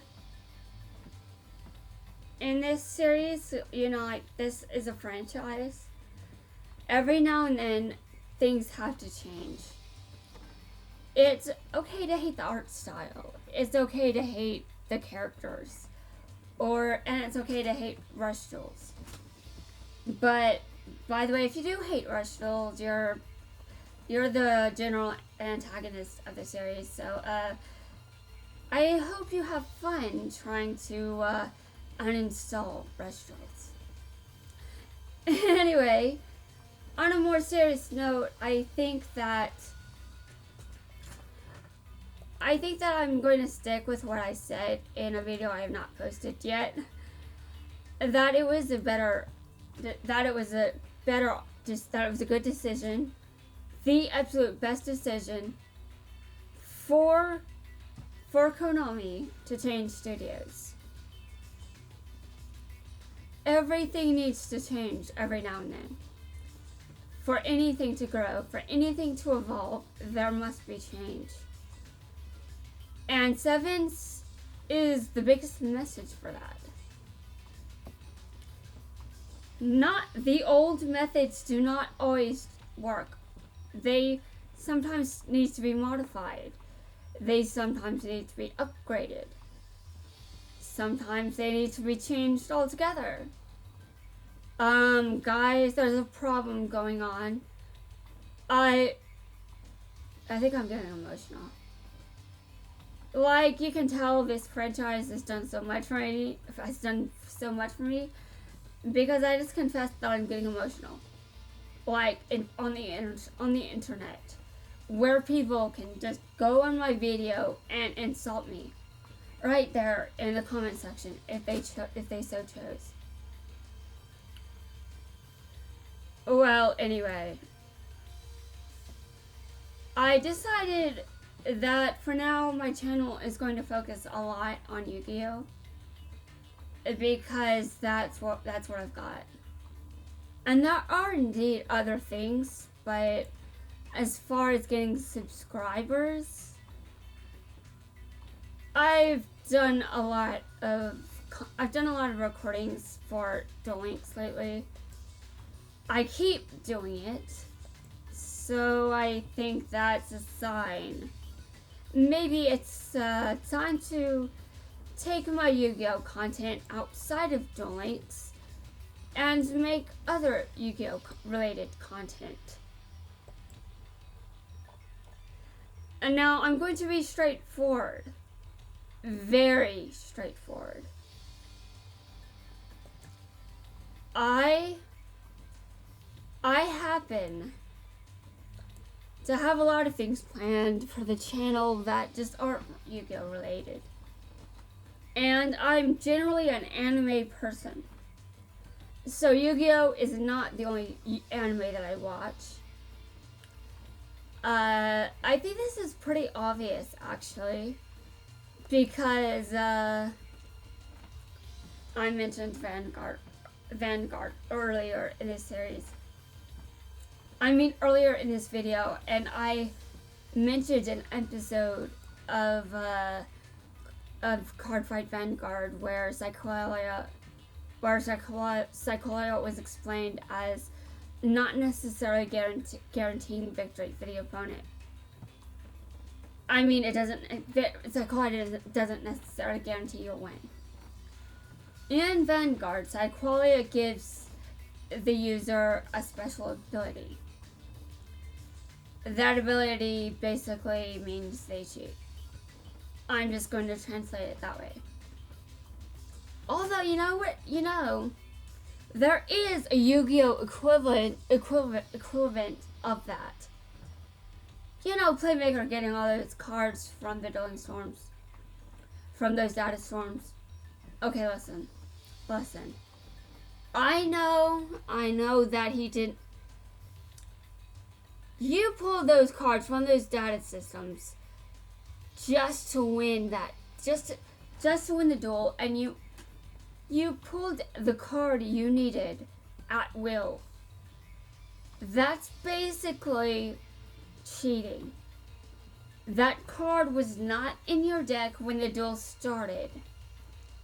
Of course, then again, there are also videos about how Yami-Yugi cheats too, so I don't really care. So I don't really blame Playmaker for that. I do blame Playmaker for his Brains design. By the way, that's some awful fashion design, and that hair does not match with your clothes and your outfit. And I'm sure I know what Yusaka would say. He would look over to my current avatar, and Yusaka would tell me, "I don't want to hear that from you. You have the most generic thing I've ever seen." And you know what? He'd be right. That roast would be deserved. Because admittedly, his avatar at least looks a little differently than he does. So there's some credit there. But my biggest problem with Playmaker's design is actually just the hair. I don't think the hair gives good harmony to the clothing choices that Playmaker chose for his avatar. Yusaka, you're old enough to have a fashion sense, so go get one, okay? Go get one, please. Being a guy does not mean you had to have terrible fashion choices. Get some fashion advice, please. Oh, and you can change your hair because Brains is basically virtual reality. Why did you have to make hair like that? Oh, well, anyway, back to what I was saying.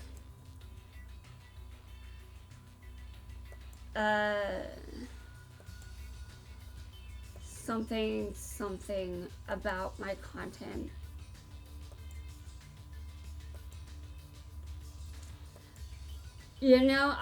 I roast characters a lot when I play this game. It does not matter how much I like a character, I will roast them live at some point. I think there very, very few characters where this would not happen. I don't really see myself roasting Aki much because that's how much I relate to her. But, I mean, who knows? Maybe I could roast her. Maybe that'll happen. I mean, to be fair, I'm quite willing to roast myself, if you haven't noticed. I mean, I just said how Yusaku would roast me in response to me criticizing his Reign's avatar. So I'm quite clearly able to imagine other characters just roasting me back. I don't just do this one way. Characters can just roast me back and I can tell you how they do it.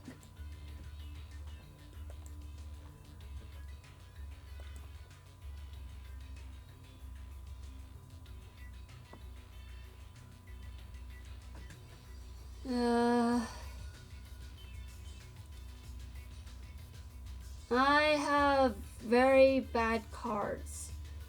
I need better cards. Well, Anyway, having bad cards is why being free to play is suffering. But I have to be free to play for this account because I'm poor. Although I'm still very grateful for what I do have. And as I continue to make content, I want to emphasize that I still want to make sure that I show proper gratitude based on what I get in response. Like the negative people, I'm not going to pay them too much attention unless there's just something that goes super viral and it has to be addressed. But generally, I don't really think I'm that toxic. Am I very rude and mean and brutal to these characters in Duel Links? Oh yes, I'm very brutal. Big antagonist, sometimes feel it energy over here. But I wouldn't be that way toward another person. I guess if the person was like requesting it, maybe, but even then I treat physical people better. Fictional characters, they're fiction, so their feelings are not going to get hurt. And they're especially not going to get hurt if they think I'm afraid to duel. Kite. I did not give up, did I? I lost that duel, so clearly I was not afraid to lose. Come on. Anyway, moving on.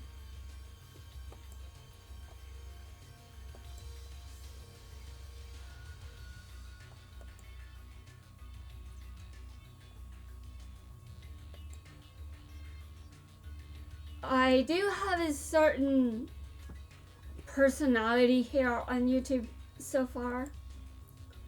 I like to think that it's a very authentic but entertaining personality that I can safely exaggerate in environments where that kind of behavior isn't going to be hurtful for the other person.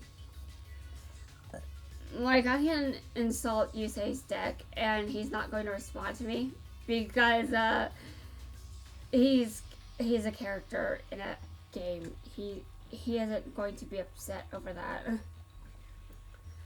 And now I do sometimes pretend that a character is responding to me, but that's just part of the kind of personality I seem to be taking on here.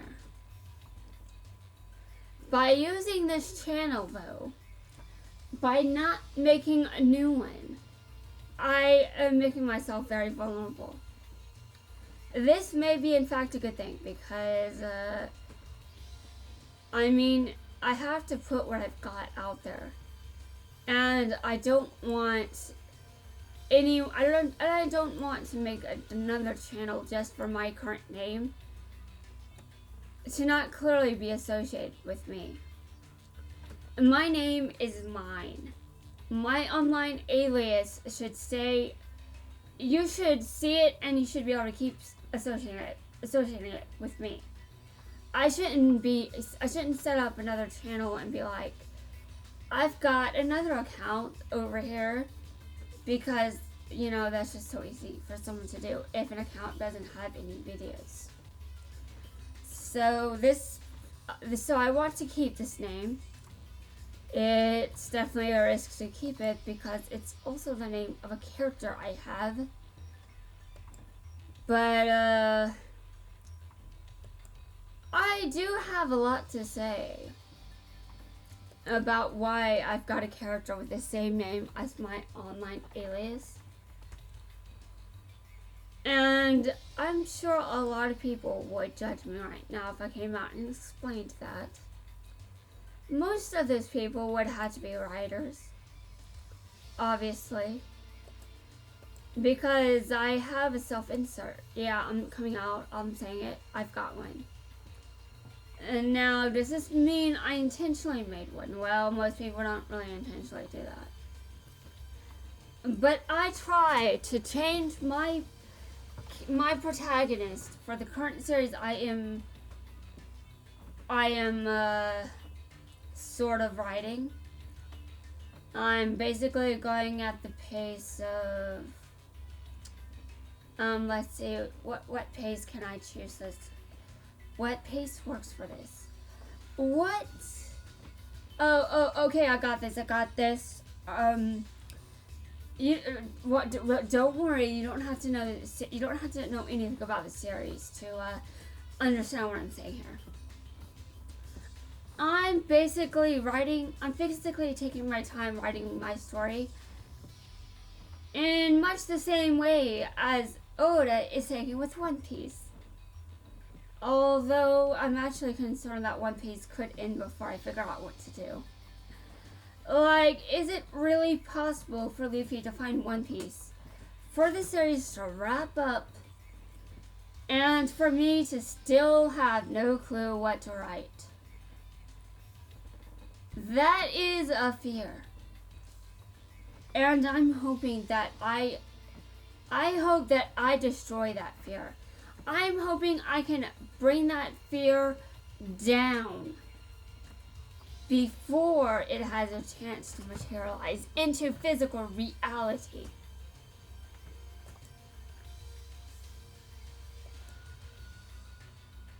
And now I'm definitely going from screen to screen doing nothing. I think I've done the most I can for right now. I mean, I'm definitely going to check other worlds, but I think this is it.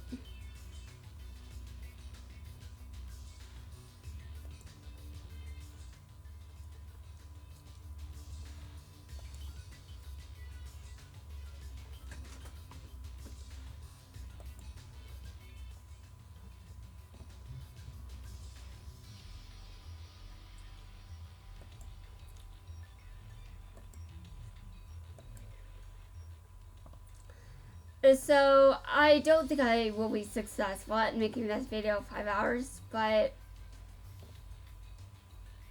I've claimed that I was about to end the video, and then I continue the video, and it ends up being an extra hour.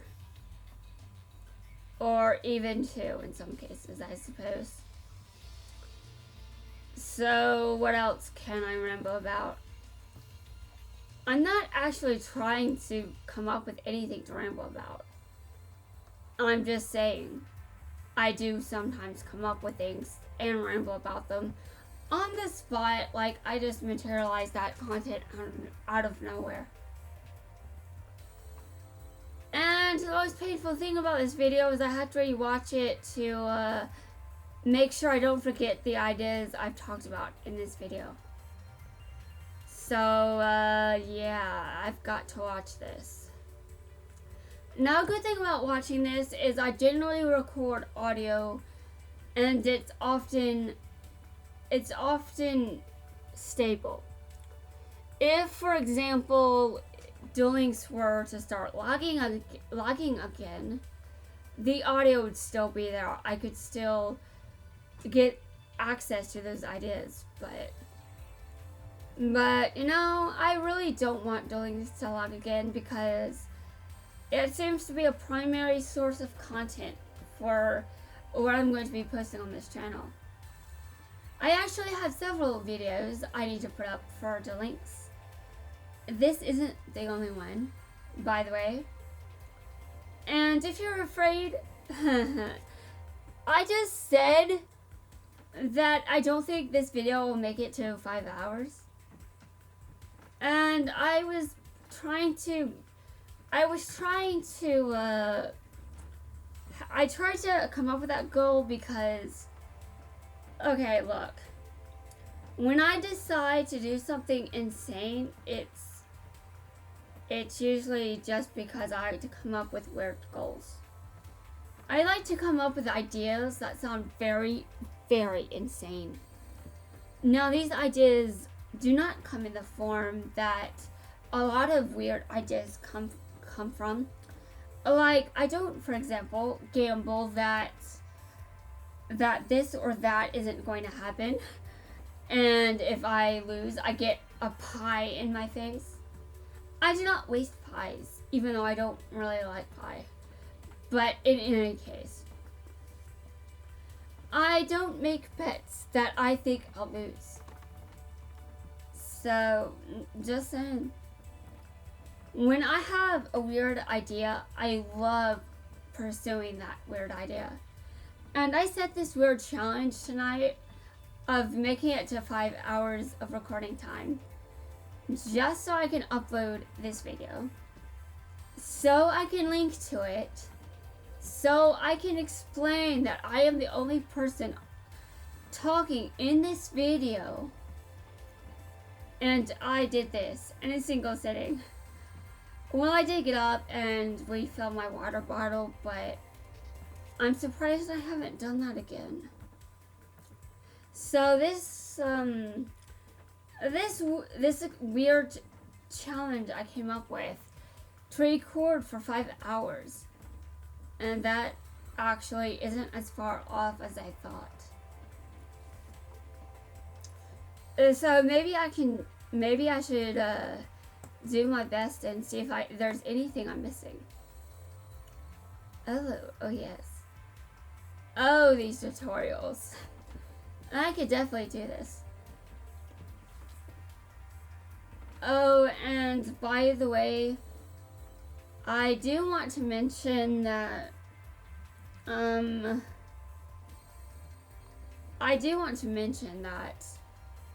even if I do send this link just to talk about how, oh, I recorded this 5-hour video and I'm the only one talking, I think I've already gotten beaten there. So I'm not really doing any flexing or bragging that's justified, I'm just saying. But what it does say is, wow, I bothered to record myself playing a single mobile application for 5 hours straight. I somehow had a lot of content to span all these hours. So I came into it without any plans whatsoever and just kept everything going. That's right, I kept it all going for the entire span of the video's existence. So I got through. So for the past 5 hours, well, it may not be the most impressive achievement. I have definitely gone into this with no planning. I didn't go into this with topics. There's no structure. Everything in this video was recorded on the spot, and it just came out of nowhere. some of the content relates to the video, some of it doesn't. Some of it just relates to the franchise. But still, the fact I can come up with 5 hours worth of content with no notes, no planning whatsoever. And by the way, I do change topics quite a bit, so even though I ramble, I still have several topics that I discuss within this 5-hour time span. And I think that for me, that's still impressive. And I think it's still worth acknowledging. It's actually pretty impressive as well that I managed to even record a 5-hour video when just earlier this month it was hard to even talk. But now I'm coming out with 5-hour videos. That's weird. And that's also very, very fast. I'm just saying. I think this video is something I'm going to upload to YouTube. Because even if some of the content in it haunts me later, I think it's worth noticing that throughout this video, the content I've got is not exactly, I'm not quiet for several minutes. I'm not quiet just because I have nothing to say. I'm quiet partly because I'm editing a deck or some other thing, but I am actually playing this game, doing things in it while talking about different things. Oh, and by the way, I fought Kite, while I was talking. I was still talking during that duel. But I think I'm going to have to start thinking and paying more attention to this game. So the rambling about the various topics that come out of nowhere, I think that has to end if I'm going to reach the challenge I've set for myself. Which is absolutely absurd. It's ridiculous. But it's actually more realistic than I thought it was. And that is just, that's an achievement, and I think I should put it on my achievements list.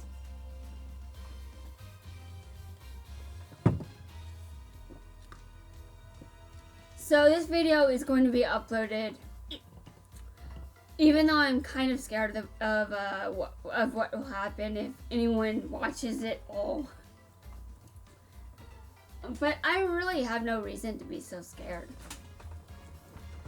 Because guess what? I have this video. I'm going to upload this video because I'm proud of how far I've come. And making a 5-hour video is not easy, by the way. It is not easy to discuss some of the topics I've discussed in this video. Which, by the way, I still have to make sure that I cover the sensitive content in the thumbnail. So for anyone who is unable to handle that content and cope with it in a healthy way, I can still give people fair warning in advance. Because I'm not the most optimistic person out there. Now, am I like Hisaku? No, I'm not. Not in that regard. I'm not actually as negative as I used to be. I got my ass kicked for being too negative. And I'm still recovering from that. Now, before I go into those details and end up torturing people with that arrow, I have to actually pay attention to what I'm doing in this video. So I'm going to reach my goal by paying attention to Duel Links. But as a product of my creation that I'm truly proud of, I want to upload this. I want people to see this. I want people to see that I'm so proud of this product of my creation.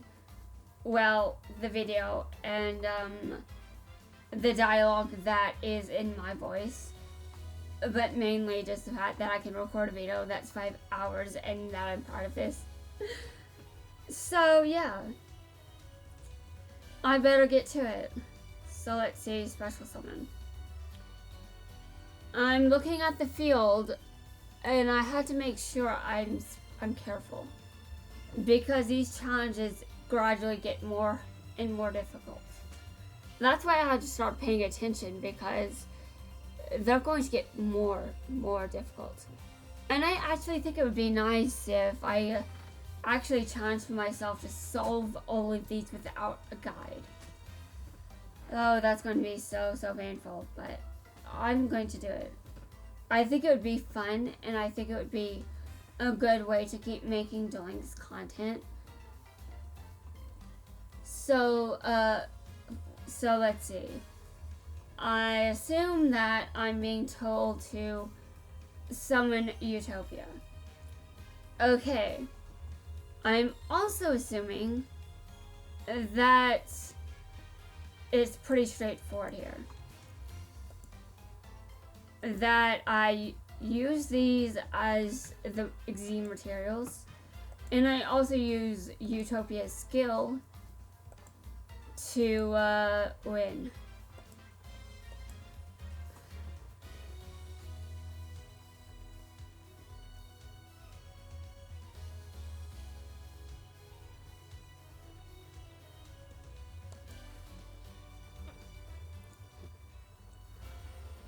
Now I really hope this video doesn't lag, because since I'm so proud of it, I want to be able to show it off in its true proper form.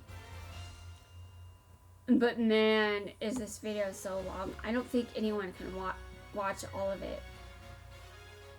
But I will have to, because wait, that's the end of the that was a tutorial? Oh right.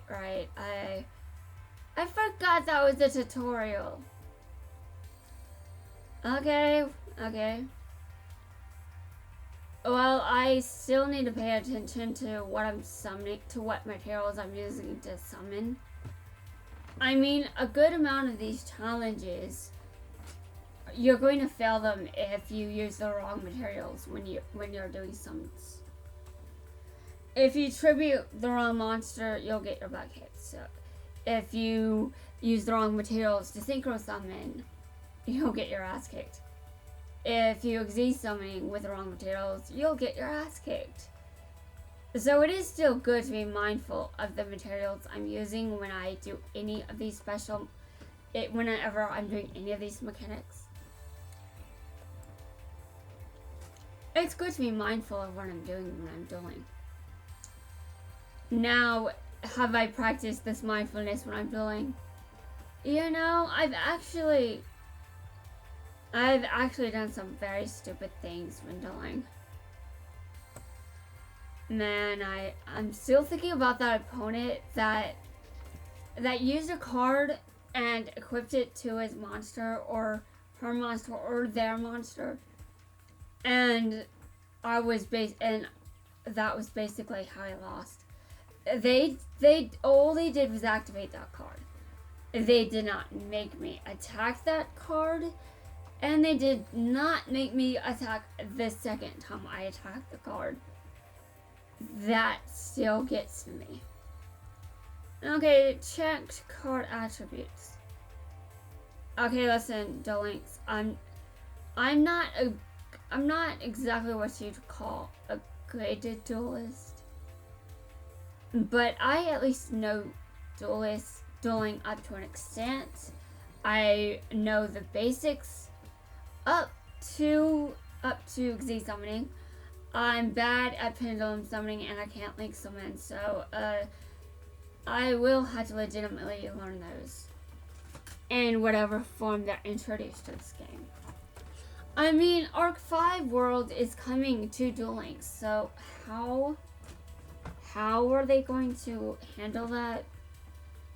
We'll have to see, because I don't understand. I'm still thinking about how they're going to take it, how they're going to do it. Now, I do have a suspicion there is a way they could do this in a way that isn't actually that complicated, or in a way that conflicts with the way things are set up. But instead of coming out with theories, I'd rather just wait. I'd rather just see what they do. Because Arc 5 is next month. September will be over before I know it. And then novel, and then before I know it, I'll be in the middle of I'll be in the middle of National Novel Writing Month again. I inflict that madness upon me every year, and I do it because I think it's fun, even in the state I'm in now. Actually, I've done a lot of amazing things considering the state of my mental health. You would not expect me to be capable of some of these things, but I have been able to do quite a bit. Okay.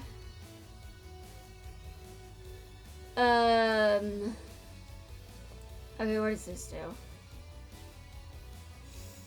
Okay, control of this card cannot switch. Okay.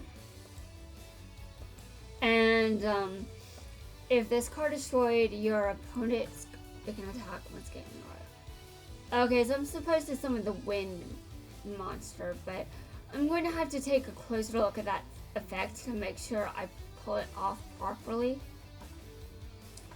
Because, okay, the monster, okay, I know what I'm supposed to do. Okay, so I attack, and again, these tutorials do get progressively more challenging. So there will eventually be tutorials that I seriously struggle with.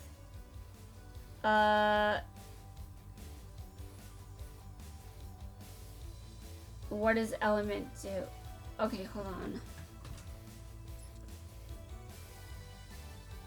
Okay, I assume that I have to activate the effect for it to actually count.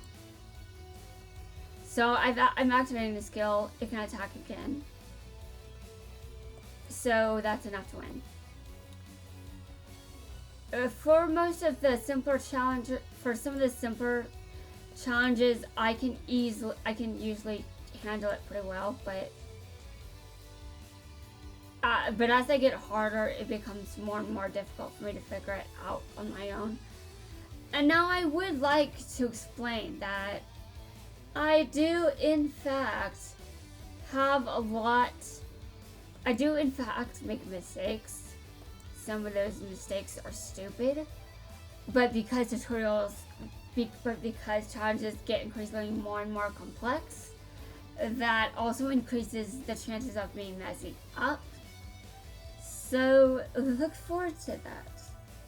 I think I should make tutorial. I think I should focus on these for individual videos. I mean, not only is it good for content and just laughing at my noobness, it's also hilarious because it's also actually pretty nice to see how I actually get through these. So if I don't reference anything, I'm sure that I will be able to. Hold on.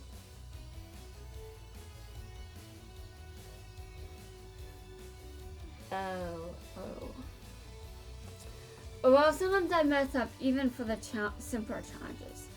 The good thing about me messing up on a simpler challenge is I'm more likely to finish it within a reasonable amount of time. So no matter how stupid the mistake is, I can usually deal with that. Now why... I know that there isn't a water monster. I don't see a water monster. What?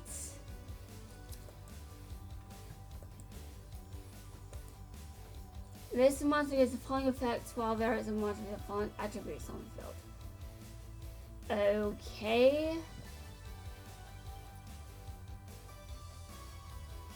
Is this monster... Hold on a second. Hold on.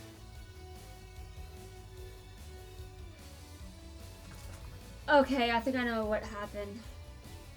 Maybe I... No, I don't know what happened, but I'll be back. Now, this is weird because I don't really know if I can explain what I did wrong. Because I'm just so confident that I figured it out.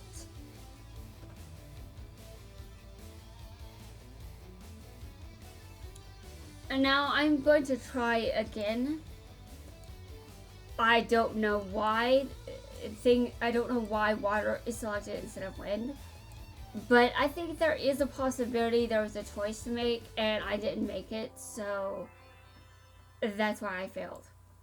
I'm going to check for that. So I'm going to go back and try this again.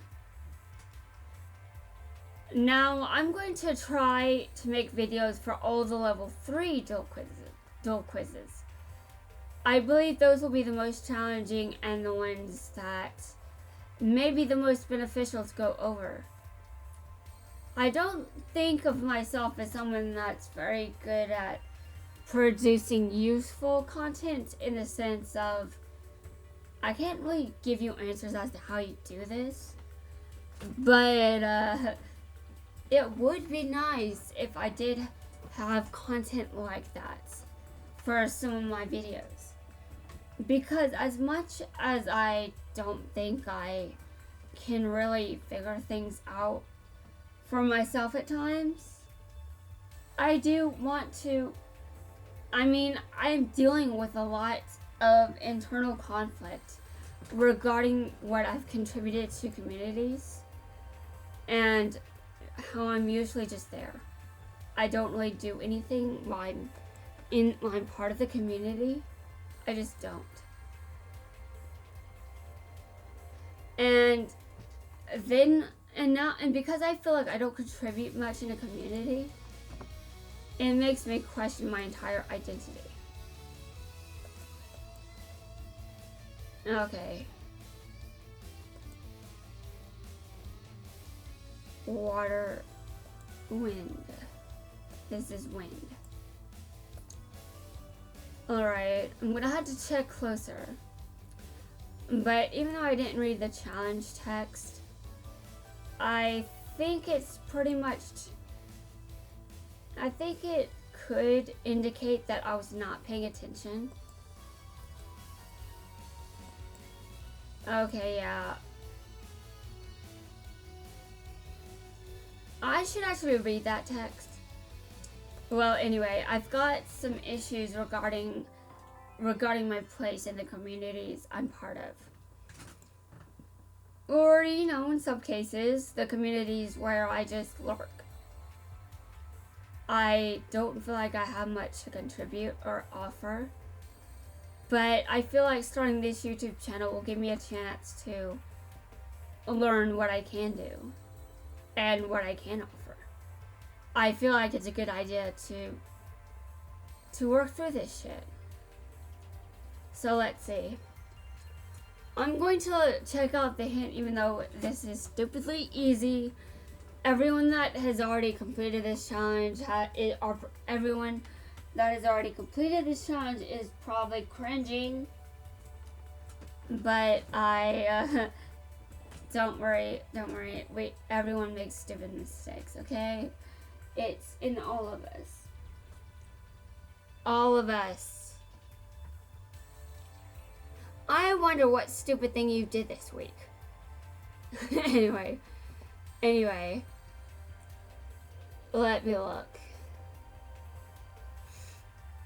Okay.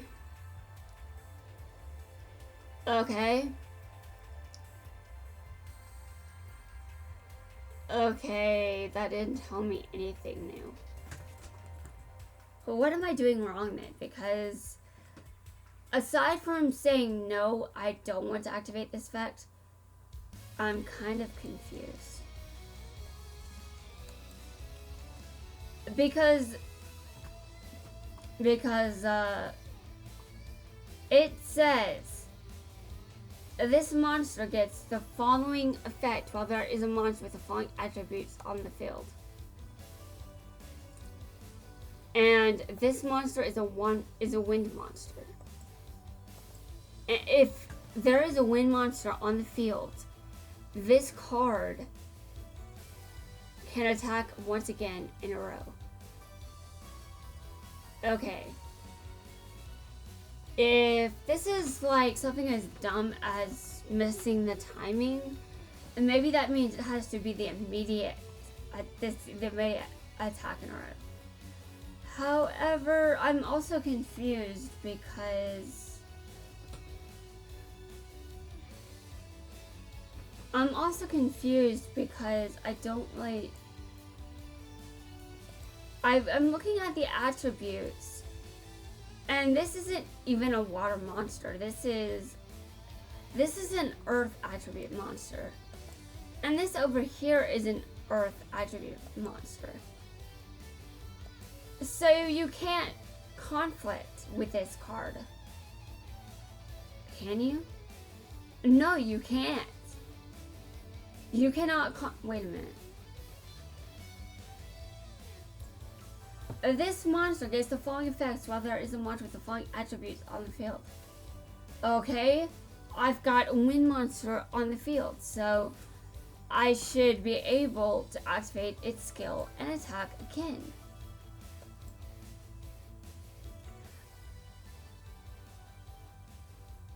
Hold on. Yeah, if this card destroyed your opponent's monster by battle, it has to be this card that does it.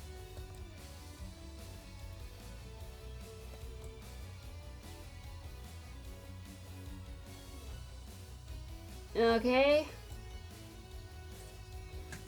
And that is just such a stupid detail. But okay, I did eventually figure it out, and I did consider this a reasonable amount of time. Trust me, you have no idea how many. If I'm going to make a video for every level 3 duel quiz, I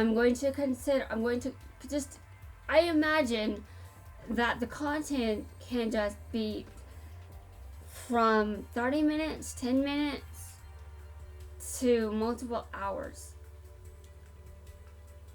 I mean, that's how complex these challenges can get.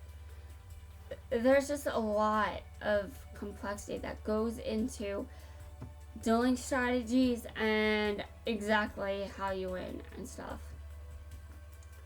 And the harder that the harder a duel quiz is, the harder it is to complete it. So let's see. Hopefully this time I don't have to fail so many times. In addition to battle damage during duels, you can inflict effect damage from monster effects, as well as spell trap cards. Okay. This one might require a bit more thinking compared to the last one. So I have to be careful depending on what's there.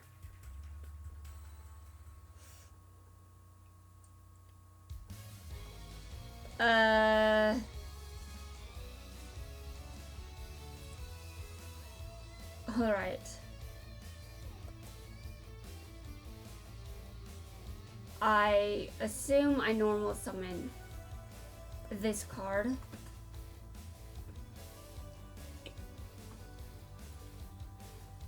This is actually pretty simple. I didn't notice how simple it was until I saw my opponent's life points. I was just looking at those cards on the field, I was like, what?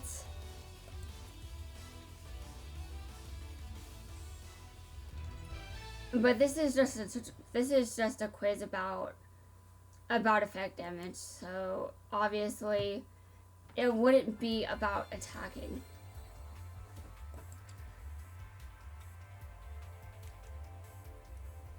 Reversal of attack and defense. By the way, this is going to be the last one I do for this video. This video, it has already been going on for long enough. I don't really have any interest in continuing to do this for more hours than I've already recorded this video. So this video is staying over 5 hours. It isn't going to become 6 hours. I'm not going to do that. I mean, at least unless I've already done that. Have I already done that? Okay, no, I have not. And I said this is going to be the last thing I do for this video, so that's good. And by the way, this video is over 5 hours. As I said, as amazing as it is to just say I did this, and as amazing as it is to say that I'm proud of this and I want to show people, I do want to also make sure that the lag isn't. I also want to make sure that lagging isn't going to damage the quality of this video. But still, you don't really need to watch the video to know that I recorded 5 hours worth of audio. Okay, so that's it for this video. I hope someone out there liked it. I mean, I do have plans to link to this if there is no lagging. Let's hope there is no lagging, because if there is lagging, I'm going to have a problem. But anyway, provided there is no lagging, I am definitely uploading this. I am proud of this, and I am not going to forget to make a proper thumbnail warning people of the sensitive content that is included in this video as commentary. I am basically going to state the nature of the sensitive content and the material, and I'm going to specifically mention that I am the one that brings it up, as in the video is not part of it. Although, if I suppose anything can just, well, anyway, no one here is Yusaku, so I think we're good. This is Lorena, signing out.